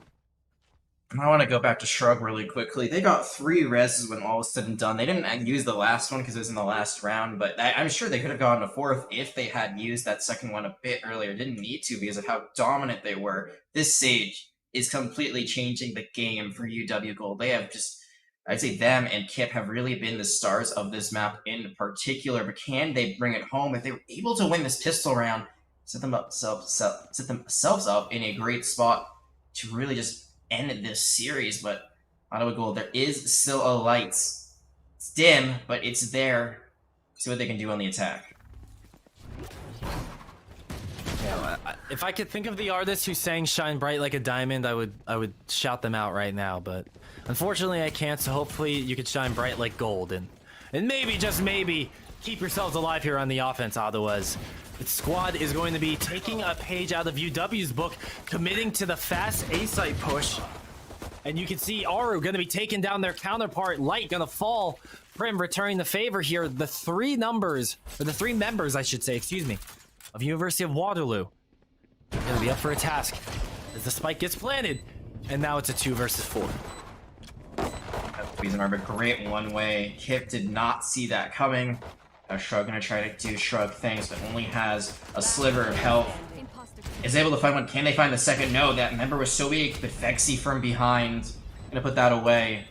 Ottawa Gold, that light, a little bit brighter. Still pretty dim overall, but they are not dead in the water quite yet. And UW Gold, they don't have to force spot here. I was gonna say, if Ottawa loses that last round, I think they have to force spot just to stop any chance of them getting snowballed the rest of this, but now they can breathe just a little bit. Yeah, and that's got to be very big for this squad who started out the series 1-0. They went to Bind, the map that they chose. They were ready. They were prepared. And they took down University of Waterloo. And we were saying, hey, this Ottawa squad, taking down our runners-up from CF1 Spring. They're a force to be reckoned with. Okay. Okay, Light. Okay. What? The man was in a drone! The man just won the drone! Why'd you have to do him like that, Light? What? I mean, the rest of this round is kaputs after that beauty. UW Gold 3-1 up in the agent screen, and they have the spike in their hand. And Jag, whatever point I was making at the start of this round is irrelevant, because I'm just going to be thinking about that Sova 2 dart all night. Who wins in a gunfight? Is it 5 Spectres or 1 Shock Dart Arrow? And the answer is that Shock Dart Arrow has completely set up UW Gold to take what will be a thrifty round. Only foe left. They know the spike is being guarded pretty closely. I don't think anyone's really covering this angle now. Shrug going to be turning their attention to it, but foe's going to be walking into a landmine of situation. Thrifty. Oh, the thrifty, Jag. That's a big round take for UW Gold. Losing the first round of the half, able to stabilize, get this round win under their belt. And let's take another look at Light here. You see the first arrow come out. The second one, the shorter, the less charged arrow. 2 separate lineups that Light had to make sure were perfect for that to happen. And my God, Light did just that. Very nicely done by the Sova on University of Waterloo. And honestly, that might be the nail in the coffin right there. We'll have to see how this plays out, but should have been around that Ottawa wins. Could have gone to 5-9, but instead, UW Gold going to hit double digits. And just a big shout out to our spectator, our observer, Juke, for that angle. I know he loves to get those shots where you follow the projectile in there. It was perfect. And now Kip with the Spectre going to be breaking open this first round, or this first blood of the round, excuse me. The Marshall in hand, though, not going to be finding too much, and it's not going to be what we got used to with UW Gold here, folks. We got used to Waterloo on the offense, taking a look at A site, maybe enjoying the scenery for a second or two, but then hitting that nitrous and sending themselves onto point to get the spike down. Here with Ottawa, they're still heading towards A site. They're still looking to hit that go button. But it just doesn't feel as decisive. It just doesn't feel as quick as we've seen University of Waterloo do with it. But maybe they just need a chance for Klaus to get them an opening. That's the Light as well. They just waited for the commit. The bait of the first elimination was used so well by the defense there. And it was just fish in a barrel after that. Shout out for the Guardian kill, though. That was pretty cool. So at least, you know, Claws can, you know, keep that on their resume that they were able to get that one. Yep. I usually don't see Guardian kills. They're very far and few between, so it's a nice little Check thing that off you get the Guardian to see. for its CF1 appearance. Yeah, you got to get CF1 bingo going at some point. But I think here we're seeing why the Killjoy isn't as advantageous. She just cannot enter a site like a Reyna can. Reyna with those leers so much better. You can use the Nanostorm to try to clear off an area, but it's not going to get you the same sort of utility. It's going to do damage, but it's not going to take space as well because you're still able to see clearly. You're still able to do things pretty well. Sins, though, and Claw is going to be able to do things very well. 2 headshots. And this is what UW Gold needs to stay, or what Ottawa Gold needs to do to stay alive.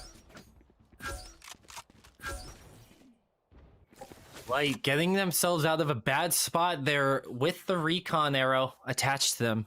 You can see the jet from Ottawa Gold going to be sitting there at the top of A site, holding the angle off camera. But Kip going to be the one holding this in mid and not going to find an elimination. Chinese Shrug, though, with the aggressive hold, going to make amends.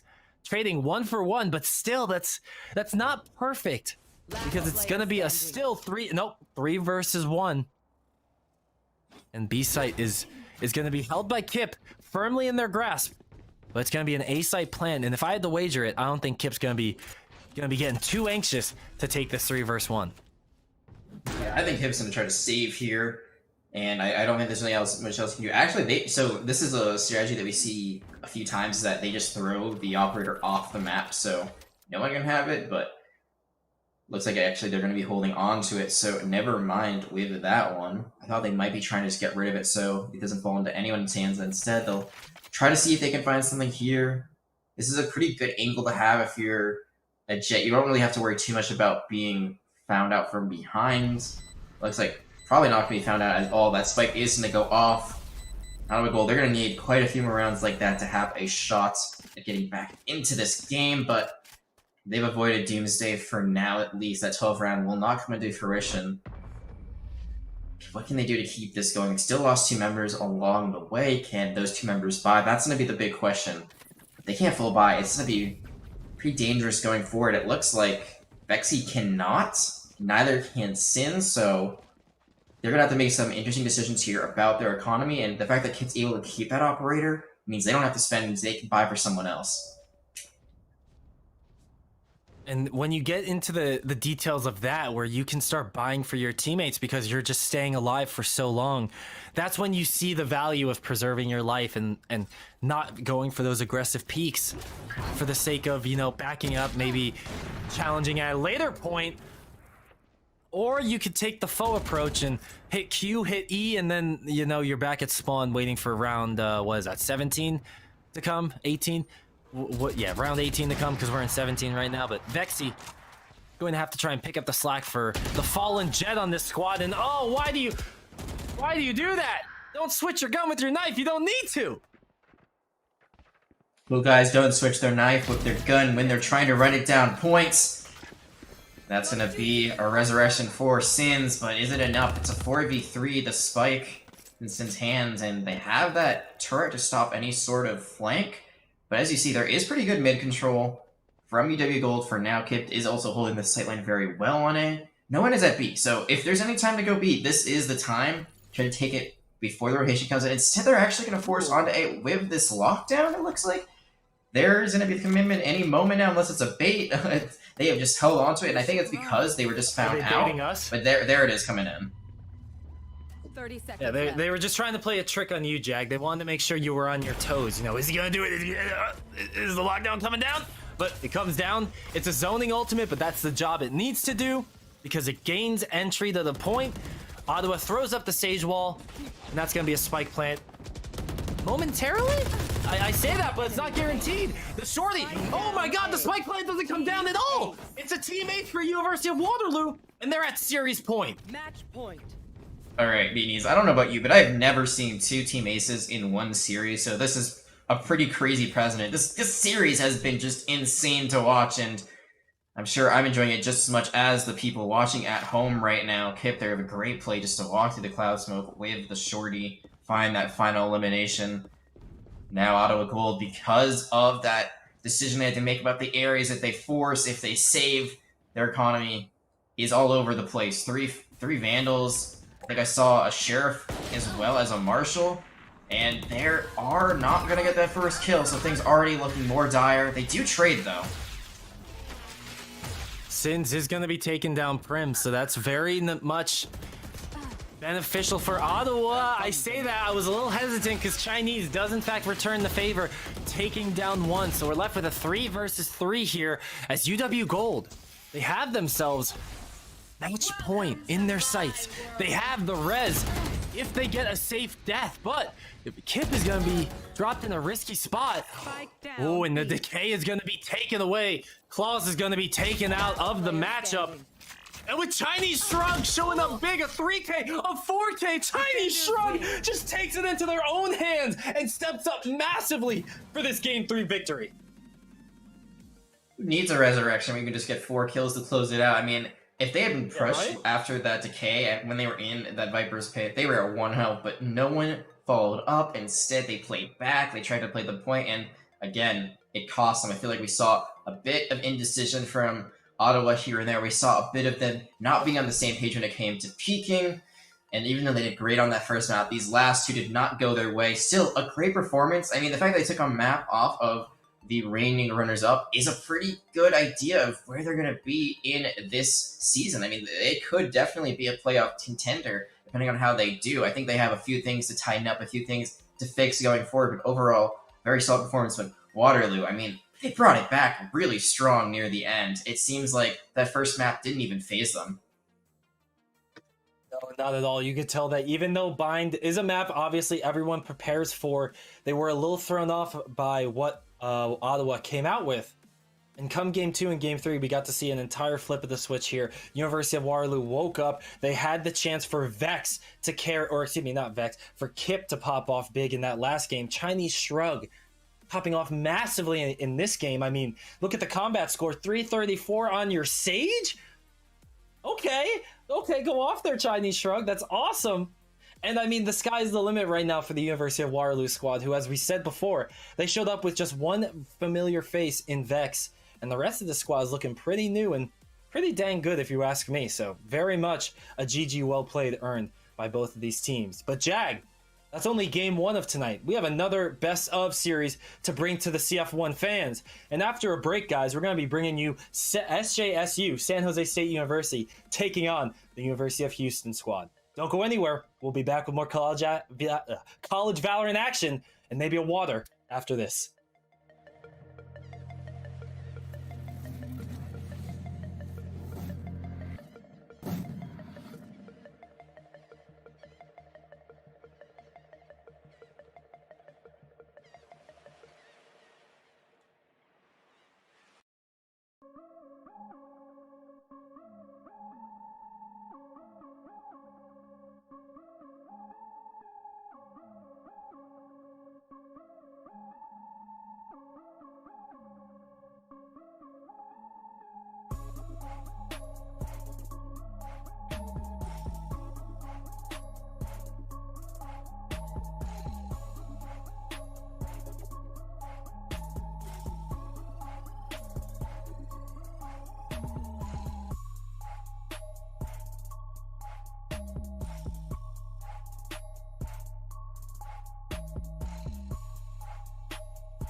The other side.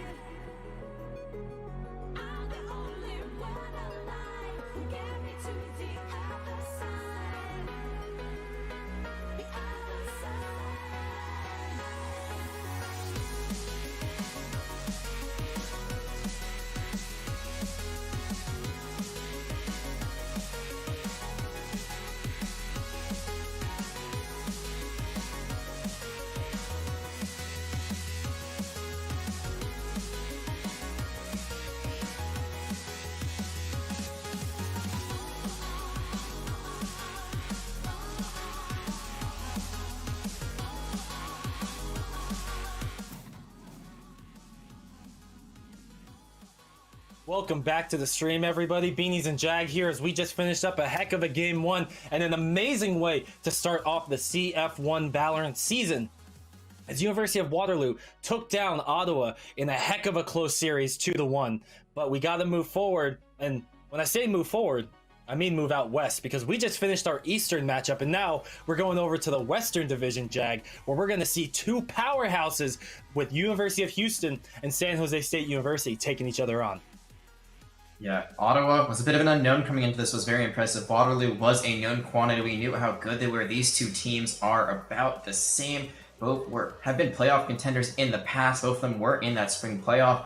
University of Houston, they have been a runner-up in the past when it came to the fall season in 2020 when it was just a tournament. They were able to get, I believe, second place in that second kickoff tournament last season. Had a bit of a difficulty with some stuff, unfortunately got disqualified, but I'm sure they're back here to make a name for themselves, to kind of push that aside, leave it in the past, and move forward. Meanwhile, San Jose State, they were unfortunately paired up with UCI, the winners of last season, not only once in the playoffs, but twice. They faced them in the upper and lower bracket, and both times they lost that battle. Still were able to finish third place overall, so they got the bronze medal when it all was finished up, but this season, they're going to be looking for gold. Yeah, and I will say that the likes of San Jose State University did have Campus Clutch over the summer to keep themselves nice and warmed up and working as a unit, as they now have fall competition coming back into fruition. And San Jose State University is an incredible team to be able to watch. They were such a joy to see in that UCI San Jose State University semifinal, which, as we were talking before, I remembered it almost like it was a final because it was such intense competition that went to the 31st round, I want to say, maybe. So it was absolutely unbelievable tier of play, and I can't wait to see what the University of Houston squad brings out this year. And I actually want to say real quick, Eric Appleson from University of Houston reached out to me. He wanted to be known about some stats that happened not too recently, Jag. Can I share these with you real quick? I would love it. Yes, please do.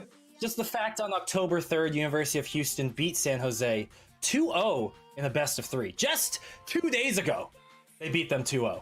So, I mean, if that's anything to go by, we might be looking at University of Houston showing up, taking a broom, and just sweeping themselves on out.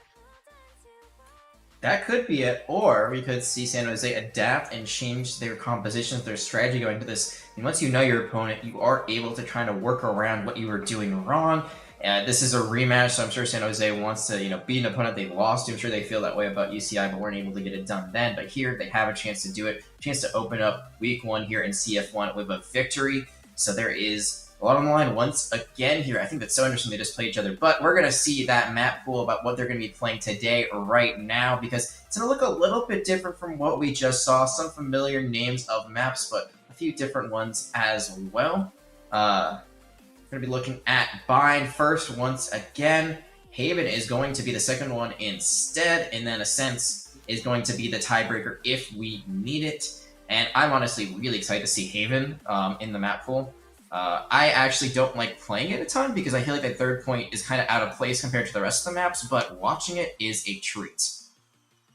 Yeah, and you know what would have been a treat to watch, Jag? As I said like 2 minutes ago to you off screen, if we got Fracture in here, But nobody's going to play it yet. I hope one day I get a chance to call that in CF1, but maybe that day, or not maybe, that day is not today. But as you mentioned, Bind is going to be our first map. It is the map that was selected by University of Houston, so San Jose State got their side pick and they chose defense. So now going into that pick of San Jose State on defense, University of Houston on offense, one thing I really want to see from what we saw in our earlier games is if we're going to still see the likes of a Sky pick coming out. Because I know, Jag, you talked about the changes Sky got not too long ago, if she's still going to be picked nearly as often. And I want to see if we're going to see that trend continue with a pseudo meta in our in CF1 developing, with Sky continuously being thrown out onto Bind. A lot of teams have just stuck with her and Jet, even though they're weaker, because they just practiced them for so long. I mean, the Sky meta has been around for what feels like forever now, and I don't think teams are really ready to experiment with KO just yet and try to throw him into the mix. I still think he's stronger, honestly, than Sky right now. Obviously, he doesn't have that heal, but I think he's really good. I mean, yeah, we saw him on Ascent, and he looked really, really good, especially his flashbangs were incredible. I would say his other abilities, I mean, the 0 point is really good. That knife he throws out that gets a little bit of information about where people are as well as silences him is really good. But I think the key to his hit is that flashbang, and it is better, I would say, than Sky's Guiding Light at the moment. Yeah, and when you have the, I guess, I don't want to say the ability, but when you have the familiarity of maybe playing another game like Counter-Strike for a while, that flash comes very naturally to you when using it. It moves very similarly to how projectiles ran in that game. So seeing KO come out is something I think we could see a lot more of, or at least I'd hope we'd see a lot more of in the future. But yeah, as you said, KO still going to be on the back burner a bit here going into Bind.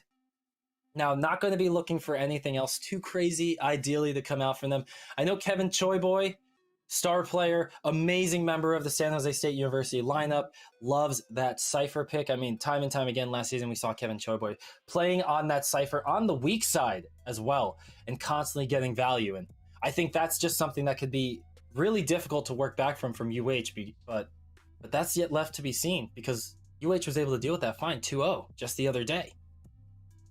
Yeah, Cypher, it's always kind of a gamble of a pick because you want to commit to defense, and if that's the case. You said they played pretty well on weak side, and my guess is they were really good at protecting retakes, shutting down that site, making sure they had those tripwires and that camera up to stop the defenders from trying to rush in. Because usually on attack, besides your spy cam, you're just kind of another body as Cypher. You can't really do much in terms of abilities, but if you can hit your shots, then abilities be damned. Who really needs them anyway? But speaking of this matchup, we're just waiting a little bit longer for teams to get into lobby.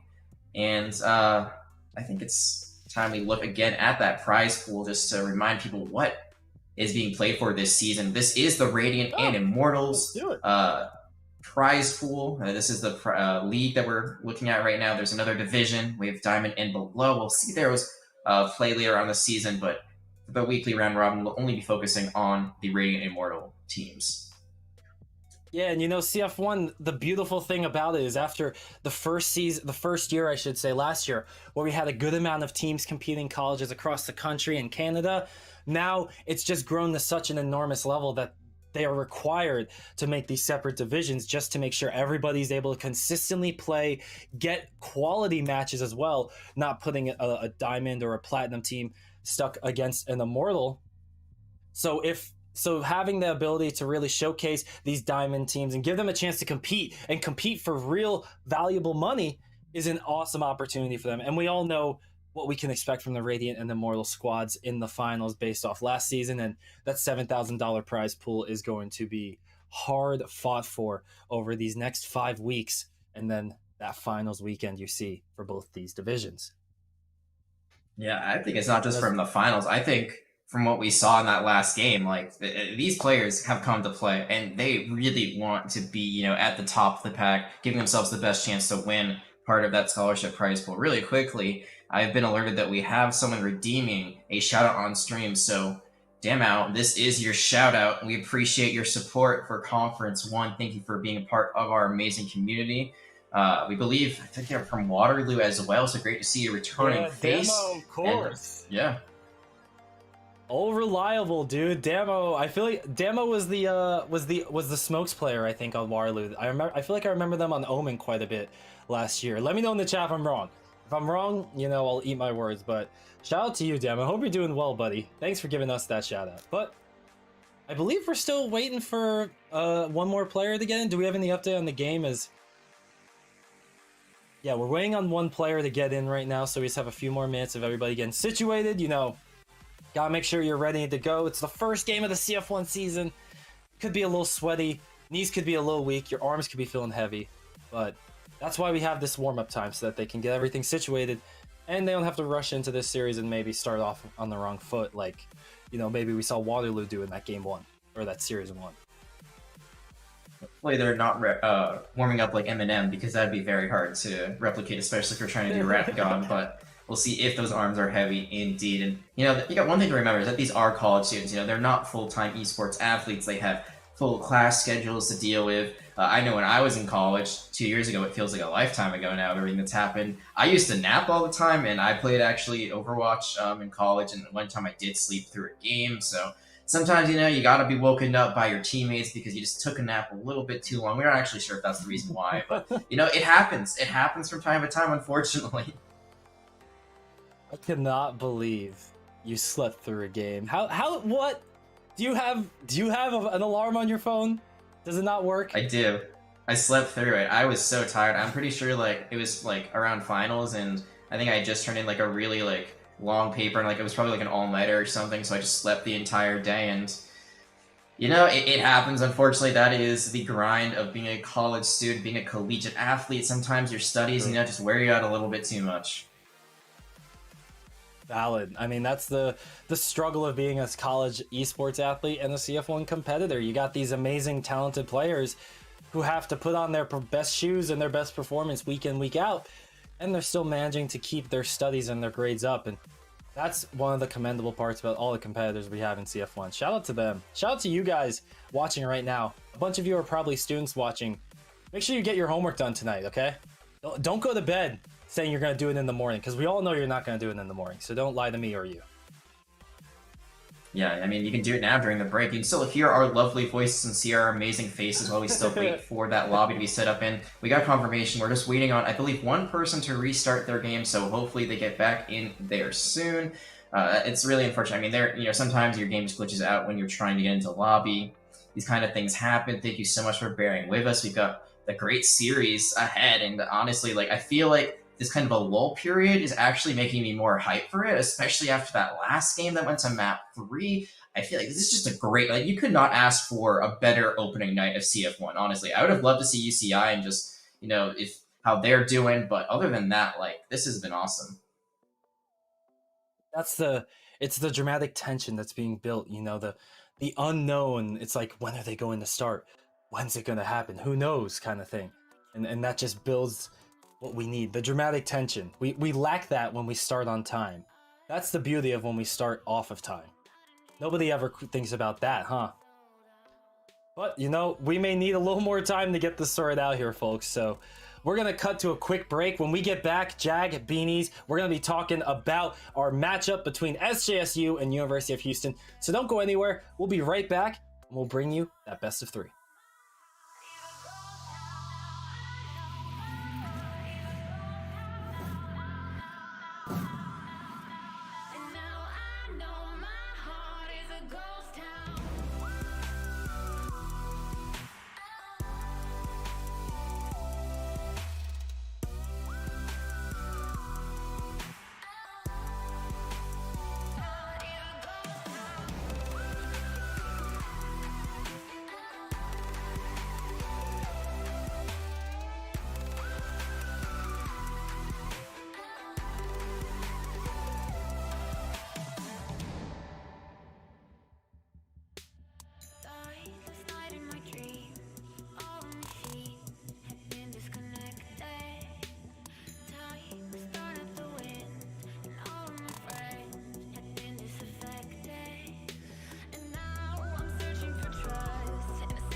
Yo, what's up, everybody? Told you we'd be back, and look at that. Here we are, and we are hitting right into the agent select screen, folks. As you can see here, we have ourselves San Jose State University and University of Houston Premier in the agent select lobby, and the only thing locked in right now is going to be a KO and the Rays from each side, respectively. So this is really intriguing because I have not actually seen a KO yet on Bind. I've seen it mostly on Breeze and on Ascent. So this is really going to be a first. We'll have to see how they decide to play the KO. I'm assuming it's going to be a lot like Sky or Breach, very much an initiator, try to run in, and then you use the Sova more for recon on the side of San Jose State. On UH Premier, they're going to be going double duelist instead, and we talked about the Cypher. It's going to be a Cypher on both sides. That isn't really surprising based on what you said before, but I think, again, it's like these teams are playing for the sides that are on double duelist, be a bit more aggressive, especially with an Omen, and then with an Astra and a Cypher on defense, you're playing a little bit more for point control. Yeah, and that point control is going to be crucial because once you lose it, it's going to be incredibly hard to retake, especially if you blow all your utility in these initial fights, if you really commit to holding down either A or B site. So it's going to be really up to these teams to have coordinated communication and make sure that nobody's lagging behind and everyone is deciding we're going to hold this site, we're going to commit, or we're going to back off, we're going to retake, we're going to 5 versus 5, we're going to go from there. You know what I really want to see, Beanies? I just want to see another teleport like we saw in the last game. That was crazy. The defenders just running round up. One? Yeah, round one, pistol round. Going to take that teleporter, go for the flank of a lifetime, and win it as a defender. We'll see if San Jose State will do that on their defense, but UH Premier, in their attack, what are they going to be looking to do here? It looks like they are set up towards B. It looks like it might be a bit of a split push. 2 through Hookah, 3 through Long. So if they do that, then they kind of take away that teleport because that's where it came from last time. Well, let's see how the split push works out. But they are going to be running into the Cypher and the Sova. I would say 2 of the best agents that are, like, you know, defensive of their information. They had the KO there to be perfect, but actually, as you see, this WASD is going to be rotating on the Rays, so it's going to be a 3v5. Oh, and Koi's just going to be hitting it straight into the Hookah, but nobody's going to be letting him through. It's going to be a grenade met to the face. Jivey's actually going to take down Nazi. Sova's early eliminated from this engage. Oh, but we have 2 back from San Jose State. Teddy and WASD are going to be staying true with the Frenzy, picking up a nice kill. And as the trades are coming through, people are balancing this out left and right, left and right. UH Premier, the only ones left standing here, and that's going to be Sova, trying to keep himself alive and maybe find the frag. Against the last one alive, does have the spike, could go for the plant, but instead might just go for the alt orb here. Yeah, it's going to pick that up, so going for the individual play instead of the team play now. What I would love to see them do is rotate all the way back to B, which is a possibility. Only the KO has been left there, but actually, it looks like San Jose State, they're kind of unsure of what they want to do. You saw them looking like they're going to go back to B. Now they're still stuck at A. They're just playing on the defender's spawn side to see what to do, and Tanban's said all the time in the world, even has the recon bolt back in their pocket, but that camera is going to find them out immediately. Tries to get the spike down because those 200 credits are going to be worth it, but takes the teleporter instead. Tanban's is going to try to get onto the site, but Teddy, lying in wait, going to secure the elimination, and San Jose strike first blood here in our game 1. And what I really liked about Teddy's play there is that Teddy waited for that recon bolt to come out, because when you use abilities in Valorant, generally you're kind of caught with your pants down. You can't pull up your gun for another 1.5 seconds-ish, and that is all the time in the world for someone to peek. So right here you see, throws it, sees the arrows coming, and that's when they take the strike out. And perfectly done. Still would have probably won that round anyway, because Tanban was pretty low to begin with, but San Jose State, we know they lost the matchup that happened 2 days ago. Going to start off with a little bit of a different result, but it looks like we're going to have a pause come in early. Yeah, this is a quick pause. Well, not too quick. Maybe it's a technical pause then. We'll get the information for you folks in just a moment. But starting off early on, we don't have much that we can dissect from that first round. But what is interesting already, Jag, is what KO's coming out with here. Teddy going for the second round Phantom Light Armor buy. 0 credits in the bank. This is an extremely risky thing to do because not only do you need to make sure you get the eliminations to make it worth it, but if you get eliminated yourself, you're going to be coming into that third round on a light buy, or a broken buy, I should say.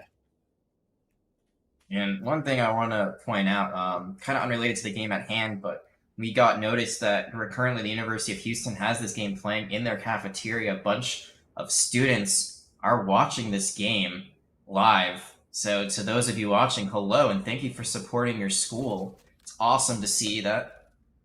And fortunately, we're just hearing that they might have internet issues, so maybe they aren't watching right now, but they were watching at one point at least, which is great. You love to see it. Collegiate esports, they are on the rise for sure. Going into this round, I mean, what can you really do if you're Premier? You're going to have to go for a light buy, but it does look like you actually going to go for some Sheriff, so a little bit of a commitment here, as, once again, like Premier wants to go to B. I like it, Jag. That's the thing, is we saw that UH Premier went for those Sheriffs, and SJSU have themselves a second round Phantom.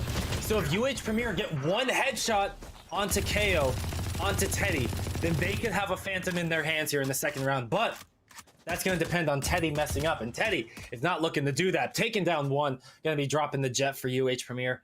Last player standing. Leaving just one member, sorry, spoke too soon. And the second round, which looked like SJSU could be overstepping, they knew exactly where they were going the whole time. 2-0 SJSU. What a nasty play with the Ares. I mean, we talked about the Raze and the Judge. We talked about the Jet and the Operator. I feel like the Odin and the Ares are Sova's weapons to use. You usually see this more on a map like a set where there's a wall you can spray prey through, but here, still going to do the exact same thing through smoke. Found so many members that are weak, gets a 3k at the end of the day. UH Premier now is able to buy themselves. They keep forcing B, and it looks like this time around they're going to swap things up. They are playing a little bit towards mid, but overall looking towards A, so better guns and a little bit of a swap should be good for them, but the KO is going to use the 0 point. That is going to be the detection as well as the suppression. That's why you use the KO. You set up those angles early on to try to throw the 0 point every time. The drone comes out, gets spotted, and I believe took down the tripwire. So very good use of that utility, trading out cooldowns. But Teddy with the grenade gets a two-piece, taking down Tan Band and Eric Appleson. That's going to be so worth your life right there. A 2-for-1 trade in lamps there by Teddy, giving SJSU such a strong grasp on this A site. But UH Premier, they still have it split in half. They get the default plant down, and that's going to be all that they need to try and even these odds. 3 on 3, 30 seconds on the spike. And the 2 versus 2 is now what's left here. Choi Boy on the box, gonna try and find the elimination. Astra going to go for the defuse, and Nazi going to bait out the peak, take him down, flexing with the Ares, as you said. Sova showing off why light machine guns are elite weapons. Really are elite weapons, because you don't really have to work. Like, Valorant is a tactical shooter, so like CSGO, it's really about aim, but who needs aim when you can just go burr? You don't need it. You don't need to worry about it. Burr. No think, just burr. That is the Ares. That's how you present it at a showroom. But regardless of burring or not, San Jose State find themselves up. Very nice lead. The bonus round still goes their way now. UH Premier kind of at an awkward crossroads. They are going to get a Stinger and a Vandal, but most of them are going to have to commit to Sheriffs. See how this works out. That's going to be a double peek, and Wasi able to trade out there is still pretty dang good. Yeah, it's like a pointing Spider-Man pick. Just the two of them like, oh, blew each other up kind of thing. Eric, though, putting the Sheriff to use, and Jivey stepping up big. UH Premier, tired of being stepped on, are going to be swinging the favor towards them in this 4th round. As SJSU, they do have the guns in hand. They do have the Phantoms, the assault rifles, the Vandals. But do they have the eliminations? Joy Boy with the patience. Foregoes the elimination, saves it. Does it not take down the camera? Surprising choice right there. It's not going to be able to get him any eliminations, but somehow Choi Boy is able to fight himself out of a dark place, gets one and gets out. Teddy taking down 2. Jivey and Sully were not prepared for the flank from the KO, and the knockout was a generous way to put it, because Teddy just stomped on you guys. 4-0 SJSU. Okay. If you're not telling me that KO isn't a good agent after the last, this map and what we saw on Ascent, like, I don't know what to tell you, because right now, these KOs have really just putting people out of their misery, man. The fact that Choiboy doesn't die here is insane. How did they get out of that? And then it just sets a Teddy on the flank perfectly. They peek at the same time. I mean, Teddy even has his ultimate already. He could have used the null command if he wanted to. Instead, holds it for another day. Top of the leaderboard. And 4 rounds in a row for San Jose State. This is quite a start to this series for them. Very much so. And, I talked up UH Premier after Eric sent me that detailed report of a big 2 and a big 0 next to each of these teams' names. But San Jose State, they didn't get the same memo. It was lost in the mail or something. Oh, but Jivey is able to find those quick feet using all the cooldowns available to them to make sure not a single mark from the Hunter Fury hits them. As SJSU is going to be holding strong in a 3 versus 5 here on the B site.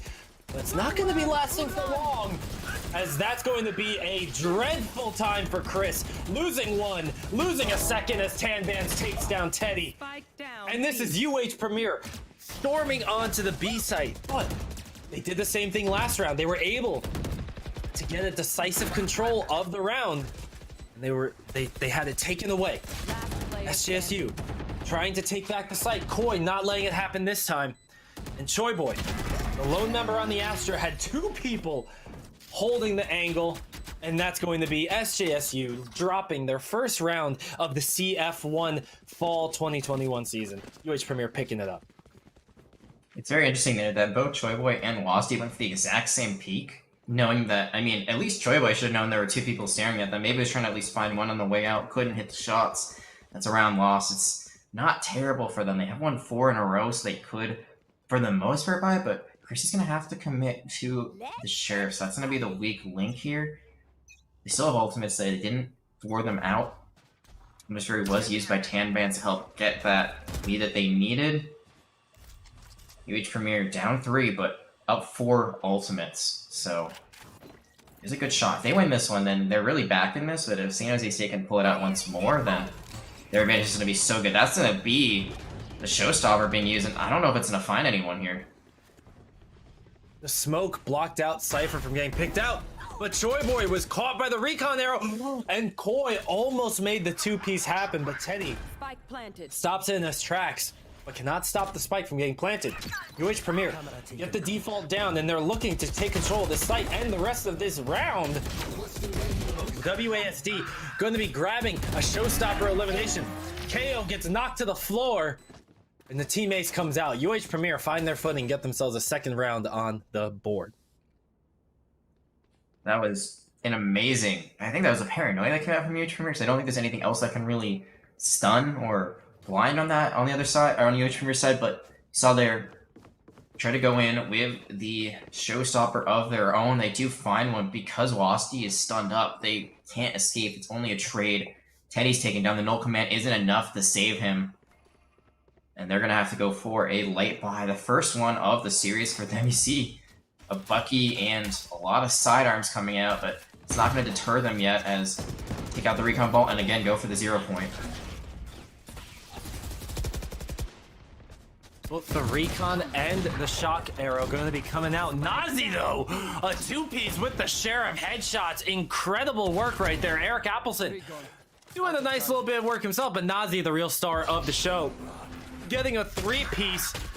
And Sully trying to TP onto the bomb is going to use that as Koi takes down 1. But Nazi with the 4K, looking for the 5K. Just 1 elimination in Nazi's way. And you bet San Jose is going to be letting their Sova take a shot at this ace. It's worth it, though. Nazi's so weak. They don't really have great control over the spike. This might be a misplay. Now that this Cypher has rotated, it's a lot better, but Chris is going to fall. They can't find the shots, and now a 3v1 is a 1v1. That's why you don't play for those achievements. If they happen, they happen. You got to play it like the team game. It is ace off the board. We saw a team ace earlier. We've seen so many aces tonight, but this round we will not. Sully is weak, though. Might be going back-to-back, and Choiboy with the Sheriff. It's a thrifty round. We've seen 2 of those already. This This seems like another series that's gonna be a complete banger beanies. And already, this action is just it's insane.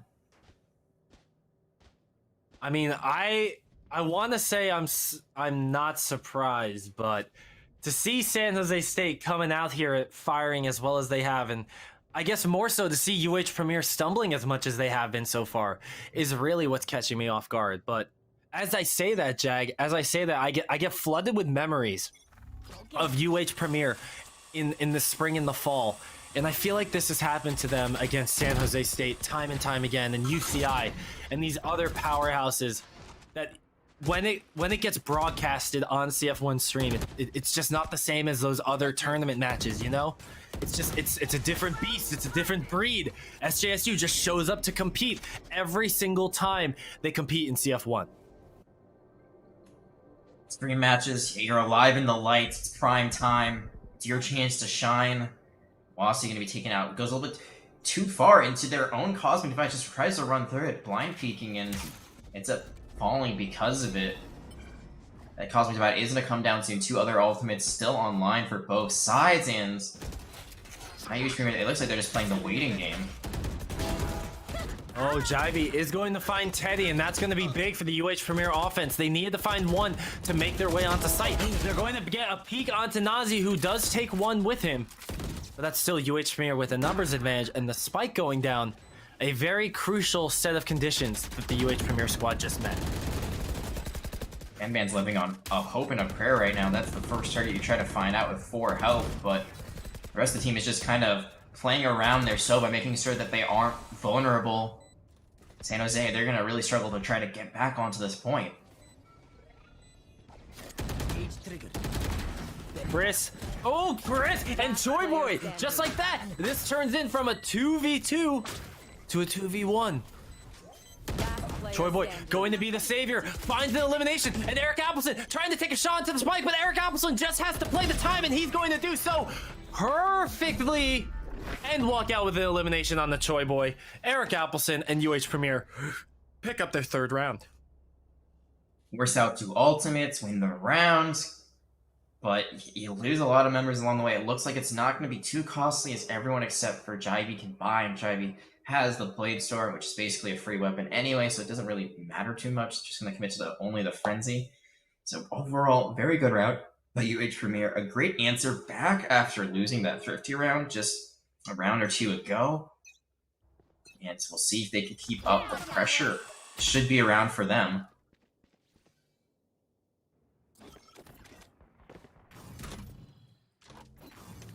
The site is looking primed for this UH Premier squad. But look at your mini-map, folks. Take a look at the Sova from SJSU. I believe, I don't want to misspeak, but SJSU Sova is going to be moving through the spawn. Or no, takes a stop. It's going to be real interesting what that Sova does, but in the meanwhile, you have to worry about the frontal assault. And Sully is going to be taking down Teddy, giving a nice advantage over to UH Premier. They get 2 members, and Chris is going to be evening the odds. But do not forget about that Sova. SJSU has their long flank this entire time, and it amounts to nothing. And Jag, I guess that's the beauty and the curse of having somebody go on those long flanks, is you can make these crazy plays that they don't see coming. Or your team just gets outnumbered 5 versus 4, and by the time you show up, it's already a done deal, round over. Absolutely. Here's the thing, like, those flanks can work out if you're able to buy enough time, but if you're being aggressively kind of stomped on there and the team that you're facing has better weaponry, like, they're going to play a bit more confidently there, so you can't really buy as much time, so that flank has to be much quicker. In that case, it took a little bit too long. Reinforcements did not arrive in time. Premier get that one back. San Jose State, they can buy now, so this is going to be a very important round for both teams, and it looks like they're going to commit to Thundersphere early on. Only finds 1 real piece of damage, cannot take out the enemy Soba, who has Thundersphere of their own.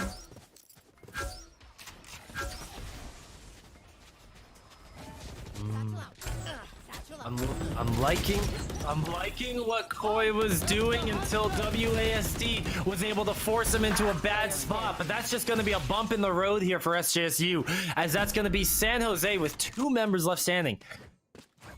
They're gonna have to swing over the A site, the teleporter known to all on the map. And now it's a matter of, is Tan going to get sniffed out? Tripwire's hit. This is not looking good for Tan. The spike is going to get down though. So that's a little bit of money for the side of UH. But that's all they're going to be getting here because Choi Boy defuses, Choi Boy gets the elimination, and San Jose State gets the 6th round win for themselves. At least a draw, very important round. And even though they lose the round, I want to talk about the Sova on the side of UH Premier. I think they might have the best Hunter's Fury skills that I've ever casted because they've used it twice in these 9 rounds, and both times they're able to get double kills. I'm not sure if it's just the positioning of San Jose State or if it's just, you know, great recon from UH Premier. Regardless, Tan Bands is the top fragger on their team.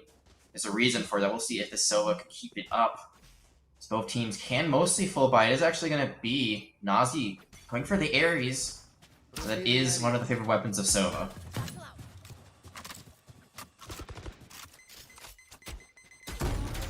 Satchel out. Some satchels being thrown out, or I say some, just one. Cooldown's being used. And B-side is really looking to be the distractor of all of this. You can see the spike is located on the A showers for the time being. Not much to be found for San Jose State University, other than an unfortunate... Never mind, Nazi found something. Buried treasure, found gold, heading out west. California, you know, has lots of gold, and they just found themselves a 2-piece. So that's going to be a nice win for San Jose State Blue. And Choi Boy keeping this going. San Jose State is just continuously having these individual plays created time and time again that they're outperforming University of Houston. And it's a shame to see small mistakes really mount up. And what I'm thinking of right now is Chris gets one, gets the second. Is Nazi getting that 2-piece and only having to aim at one location? When you line up for your opponent like that and they just get an easy 2-piece, it's the worst feeling because it's just so preventable with the low communication. It really is. I think sometimes you kind of take the duel because you're like, well, you know, I'm gonna avenge my teammate. I gotta defend their honor. But then when you lose it yourself, it is disappointing. And I think that round really was over once Choi Boy got that kind of blind shot. They saw the cyber cage come up. And they thought, oh, this is, you know, enough for me to get through. But then when you got that information, you see them peek their head just a moment before, you're probably going to guess where they're going to run through. And fortunately for their opponent, ends up getting killed, even though they have that utility online. It's going to be a full buy for both teams going into this last round of the half. 2 ultimates apiece. I think the biggest thing for San Jose State is they got to use the Cosmic Divide better than they did last time. You don't want to blind peek through it. There's really no reason for that. Nazi, they're going to blind peek themselves, and the whole squad is here to help defend them. No eliminations for SJSU, just a lowered health pool, maybe about, what, 25, 30 HP, give or take, on their raise, but you'll take that for the advantage in the numbers. Sully, though, going to be dropping the spike here on the A site. The brief moment to breathe that UH Premier was afforded is now SJSU's to hold firmly as they have control of the site. They're taking it back ever so effectively with this KO. I mean, Teddy is just running amok in this lamps area. Nobody can get anywhere without Teddy. What? Eric, what? Okay, defend the spike's defused, but Eric? What? That's a highlight reel play, but it's not enough. I mean... It's not. That's the sad part, you know? It's a highlight reel play for someone else. Let's put it that way. I mean, it's great to get the collateral, it's a double headshot collateral there, but it's just not enough. And the biggest thing was, like, there were members alive for UH Premier. Maybe they were just completely unaware of the spike being defused. I'm not sure exactly how that went down. Maybe they were too scared to peek. Regardless, it is an objective-based game. Once that spike comes down, kills are not the most important thing. They'll help you get where you need to go, but the spike is the end-all, be-all in that case. San Jose State, a great defense. And I feel like this is one of the first times, or I think this is the first time all night we've seen that the defenders have the lead going into it, which is usually what you expect in Valorant. Last series all about the offense, but here San Jose State now going to be looking to extend that lead now that they've swapped sides. And I'm excited to keep watching Teddy on this KO. I'm loving seeing the agent come out. It's not something that people may be using extensively, even with the buffs that happened recently, but Teddy's making a heck of a name for it here. Getting a second elimination for them is going to be WASD as the Frenzy gets some time in the spotlight. And with the spike being planted now, it's going to be UH Premier having the retake. And you can see where the defense, the offense is jumbled up. Two members, Nazi and Chris, stuck over here. One of them is going to get eliminated, but did the other get spotted out? And Teddy is still kicking with 48 HP. And in a pistol round, that goes farther than you might think. Oh, an interesting use of the utility. It's going to pay dividends there. And that's just going to be SJSU cleaning the floor with their opponents and starting out the pistol round with a W. Sometimes at 48 health, you just die for the cause. You're kind of like a shield for your teammates or your distraction, which every way you want to look at it. Teddy living long enough for the follow-up to be there. And they're able to get the job done. They're able to extend this lead. And looks like UH Premier is not going to force buy here. I'm a bit surprised by that, considering that this lead is starting to fall out of their hands. But they want to play for the bonus instead, which is completely respectable. But on the same hand, San Jose State, they're about to get to double digits pretty early on in this series. Oh, speaking of getting some double digits, Teddy's getting a two-piece. All he needs is a side of biscuit, and he's going to get himself a nice meal. And Chris also finding a shot onto Koi. The aggression from the UH Premier defense is really biting them in the behind right now. Teddy's gonna enter, feeling himself right now, finds one elimination, the flash forces the other off, and honestly, you could have told me that SJSU was playing comp Q in that round. 5 stacking against 5 randoms, that's kind of what it felt like a little bit, and it just seemed a little bit disjointed there from UH Premier. You saw there, it was a 2v1, and Teddy was literally in between two players. The flash, sure, is gonna blind you for a little bit, but I'm pretty sure whoever was farther away outside of that B site, more on spawn side, could have had the angle to at least trade out, at least try to find one kill. Can't get it done. San Jose State does get to double digits as expected, but UH Premier, this is what they're playing for. They committed to the bonus round, so they lose this. It's another thrifty. It's going to be very dire for them going forward. Right here. Nazi rocking the Ares. I'm a big fan. Give the Ares some limelight. Light machine guns are very much valuable assets to this game. Oh, and Eric Appelson's gonna get spotted out. And then on top of that, he's gonna get suppressed. That's a whole heaping of disaster for the UH Premier defense. And oh my gosh, it's like we're watching Waterloo again here, Jag, because it's just SJSU choosing a site and they don't wait. They don't give a lot of time over to the UH Premier defense. They choose a site, they drop their smokes, they execute. Boom. And just like that, SJSU have a 5 versus 2 numbers advantage. And they are poised to go up 11-4. Sully, the last member alive, going to be peeked by 3 people. It's just going to run for the hills. Paranoia isn't a blind that might be able to find quite a few kills here. 2, but it's still not enough. It should have been a round that Premier had in the bag, but it looked like San Jose State, they were able to buy a few assault rifles of their own, picks them up off the ground after getting those kills. Teddy, you know, he bought 4. That lead is going to extend 2 rounds away from a win. No, Premier, this is where you start panicking because you can't buy here, so unless you have a really great 50 round, you should go 12 rounds against you.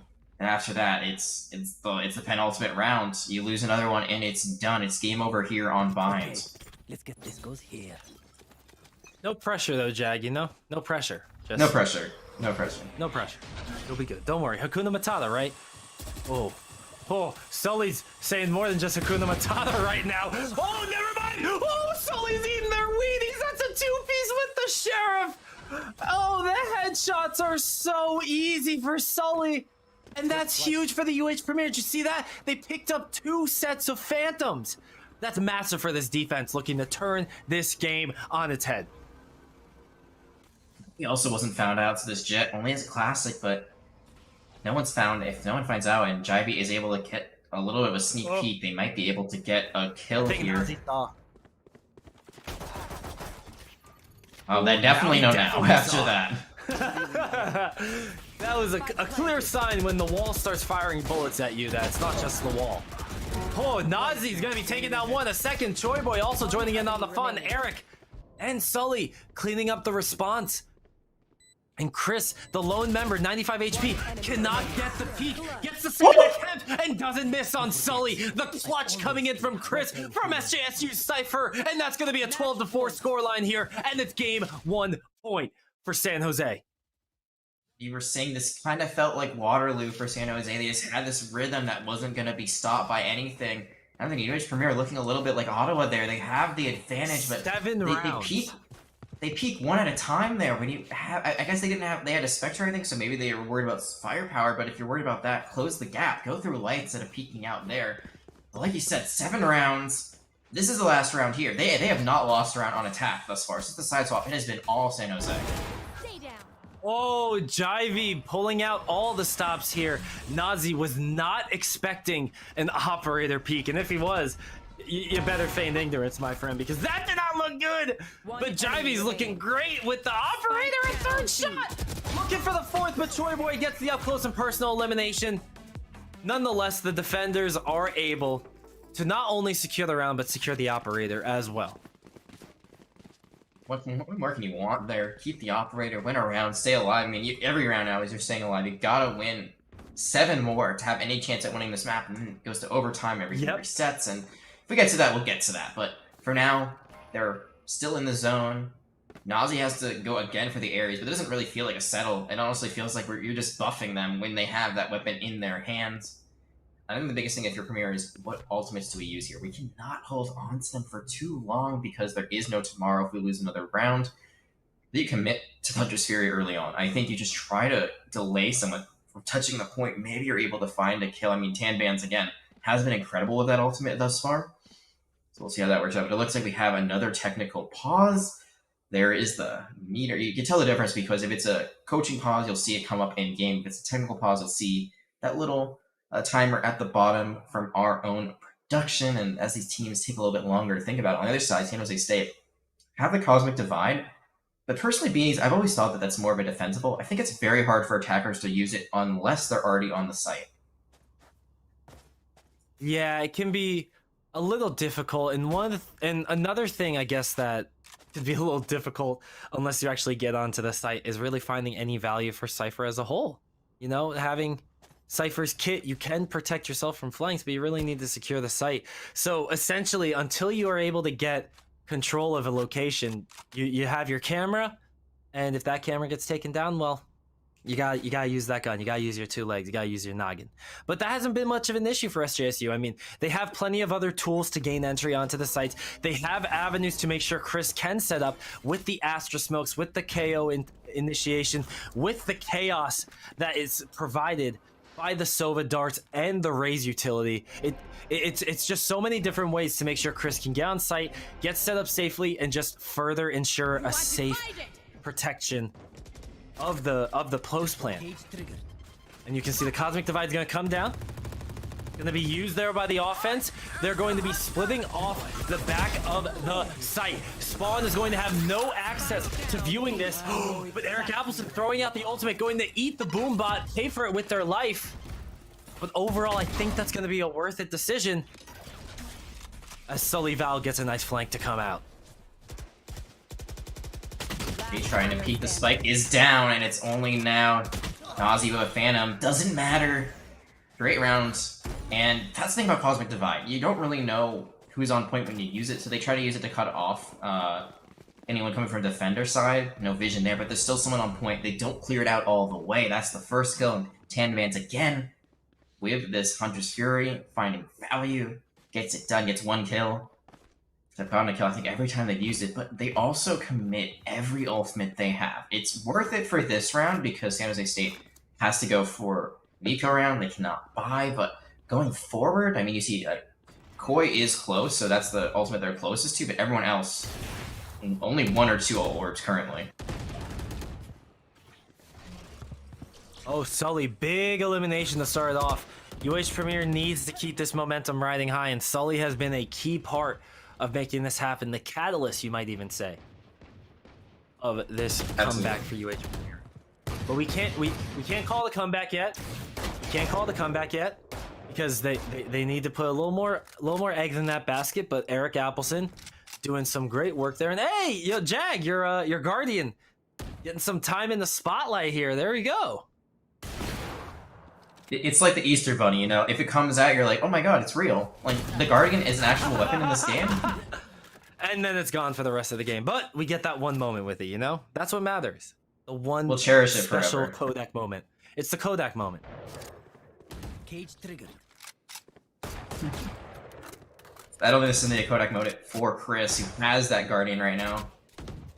Can't really shoot anyone, is cut off by the cyber cage. Their teammate is stuck in shower, so they're not together. Teddy, they know where Teddy is. Teddy's trying to draw them in because they have a judge, but no one is biting on that bait just yet. Now Chris, 14 health, trying to take out Jaibu with that operator, but can't find the angle because they're stuck behind boxes. Enemy remaining. Ooh, Sully gonna be taking down Teddy, and the Guardian will not get any time in the limelight, but Sully picking up a 4K, bringing UH Premier their 7th round win, and this game is starting to look salvageable for the UH Premier squad. It's looking a bit... No, I'd say it's a bit of a comeback now. I'd say we are safely in, starting to make a comeback territory, so I can say that Premier, they've put up a fight, they've brought themselves back from the brink. It's still the same scenario. You lose one and it's done. You still have no ultimates to use. Now, at San Jose State, they've been stockpiling their own. They have 3 they can buy, so really everything is in San Jose State's favor except for the operator. Jivey has come to life with it, and I think Jivey has to continue to find value. Oh boy, gonna be getting a big elimination to start off. Sully finds 1, finds 2, and the spike. Sully doing incredible work here, putting the UH Premier on their back, making sure that this comeback is truly a possibility. But Chris, not done yet. He's gonna be taking down Jivey, and Nazi does get the spike. That's a big pickup right there. That's gonna allow the SJSU squad to cause a little bit of confusion, a little bit of second guessing for what they're going to be doing. And I love this play, Jag. I love this. Nazi going to be taking a little peek on the Eric, who may have seen. Eric does see. Too smart. Eric knows what's coming. Throws up the camera and wins the 1v1. Eric played that so incredibly well there, Jag. Such a good job by the UH Premier Cypher. I don't know why Nazi just didn't push when the camera was up. I mean, they're completely vulnerable there. Instead, Tanban's in a hole. That angle was already rotating towards B site when all this was going down. That's going to be a big misplay there. Could have just taken that duel knowing that they were viewing the camera instead, but they break it first. And that's just super unfortunate for Nazi there. All of a sudden, UH Premier, they're only 4 rounds away from tying things up and bringing us to OT. Everything's going to reset. You got to win 2 rounds in a row to get that done. You got to win by 2 rounds to be exact, so have a 2-round differential and all of a sudden done. We're not quite there yet, but Premier, they're making a case for this, especially because San Jose State, I said they had the advantage. Those ultimates all gone. Yeah, and I mean, in general, ultimates are not on the board here except for Sully, who has their From the Shadows, but even then, that's just going to be a repositioning and scouting tool. And again, it's Sully starting us off with a beautiful elimination, getting UH Premier the kills they need, helping keep this defense alive. Remember, folks, SJSU is a single round away from winning this game, and UH Premier is tearing through this offense right now. Talked about how San Jose State lost to UH Premier 2-0. They seem to have a great start, a great finish, but they just have not been able to stick the landing. And UH Premier is just inching their way closer and closer to that overtime scenario. It's looking so good for them going forward. I mean, Chris, what can you do here? Maybe you can get a spike plant, but you really can't because this point is being completely covered. So it's going to be another round win for San Jose. Do they take a time? Honestly, I think it might be worthwhile to take a Kogi's time out here. I mean, that's a flawless round, so they definitely need to recover some way. I'm just not sure exactly what it is. I'm not sure what's going wrong. I think you kind of hit the nail on the head. It's definitely Sully. Sully has just been like kind of the spark in the night. I believe in Sully supremacy, I think is the correct terminology here. How do you shut that down? Well, one of the things that I kind of am concerned with for the side of San Jose State University is maybe you get into a rhythm where you're just starting to feel a little too confident. And I can't even say maybe, because that seems to be the case right now. Is they had 7 straight rounds, but now they've dropped what, 6 straight rounds, I think, maybe 5. So they're really needing a full mental reset, which they're not going to get in these 30-second windows they have between the rounds. And as it gets closer and closer to this 13th round score, that pressure is going to be weighing higher and higher, heavier and heavier. And Choi Boy trades out a life of Jivey there, so 1 apiece. Big for SJSU to be able to get that return kill and keep themselves even in agent numbers going into a minute left on the round. They do here right now, if you're San Jose, you have the spike in your hands. You know most of them are on B. The Cypher's still on A. Actually, that's going to be the Rays going back to B. So this could be your time. Teddy is super weak, though, so you got to make sure that KO stays up, is able to get those flashes in if possible. Slowly just trying to a little bob and weave, try to find someone. That's a 0 point coming out. It is going to suppress someone, and Wasi's just going to Sully's jump down. in. 30 seconds left. Sully's down. This is That's it. big. That's big, Jag.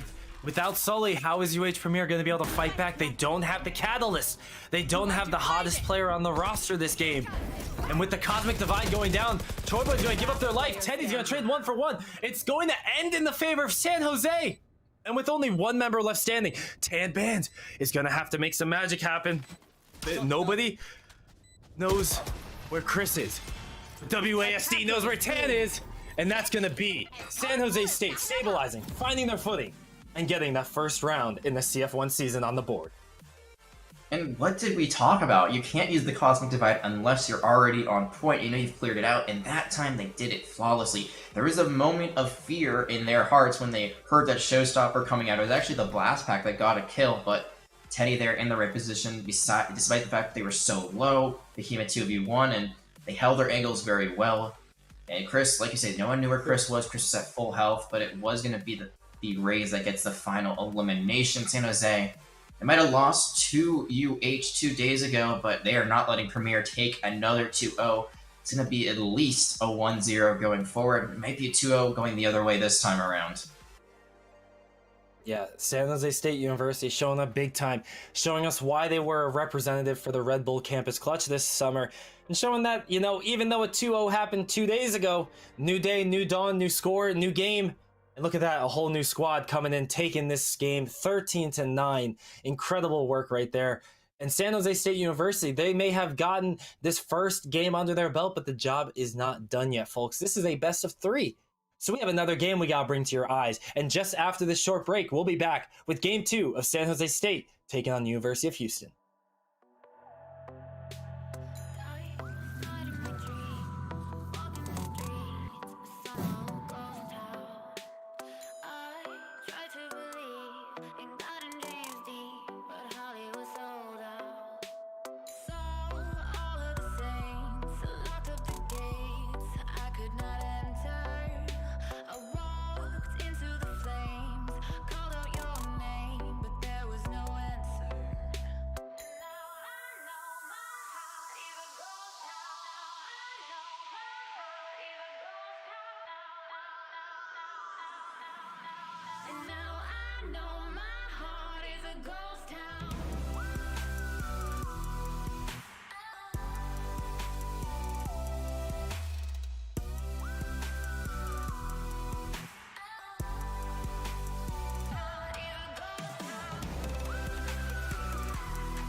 Welcome back to the stream, everybody. Beanies and Jag here, bringing game number 2 of San Jose State University taking on University of Houston Premier. Now, game number 1, interesting story here, Jag. Game number 1, we see 7 straight rounds taken by the San Jose State University squad, and then we see 6 straight rounds taken by the offense of University of Houston. But at the end of the day, San Jose State was still able to take control and win the game. But the point I'm making, Jag, is the end of that game was almost an entirely different story than the first, 2/3 of it? Yeah, I agree. I mean, it seems like a very one-sided... I mean, it was close at the beginning, if I remember correctly, and then it seemed like a very one-sided affair. And then it went back to being close because it was one-sided the other way, where UH was able to come back very strong. I mean, that could have been a 13-4, I think, when all was said, and they're bringing it back to a 13-9. That is very, very impressive. But it still was not enough to get it done. The other thing to note is that was actually Premier's pick. So that was UH picking Bind. So that was their map. They end up losing it, and now they have to go to Haven, which was San Jose's pick. So this, I feel like, mentally you're probably like, man, we were so close. But I think that actually motivates you more than anything, because you're like, hey, if we can come back from that and almost, bring it all the way, like, we can easily beat them on their map pick. It's one map, put it aside, we're going to bring it back on this one. Yeah, and I love to bring this up because this is almost CF1 folklore at this point, but University of Houston and UCI were the 2 teams that went to 50 total rounds, I want to say, in the game that took so long. The server closed out and we had to remake the lobby, and University of Houston lost that game 1, and they ended up winning the best of 3.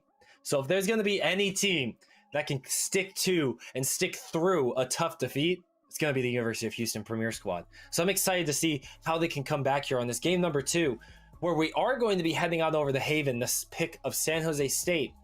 And University of Houston is going to get to start themselves off on the defensive side here. So defense on Haven, Jag. It's going to be a tall task to be able to pull that off because of it being the 3-bomb map. And there really is a lot of different ways for the offense to attack that armor because it's spread so thin. Do you think there's any pocket picks, any secret picks that could come out on the defense that might aid in their goal to minimize losses on this defensive side? I mean, I think we're definitely expecting a Cypher. Back in the day, we used to see a Sage. I don't think she's really played as much anymore. She used to basically take over B and was like, all right, here's my wall. Who wants to try to come in? No one? All right, now I'm going to rotate to Garage or to C or to A. But you just don't see her that much anymore because no one really goes to B, and the way that you approach B as an attacker has changed a lot. Usually you plant, and then you just back up all the way to window. Let's see how these picks come in. Not surprisingly, we are going to see Cyphers at least lined up on both sides. I think this is the biggest surprise is that UH is choosing defense. This seems like the most attacker-sided map in the game because of those 3 points, so you're going to have to spread yourselves more thin as a defender. Statistically, I've been told multiple times by Vincent that this is still a more defender-sided one map, as every map is in the game, but it's still the least defender-sided map overall. Mm-hmm. And I want to point out, we don't have everybody locked in. The only things holding off are the Cyphers, but knock on wood. But other than that, we get a look at what these teams are going to be pulling out. A big fan of Teddy getting another look on the KO. And, as I say that, it's really just the same agents across the board, except WASD is going to be swapping off of that Raze onto the Jet, as you would expect on Haven.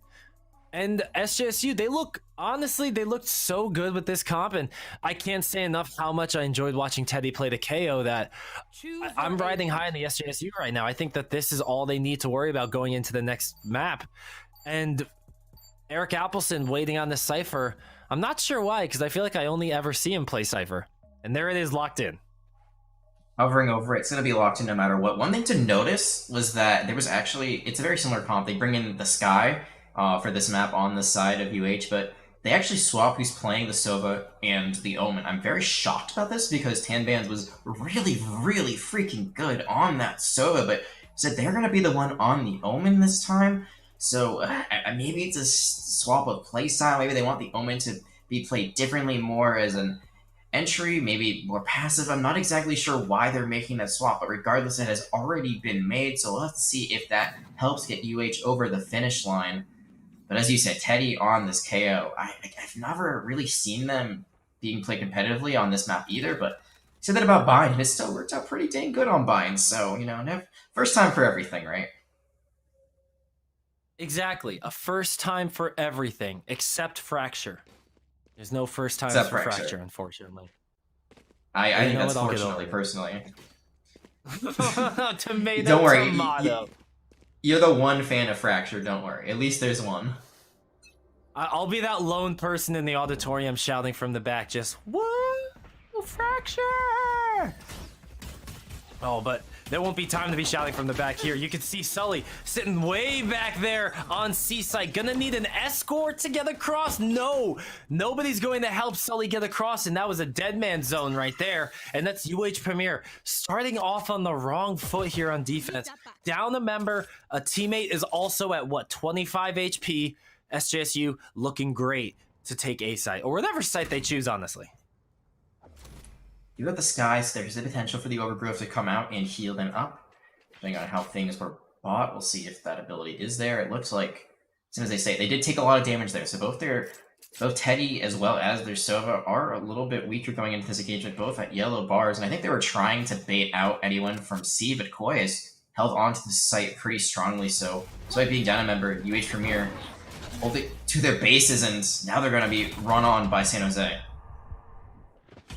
Oh yeah, San Jose really going to be just saying, okay, this site's in our control now. One member going to be given up here on the offense, but you know, if you're playing KO, you're going to expect to get knocked down a few times. But no matter what, SJSU squad picks them up, and that's a 2-0, or excuse me, a 1-0 quickly for SJSU. I'm glad they didn't overcomplicate it there. You know, they could have tried going to A, they could have tried going to B. There's a lot of things they could have done. I think they were trying to get everyone off of C, but UH Premier, they're too good of a squad to give that point up for free. Regardless, they're still able to take it over. They do lose Teddy along the way, but like you said, you know, sometimes in your KO, you just get knocked down. You got your ultimate, then you can get back up. 3 assists, though, and that's because of that 0 point both times. You know what they were doing? They were waiting for the 0 point. They were waiting for the 0 point to be back up, and once it was, they get that suppression in.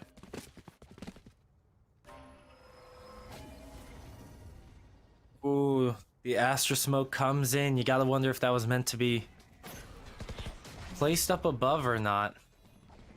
Oh no, it was placed. I just had a bad view, you know. Excuse me, sorry team. But that's gonna be a flash that comes in. Oh, and the shorty's gonna get up close and personal, but the classic is still going to be the best gun in this game, taking down one member of the defense. UH Premier gonna be trying to fight back. They had a Phantom in their hands, but it was literally for 2 seconds before Teddy and the Classic had other plans. And now, with UH Premier just stuck with a Sheriff on Sully against 4 people, it's not looking good. And that's gonna be the second round under the belt of San Jose State. Then he was like, you know what, I'll take one for the team last round, but this round is mine. Gets 3. They keep the Phantom, have an Ares. And last time I doubted them, I said, you know, this is a round that UH Premier should get, but it's going to be so tricky here because, again, with how this map works, with how you have to spread yourself out, depending on how they play this, it could still be the advantage of the attackers. So they're going to mostly have a presence on A. They are going to stack to C.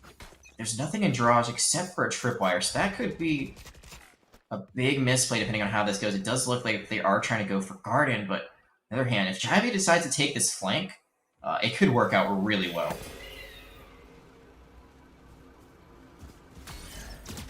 Going to take the B site for the first time. I'm a big fan of teams that take this B site and only use it as a way to get to A or C. But that's not going to be the case here. B site's going to be where they plant the spike. Is going to be baiting one member, and the UH try to get some controlled chaos out of this B site. You can see where all members of UH Premier fell is on the site itself. But they're not going to have the advantage to show for it. And Choi Boy is going to make short work of Jivey. That's a 3-0 start for SJSU. And Jag, this is getting eerily similar to how last game started as well.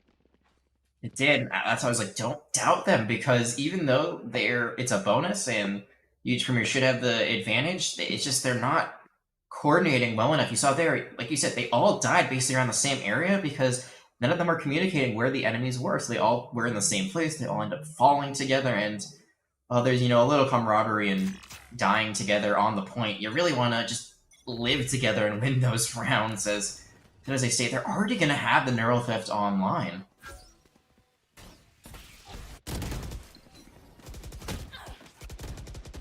Neural Theft is not going to be pulled out just yet. You got to make sure you get the elimination within a reasonable range. You can't get too big for your britches to try and make sure that ultimate comes out.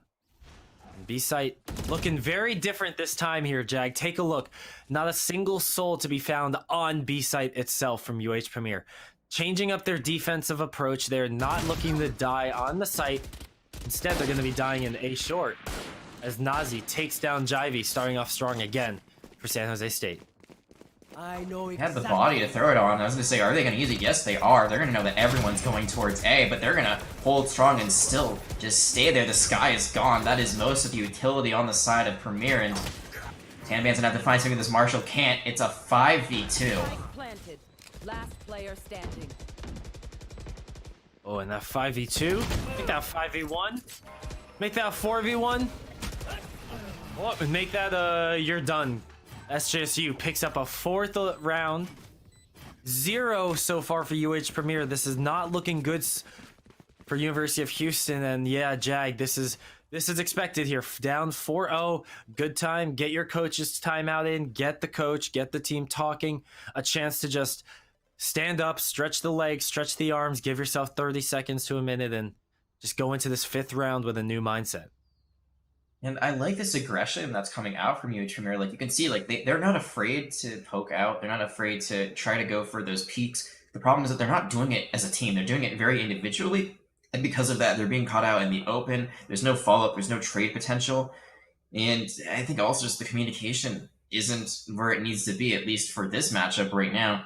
There was actually good opportunity for some exit frags on the way out. They got one, but they could have gotten two very weak members on the side of San Jose State. I think they're lucky that they didn't lose more than one member that last round, because UH Premier could not get on the same page. Even if one member left, you got to say, hey, just go for it. It's a sheriff. Who cares? Just try your best. You're going to buy next round anyway. Instead, looking at a 0-4 disadvantage, only a Neural Theft to their name, and 3 ultimates on the other side. One thing to note, though, is that Jivey does have the operator in their hand once again, and Jivey was kind of was able to come back to life, I'd say, on that last map once they had this operator. Yeah, the operator can really be a difference maker, but the thing is that you need to be consistent with it. You can have a good round here as Jivey, and that would be amazing. But what about the next round? Are you just going to lose the operator? Are you going to be able to keep that going? That's really where you need to start to get this comeback to really, really find its footing, because that operator is such a big investment there, Jag, and you really feel it if you go for it and you don't get the dividends paid back. But the spike gets planned, and San Jose State, again, setting up a post plan. Speaking of investments, Hunter's Fury and the Null Command being used early on by San Jose, they get the point, but they haven't gotten any elims just yet. And that operator, they know exactly where it is now. Speaking of investments, what about an NFT for this flank right here? Because Chris is trying to put on a highlight reel. Can't find anyone else. They're gonna get that second elimination off cam, but Jivey put it in the real work, getting the second kill. And now Chris, the lone member, going to have to try and play hero. Player standing. Find the elimination. Oh, that's gonna be the Oh no, the classic let them down, and Chris is able to preserve the perfect scoreline for San Jose State, the 5-0 that they're rocking right now and doing so well with.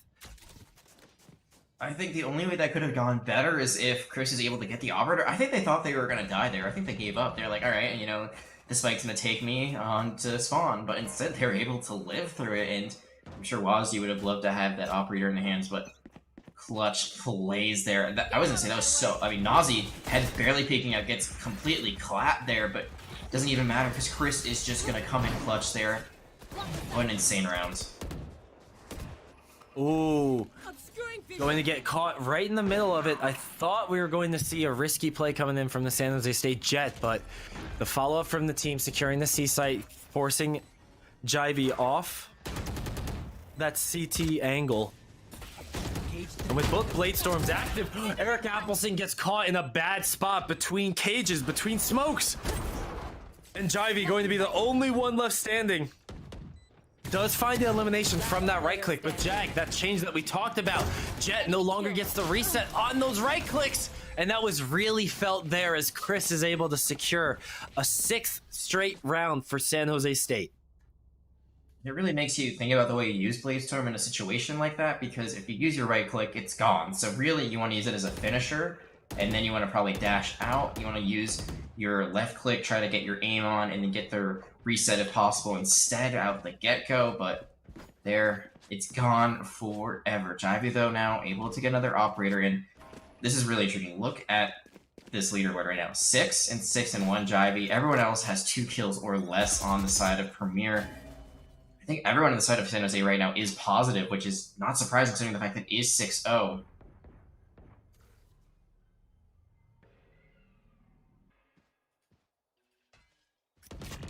WASD trying to find something. Nazi, though, going to be the one to pull a rabbit out of the hat, and unfortunately that's going to be Sully getting pulled out and taken down. Scout destroyed. Ooh, and then another follow-up going to be taken by dropping the Sky Wolf, leaving us with a 4 versus 5 and a little bit of time to breathe here for San Jose State, and probably more importantly for UH Premier, who are now going to be using this time to just listen, just try and gather information. They don't have much in terms of cooldowns they can be using. Sky is not going to be providing them much, but Jivey and Tan Bands are going to be providing a heck of a lot for UH Premier. This is massive work coming in from the UH Premier squad. It's been about time that we see some magic happen, and Jivey stepping up to the plate here, getting the 3-piece, getting the operator, and getting the first round on the board for the Premier. Looked like Tan Bands had been caught out, but instead jumps down, uses the paranoia, and from there able to run and win that 2v1. Then it's Jivey just holding the angle down on a long, so they both are covering parts of the site. It works out beautifully. Look at this. One, it just holds the angle. Joy Boy, you don't stand a chance in that scenario. And Jivey again. Flip it, chat. We talked about this, right? Like, Jivey looks best when they have an operator in their hands. Now they have that. It's even Nazi with the headshot through the door. Oh, that is picture perfect. You call it picture perfect. I call it disrespectful, because that was insane how easily that just happened. The one tap headshot coming in was so beautiful. Yikes. And WASD was in the perfect spot to wait out I the know smoke. exactly where you And with are. just 3 members on the defense, that neural theft is going to provide much needed information to the offense. And now they can make an incredibly cautious but intelligent decision, which is going to be going through that garage. Jivey might have other plans in mind, and Jivey now knows that people are moving, and Jivey finds one but cannot get the elimination, preserves their own life, and that's going to be a crucial thing to think about, as Spike will make its way on the site, and Chris will start the plant, not get to finish it. A massive Hunter's Fury from Sully, a massive ultimate going to be preserving that time, just extending it a little bit further, a little bit more of a nuisance. But Eric Appleson gets dropped. Here. And the defense, they're trying to retake this, but the post plant, look at the angles, look at the lines of sight, look at how hard it's going to be to break past all 3 of these members of San Jose State, and they're not going to let up an inch, Jag. 7-1, San Jose recovers. No, it's not going to be a 12-0 round, but it could be an 11-1, which is basically just as good. If you win the pistol round after the side swap, then it's all said and done. It's not there just yet. We've already know that University of Houston, they know how to battle back. They know how to crawl themselves back from the brink. And a 5-7 is still possibly feasible, especially now that they can still buy, at least for now. It looks like they're going to have Jivey go for a share, but they don't have the Blaze Storm in hand, so they're actually going to have to commit to that sidearm and hope for the best of it. Ooh, WASD, good job holding back. Almost walked into a shock dart. Not going to be met with that. However, Jivey, with a curious peek right there, gonna eat a lot of damage. Not sure if I agree with that choice there, but still able to recover. And Sully putting in work. Remember, Sully was the main reason that comeback even started in the previous game. And now Sully's looking to continue being a catalyst for UH Premier to get themselves back into this game against San Jose. They're really hard for this Astro to do anything here. The spike is on the point. They're playing around it. I think the one advantage they have is that, at least for a moment, they thought that it was going to be coming from B, but now it looks like they have turned their attention more towards this. And that's going to be the easy shot for Koi. No 11-1 this time around. UH Premier again on the board, and they just have to keep winning rounds. I mean, it's that simple at the end of the day. And I think the biggest thing is, like, they're finally stabilizing on the point. A lot of the time I've noticed that they kind of just give it up for free, especially on that C point, but on A, they're able to hold a lot more, I would say, proficiently. And I guess for that matter, or I guess to follow up with a question, where do you start with the UH Premier comeback here, Jag? Where do you find the source? What do you think is the big change they need to make before halftime comes around? They just give Jivey the operator. I would say get Sully started, but I feel like the swap has been kind of detrimental to them, honestly. Tan made to still look good on the Omen, but Sully's been quite more quiet on the Sova. And that operator could really be a difference maker, sure, but I agree with your point about having Sully on a different looking agent. Now, Sova can be a carry in of their own right, but you're going to be doing a lot of information gathering. You're going to be doing a lot of team utility focus work. And when you do have a chance to take these 1v1s, you're not going to have any utility yourself to manipulate them. But Jivey going to be manipulating the battle into their favor. It's going to be taking down 2 members, leaving us with a 3 versus 4 UH Premier. Making that 3 versus 3 after SJSU heard what I said and wanted to make sure I double-checked my count there. And I did. Don't worry, gentlemen. You're welcome. Look at this. Look at this. Chris is running all the way back to A. And it could have worked. I think they're aware of it. But Nazi's able to find the follow-up. That's going to make Premier question everything they're doing. You see, Sully's going to commit the Owl Drone, but it's actually going to be a Planet B when all is said and done. They have Hunter's Fury still online, so as long as the Sova lives, it's worthwhile, but they lose Choi Boy. They lose everyone. They lose everyone except their Sova. And all Nazi has to do is hold down a line of sight with your Hunter's Fury. If you can do that, you're going to do wonders. But San Jose State forgoes using the ultimate. Instead, they choose to just save it for another day, which honestly is probably going to be the better option.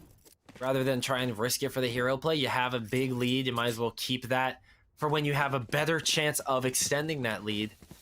But look at UH Premier now, stepping up big. You got the kills starting to spread out a little more evenly as people are starting to find their footing, find their groove. Jivey hitting those double digits, able to put in the work on this Jet.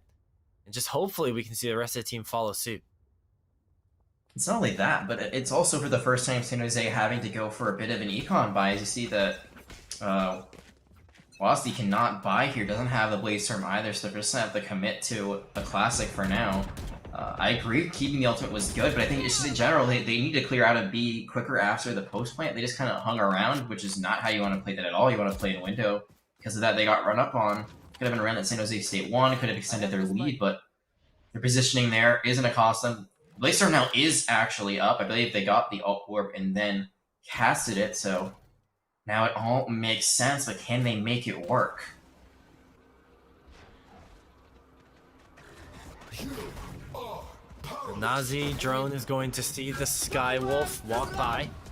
And that's going to lead to this Hunter's Fury I mentioned was saved from the round before. And that's going to pick up a crucial elimination. And the distraction may have been even more valuable there. Jag, the distraction from the Hunter's Fury gave Kaio an opportunity to pick up a 3K. And that's what we're talking about. The fact that they chose to save it from the previous round, there wasn't that desire to pull off the hero play. They pull it out this round, and now it pays massive dividends, nearly guaranteeing a round secure. And look at that, it did guarantee the round secure because Chris finishes off Eric Appleson, and we have 1 round to go in the first half.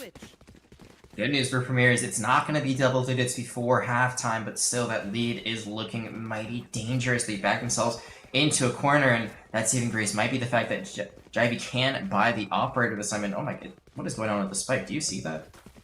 It's like glitching through the floor, it looks like. That is terrifying. Oh my goodness. Glitched out or not, though, that is the objective here. San Jose State, they have decided to leave it behind, at least for the time being, which tells me they're probably going to try to find a default pick, maybe in Garage, before they commit to a site. Oh, Teddy gonna be saying hello, surprise, goodbye.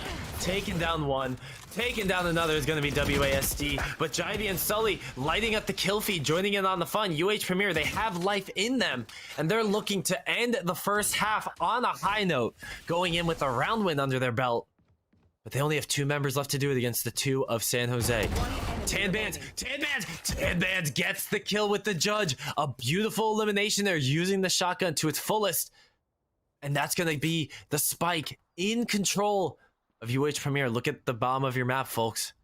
The spike is sitting in spawn.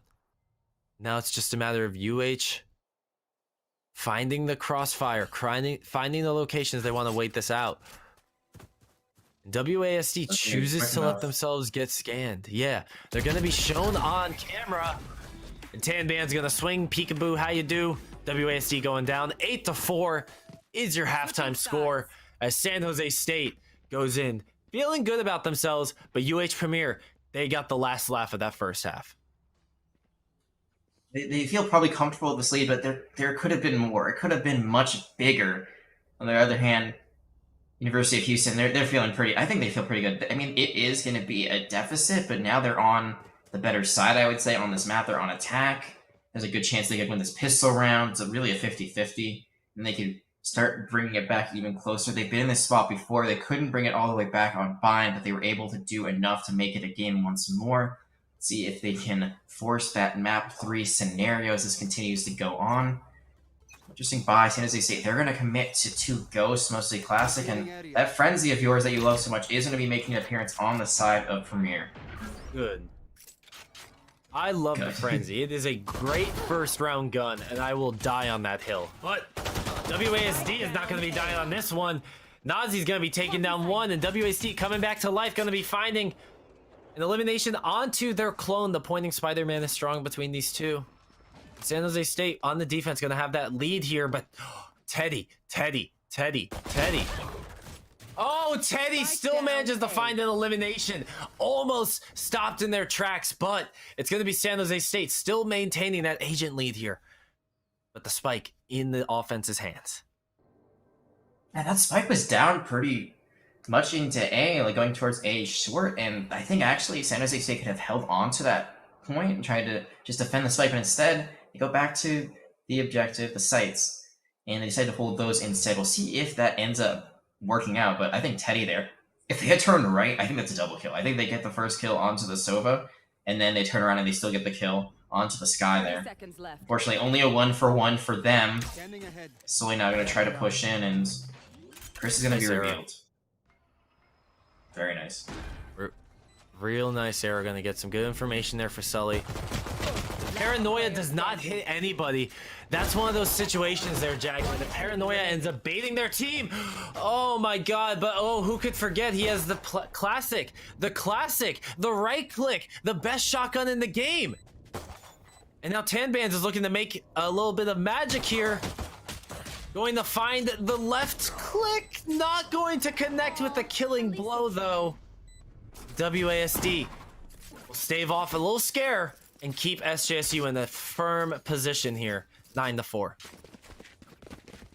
Clutch play coming out there from the Jet. They held their angle. They didn't. I think the biggest thing is they didn't go too far forward because they knew that the right click was a possibility. They saw what happened to their teammates and they said, "Nah, you know what? I'm not going to die to that." get the kill. And the biggest thing also is they got the spike to halfway, so they knew they could take that fight and extend it out past when the Omen smoke finally disappeared. So just all around great play from this Jet player on the side of San Jose State. Gets them 1 round closer to that victory. 4 rounds needed overall to put it away.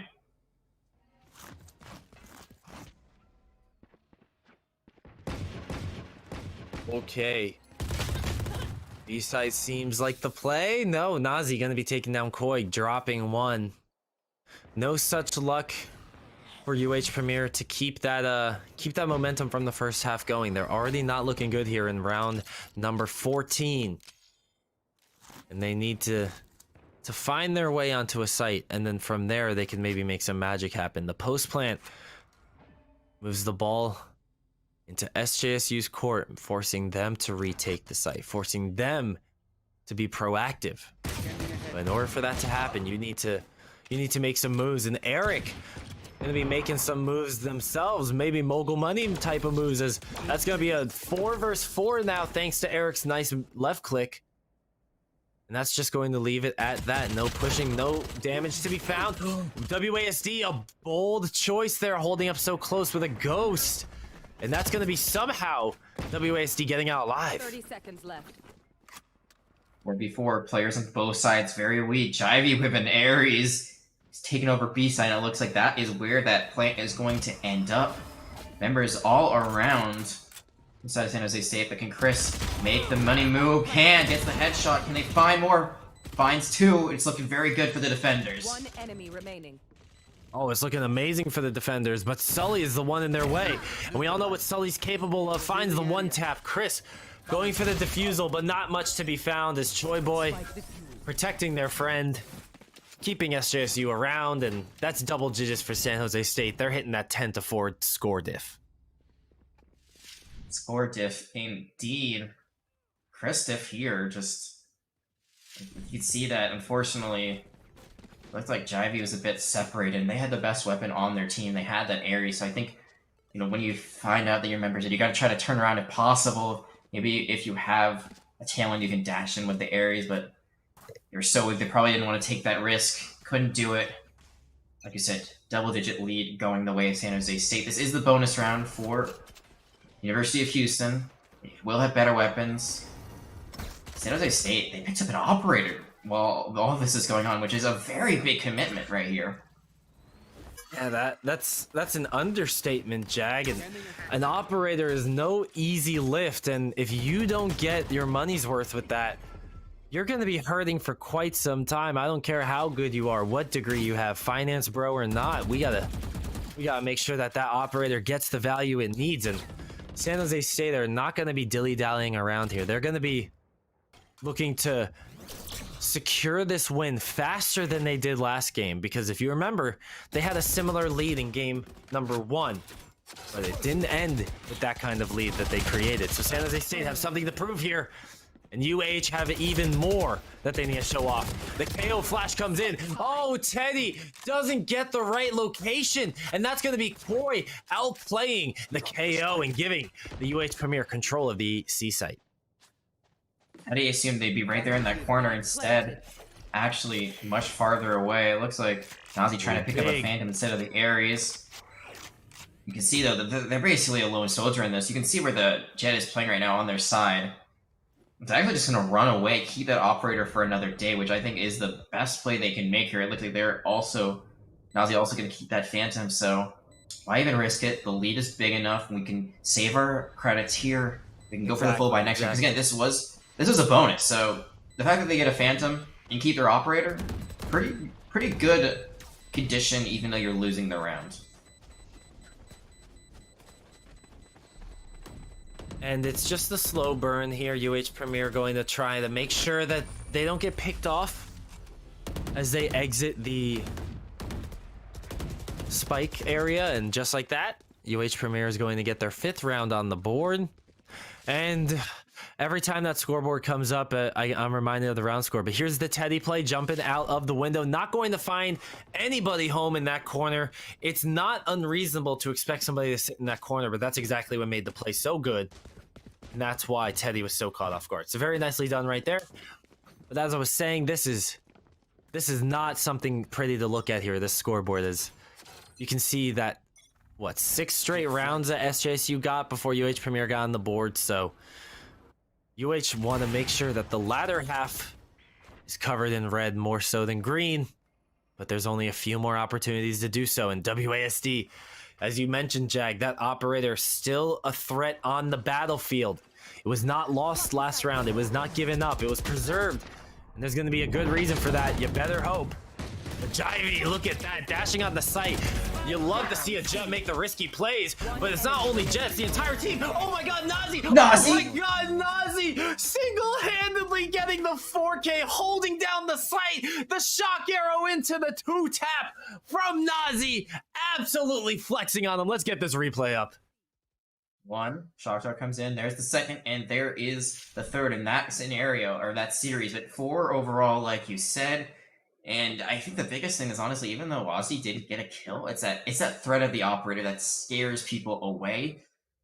Yep. They're holding down a long. They had to run away because of that, and it was kind of a light. It was a force buy, I'd say, almost went away from San Jose because they had to go for light armor. But now Premier, knowing that their game, or week 1 game, is life is on the line, they're gonna have to force themselves.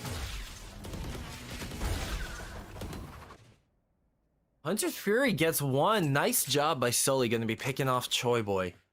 Taking down the Astra. But Teddy, returning the favor, getting a little too aggressive. No, it was all for Nazi. Teddy with the kamikaze grenade coming in, making sure that the flash goes off and that Nazi picks up the 2-piece. And that, my friends, is what teamwork is all about. That is what competitive Valorant is all about. Hunter's Fury is going to try to find any damage, and it does. It does. It clips Jivey, and that's a nice target to take down to just 70 HP. You gotta be careful. This operator, you missed your shot. 35 HP goes just like that. It's from on the other side too, so you can hit their shot first. It's gonna be Losty kicking out Jivey, and Sully cannot get it done. That is going to be match point for San Jose State, and it's looking like the opposite of what might have happened 2 days ago when UH Premier was able to beat San Jose State 2-0. It looks like San Jose State, they are going to get their revenge here in week 1 of CF1. I mean, you know, Jag, hear me out. What if 7 straight rounds? Okay, what if? Just what if? You know, like 2 Guardians, what can go wrong, right? 2 Guardians? Double Guardians? That's just mega protection, right? That's all I hear, buddy. WASD going for an elimination. No, Teddy gonna be taking down Jivey to start us off here. And okay, so that 7 straight rounds I was mentioning is looking a little less likely here. But the Faith cannot be eliminated yet because Koi drops this ultimate. The Sky ultimate gonna be thrown down, gonna sneak out, maybe catch a player here or there, but more often than not, just gonna be shot down. And look at that, B-Site in control of the Premier, and the spike gets planted, Jag. No command is out, but it's going to be 2 kills for Chris, 1 for Choi Boy. It is Tanban's getting the Guardian kill, but can they do more? They get 2, but it's not enough. It's going to be a 13-5 map 1 for San Jose State. That's the map, that's the series. San Jose State, they are answering back with a vengeance. Our former 3rd place team are here to play, and there you just saw that they are definitely a team to look out for. I mean, I can't say I'm surprised, honestly. San Jose State University is a force to be reckoned with. They went over to the Red Bull campus clutch for a reason, and they've kept such a large majority of this roster that there's no reason to doubt them at any point. I mean, Nazi absolutely tearing it up right here, going for a 308 combat score on the Sova, and Nazi felt like just a player we had to keep an eye out for this entire series, on top of Teddy's KO, which I know I talked a lot about in map number 1. But I mean, across the board, San Jose State University, absolutely immaculate players, and it was a joy to watch them, even though I did come in maybe thinking UH had a little more gas in the tank than what they gave us. And I think this is like something that we got to look out for, is KO going forward, because every map that we saw tonight with a KO, the team that had that agent, they won. Yeah. So this might be the pick, this might be the move, going into future weeks, it's really hard to adjust your strategy after only, you see other teams, you're like, can we do it? It's probably going to take a week or two before you really are able to get a hang of it, change up your team composition, but it could be the meta, at least going forward in CF1, who knows? I mean, that's very true, and the beauty of it is this is only week 1, my friend. We still have 5 more weeks of regular season action to bring to your beautiful eyes and ears, folks. But before we sign off for this evening, we're going to hit a quick break, and when we come back, we'll have an interview with one of the members of our winning squad from San Jose State University. So don't go anywhere. We'll be back with that interview just after this.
Hello, CF1 fans. Welcome back to the broadcast here. Beanies and Jack joined with a middle head of our three-headed Hydra, as Choi Boy joining us from the victorious SJSU is here. And Choi Boy, I want to start out asking you just one question. Eric Appleson reached out to me before this game and mentioned the matchup you guys played on Friday night. Did that have any weight coming into this match? Was that on your mind at all? Were you guys thinking about the 2-0 you suffered at their hands just recently? Honestly, the only thing that was on my mind were the recent exams that we're taking. And also, I think a big part of our loss in that tournament matchup was the fact that we still had sub players on our team, and we weren't really coordinated as much. And we still haven't been able to kind of like get that chemistry like really going. Like as you've seen in today's match, we've shown it a little bit, but of course, there's more to come. Right, and I was checking Twitter during the break really quickly, and actually you popped up on my feed, funnily enough, saying that I legit just finished a midterm and hopping into a match. So I want you to walk me through, like, what is that like being a collegiate esport athlete, having to go from study mode, test mode, going into a game? Like, how do you like get your mental right to be in that mindset? I think in any scenario or in any situation that people are in throughout life, and especially as a student, the biggest thing is balance. And being able to balance just your work style, work ethics to what you're passionate for, which is for us Valorant. I really think just having a good time like schedule really helps out a lot, as well as just like being personally like healthy in terms of lifestyle, whether it be like working out, just reading a book, etc., all those stuff. Great words to live by. I think that's honestly maybe be a motivational speaker. That might be something you want to look into after that. But going back to Valorant and your team, you guys had a pretty great season in the spring. Unfortunately, could not get the job done. Finished third. So I gotta ask you, like, how do you feel about this season? Like, how do you feel specifically against like a team like UCI or anyone else who's a top dog? Do you guys think that you can win this like season? I think without a doubt we can. With the new talent that has come into our team, with some of our former teammates having to step down, I think that with some time, with some practice, with even matches like these going on and all that stuff, we'll definitely come out on top. I love the mindset, man. And I guess one more question to end this off is I want to get your thoughts on the CF1 competition as a whole. Now, this year we have more teams than we did last year by insurmountable amounts. And that means more competition, more eyes, more people gunning for the top spots. So are there any teams that you have your eyes on? Any teams that really popped out to you, whether they're a new competitor or they're a returning face? Who are you looking out for in this fall season? I think ever since we started my Valorant season, it's always been UC Irvine as our rival. So I want to continue that. And I think it's just amazing to see all these other collegiate teams coming out and seeing us grow as just one of the best games out there. And with you, I as one of the want to faces, jump in it's here, hard not to, Beanies. man. Go for it. I got one last question. Yeah, I know we said we are going to stick to 4, but I got one last one I want to bring out, because we saw your team run KO quite a bit, which, you know, I feel like he's really strong right now. Is there any reason that your team decided to do that? Do you agree that he's stronger than, say, a Sky, or is it just more like a comfort pick? I think definitely it's become a comfort pick for Teddy. With some of our teammates being a part of the tier 2 scene and even tier 1, potentially, I think it's just great for us to have like a different skill set of agents, and Teddy has showcased one of those being KO. I was a big fan of watching Teddy's KO personally. I was waiting to see KO get some limelight. I will say KO and Fracture were my 2 goals to get today. We got one of them. We didn't get the other, but we have a lot more weeks of Valorant to get through for CF1. Of course. And with that said, we are going to be ending off this week of Valorant action, but I want to end it off, Choi Boy, giving you the floor. Anything you want to say before we end this off? Well, first off, I just want to thank everybody for tuning in, and also the amount of support you guys have shown towards us. The Valorant season has just started for the collegiate. Look out for us, and much love. you, man. We are going to keep a lookout for you, and you all had better keep a lookout for the next CF1 broadcast, because as you just saw on your screen, the next CF1 broadcast is going to be coming at you live next Tuesday at 8 p.m. Eastern Time. We will be here on the CF1 Twitch channel with more East and West Immortal Radiant action coming to you from North American Collegiate Valorant, the best collegiate Valorant that you could find anywhere. But for the rest of today, I've been Beanies, that's been Jag, and on behalf of everyone behind the scenes and production and CF1's beautiful minds, Lawrence, Scotty, Kieran, and all the above, thank you guys for watching this opening week of CF1 action, and we'll see you guys next week. Have a good one.